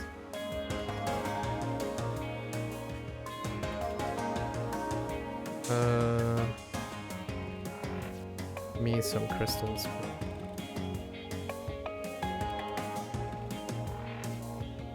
Interesting.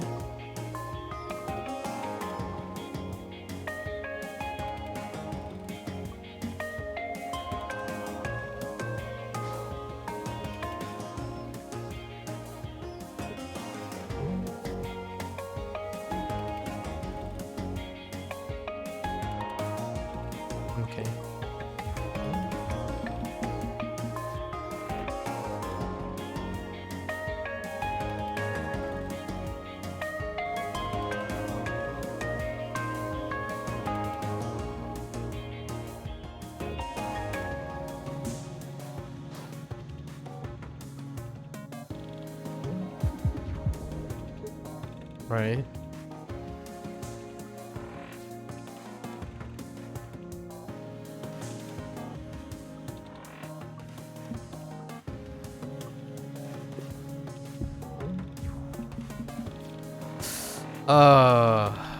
Okay.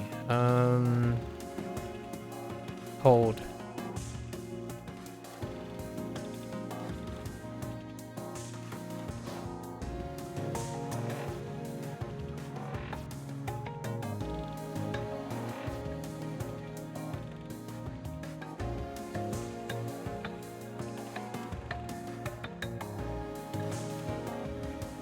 Dang it.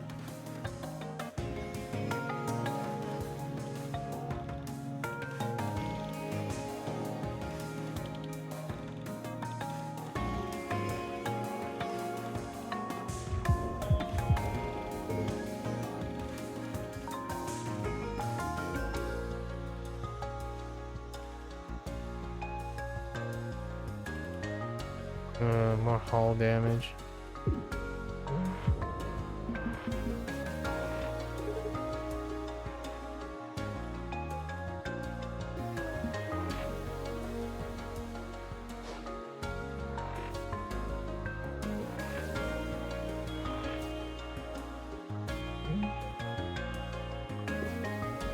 Come over here, I dare you.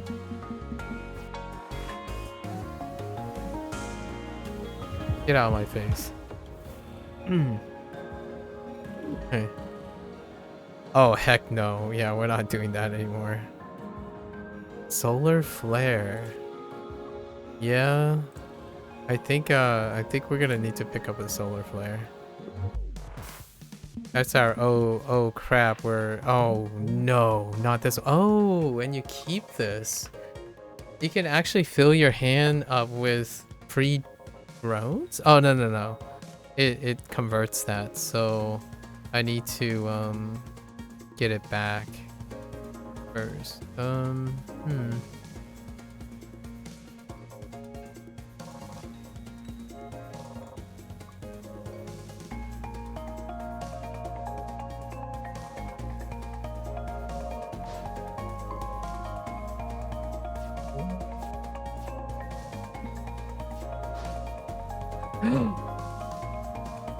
Wait. It gets tossed back in the reverse direction? Oh, wait. I didn't read that. Wait. Hold on.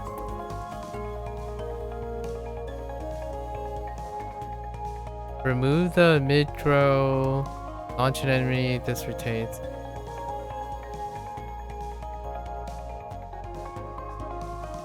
Are you serious? It turns the thing the other direction?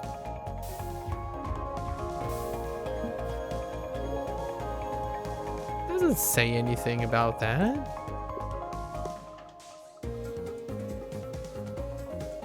Remove the mid-row in front of you and put it in a release thing, right? Launch an enemy. Okay, well, I gotta see what happens.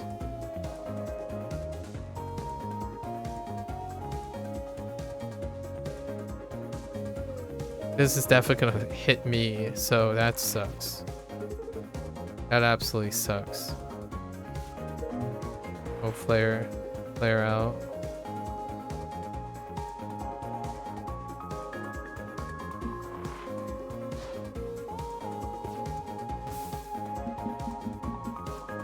Oh, it stops the dude from doing corrosion though.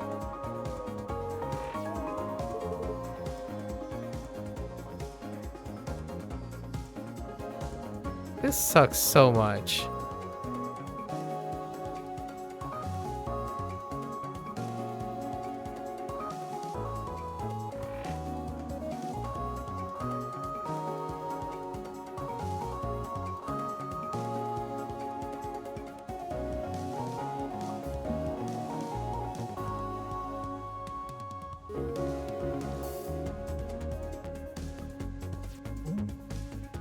I got robbed. It's preventing me from doing anything. In no way did I know.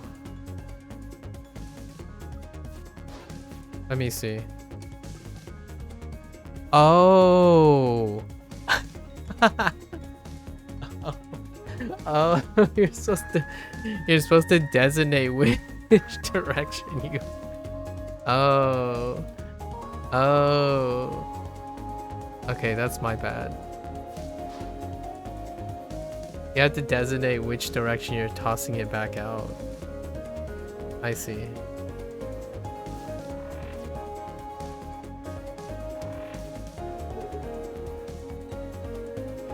Alright, alright. I have to guard up or else I'm...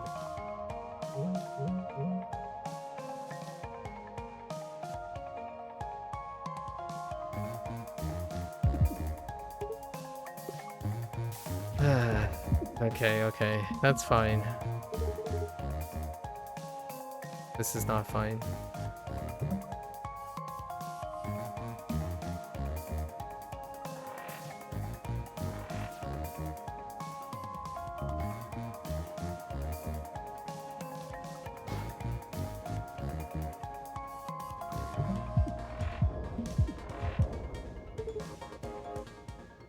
I keep forgetting that moves me.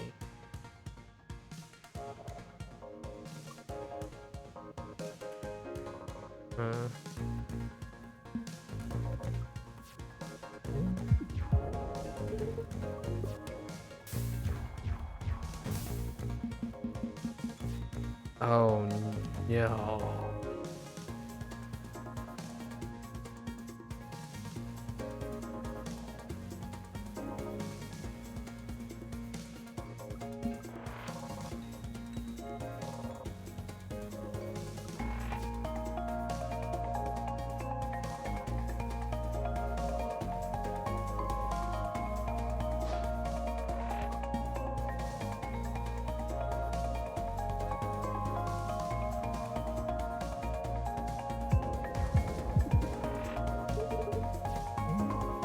Oh, the stone thing, the stone healing thing can work with Dizzy? Where if you heal, you get... Oh, or I could get a heal booster. A heal booster is a common thing. Pretty sure.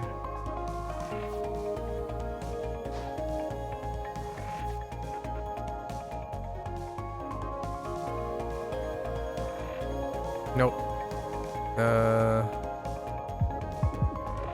Yeah. A heal booster is a common thing. Ventilation. For the draw? I don't have any energy. Even if I did it. Not enough energy. Radar subwoofer.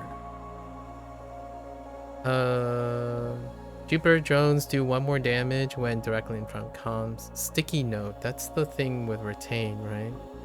And Sub-Zero heatsink. I don't think I need some. Something with retain. What do I want with retain?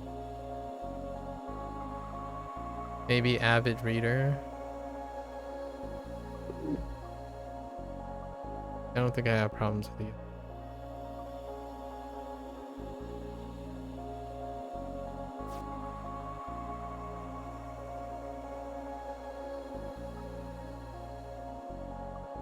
Just be my source of damage. Jettison hatch? Oh my gosh, what a late time to get Jettison hatch. Alright, getting hail from a research festival. Oh hey, it's Dr. Bjorn. Hail, are you available for a brief test of the great Dr. Bjorn's latest invention? Oh, the Duplictron, right. What can we duplicate? Solar flare?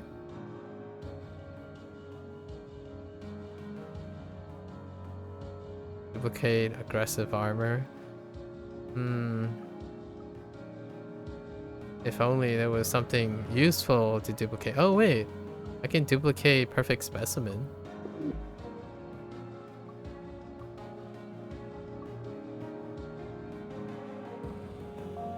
Yeah.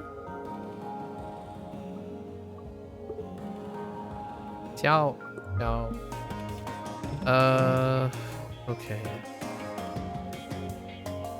Have a evade. I think we're going to not have to sacrifice anything.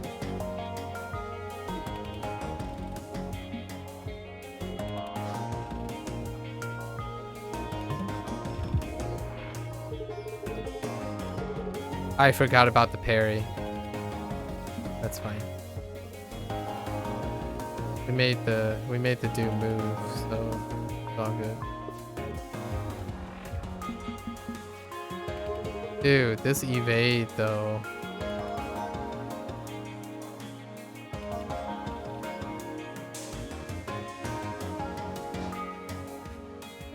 This evade is a problem.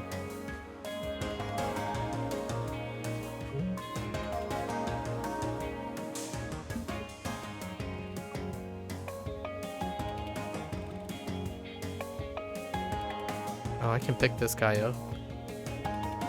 No, that's fine.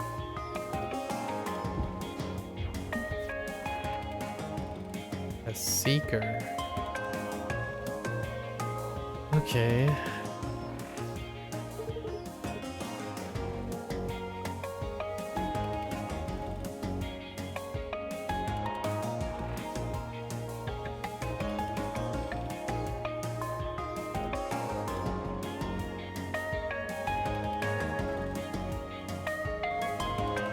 Can't move.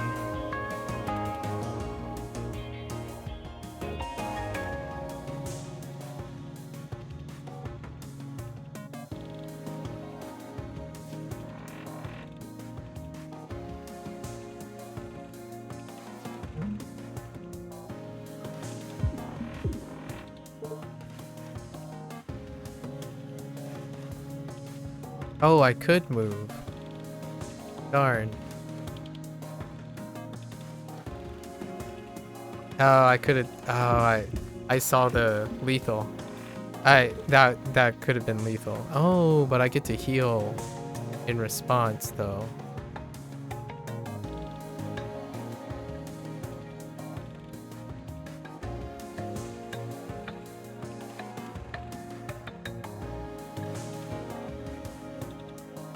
I'm gonna heal this way.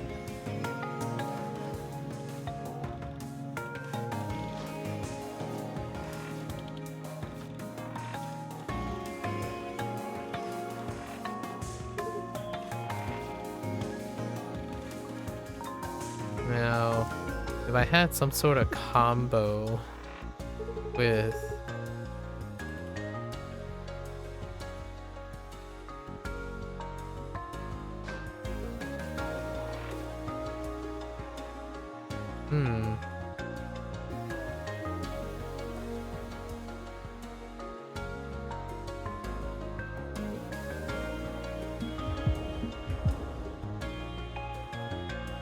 Okay.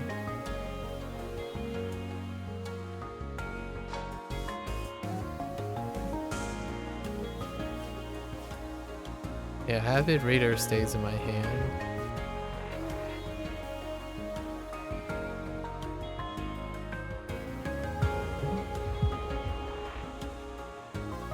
Okay. As long as I'm not shooting directly at the person, I suppose.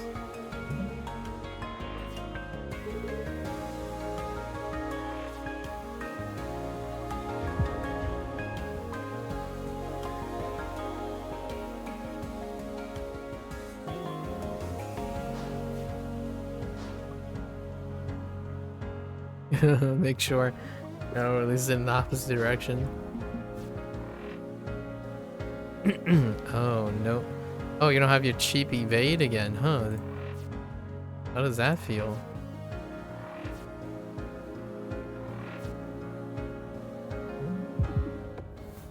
Okay.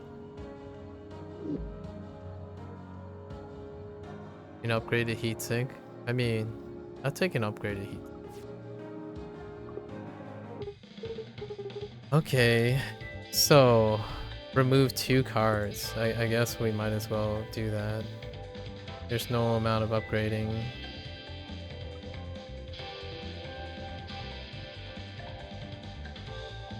I have some basic movements. Not the greatest. Honestly, pretty bad.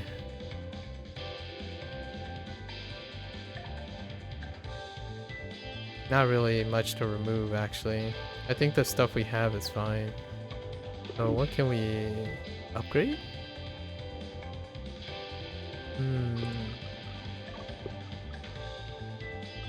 What does this do? Oh.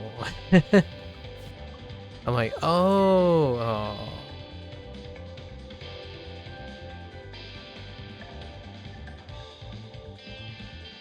What about you? I could do...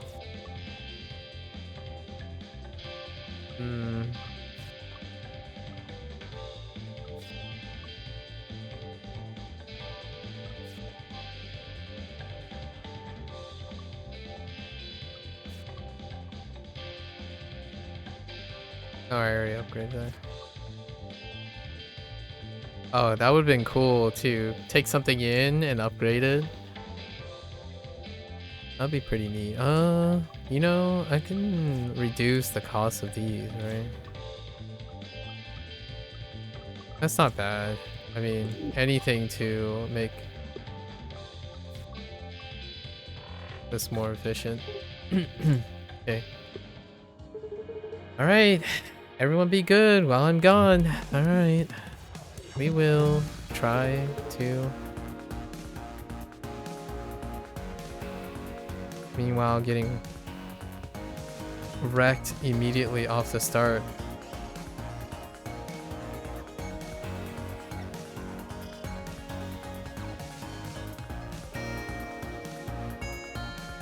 Yeah, immediately get wrecked right from the start. We can do...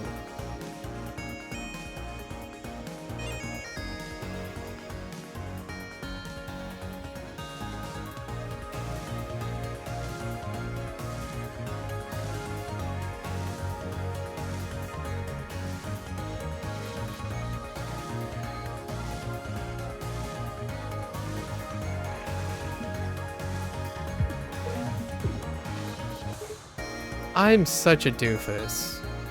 I keep forgetting that that moves you.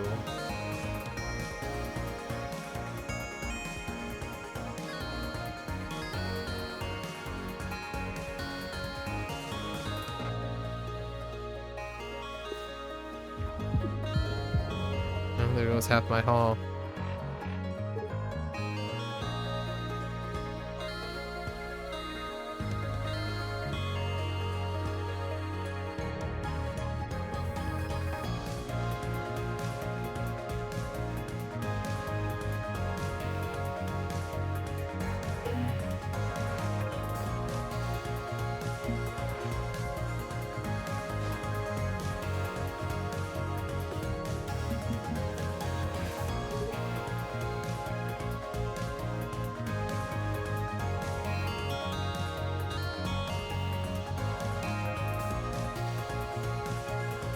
Why?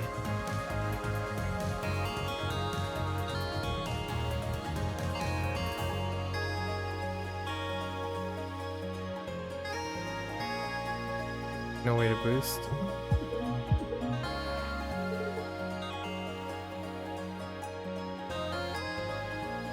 Oh, crosslink.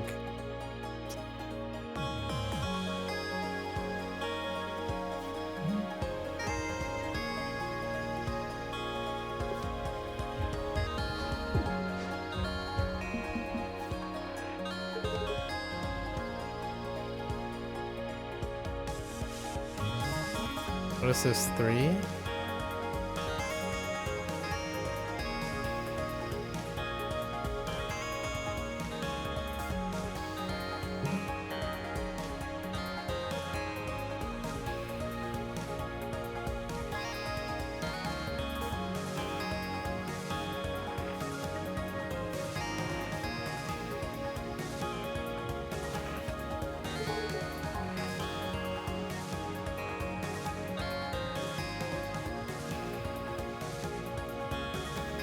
Oh, we are not moving to the other side.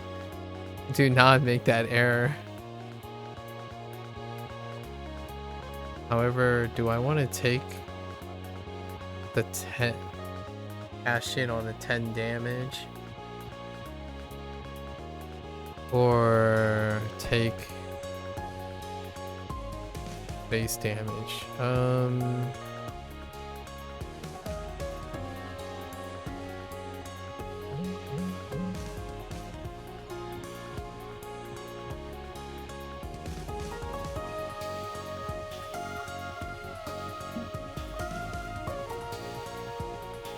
No.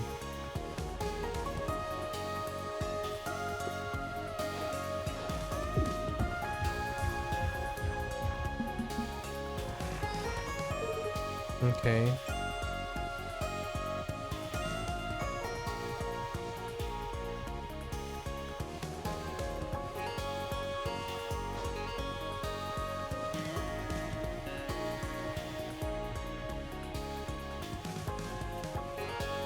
Oh, I can catch and release as a way to use Avid Reader. That's interesting.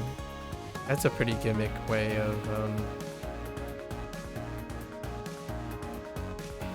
I don't have enough, though. Enough energy.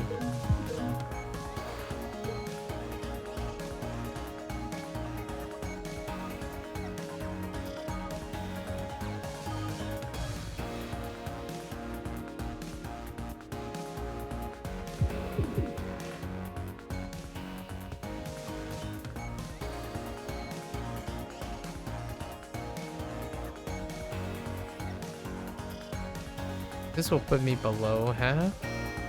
Oh, we can use the extra damage.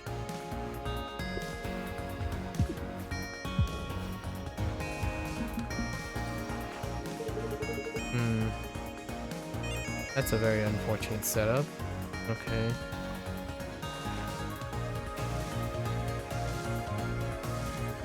Oh, I can move way out of range.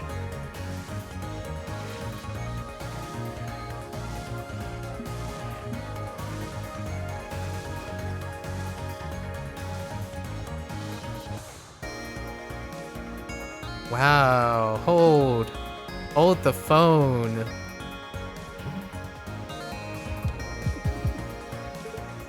Nice.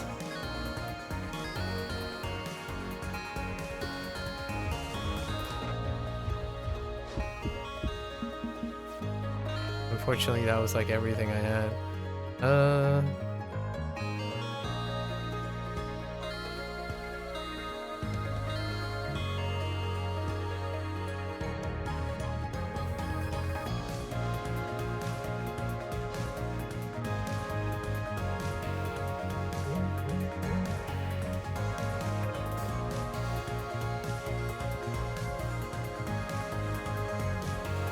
This is working surprisingly well. Oh no, I'm gonna take 1 damage here. Okay.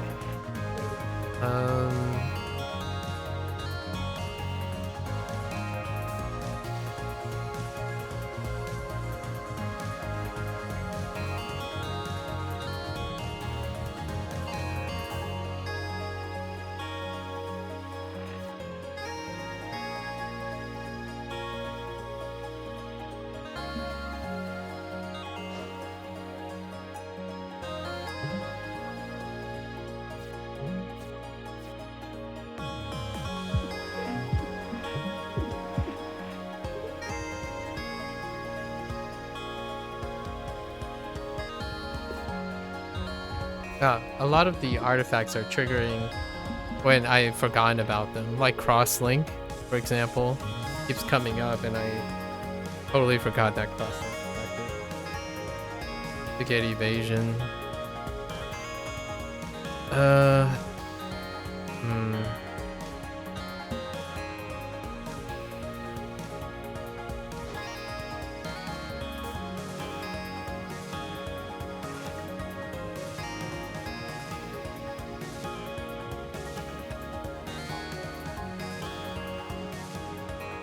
Dang it.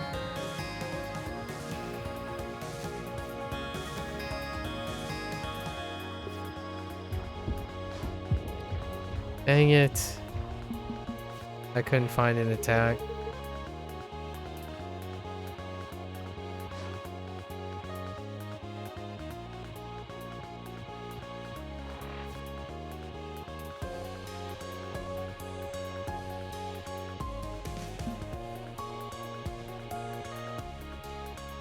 No!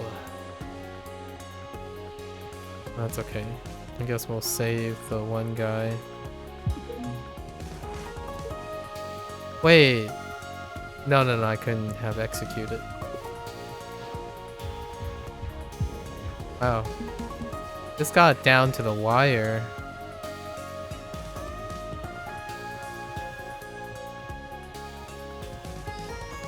Risk it for the biscuit.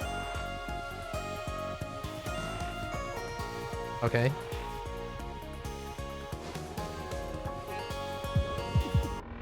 Yes. Okay. Alright, let's see Max's last memory, right? You are growing stronger. Who shall it be? Oh, it's Max. Let's see what Max's story is like. I'm not sure I totally understand that what your place is in all this. But I think you're trying to help us save the universe, so I appreciate it. The universe is infinite and in no danger. The local time knot which we are trapped in is also infinite, but an infinitely small fraction of the larger infinity. I see. And the time knot is in danger. Oh, yes. Okay. Fair enough. Let's see his third memory. E-minus 91 days. Okay, solder that wire here. Keep that grounded.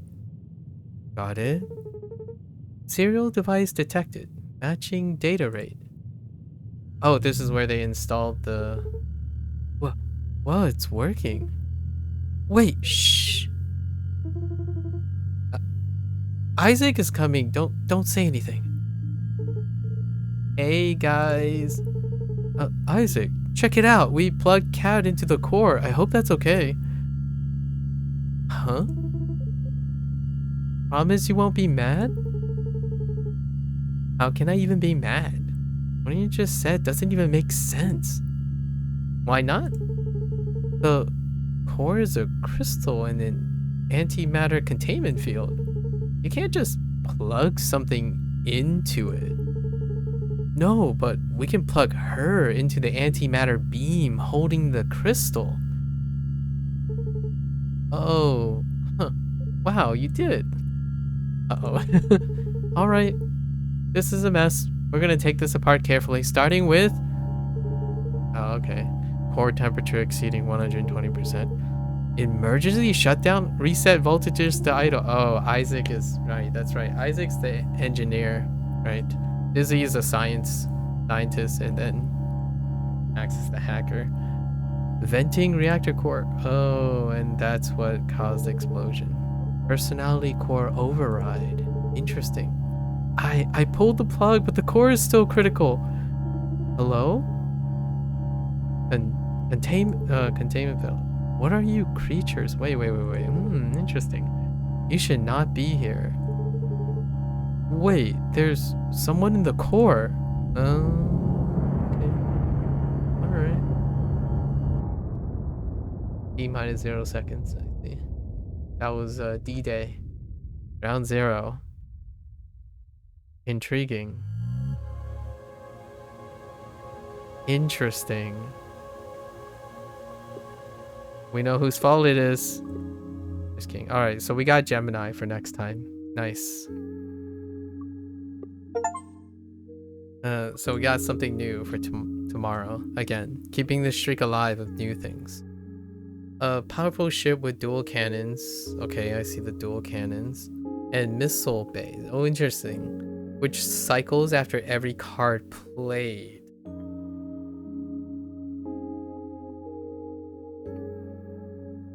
After you play a card, toggle both your active cannon and missile bays. How does that help? That doesn't. Oh, that's really hard to play. Hmm. Although drones, though, if we have Isaac, oh, I could see an Isaac thing. I think Max really didn't do that much, huh? Isaac. Books is pretty OP. I kind of want to see Books' story though. Could do something like, how big is this ship? It's 5 sections across. Huh. Definitely could see a drone build. So we take Isaac.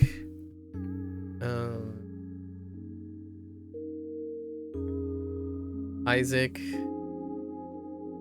Not Perry. We're not doing Perry. Maybe Books, Dizzy, and Isaac.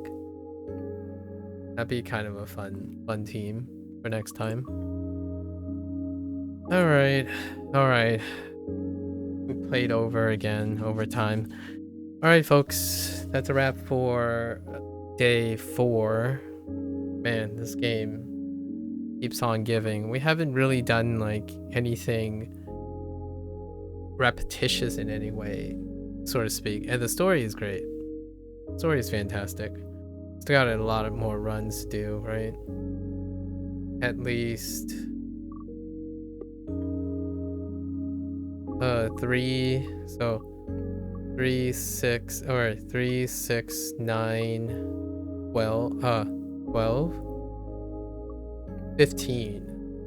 Wait. I don't think Books was not on the list, was it?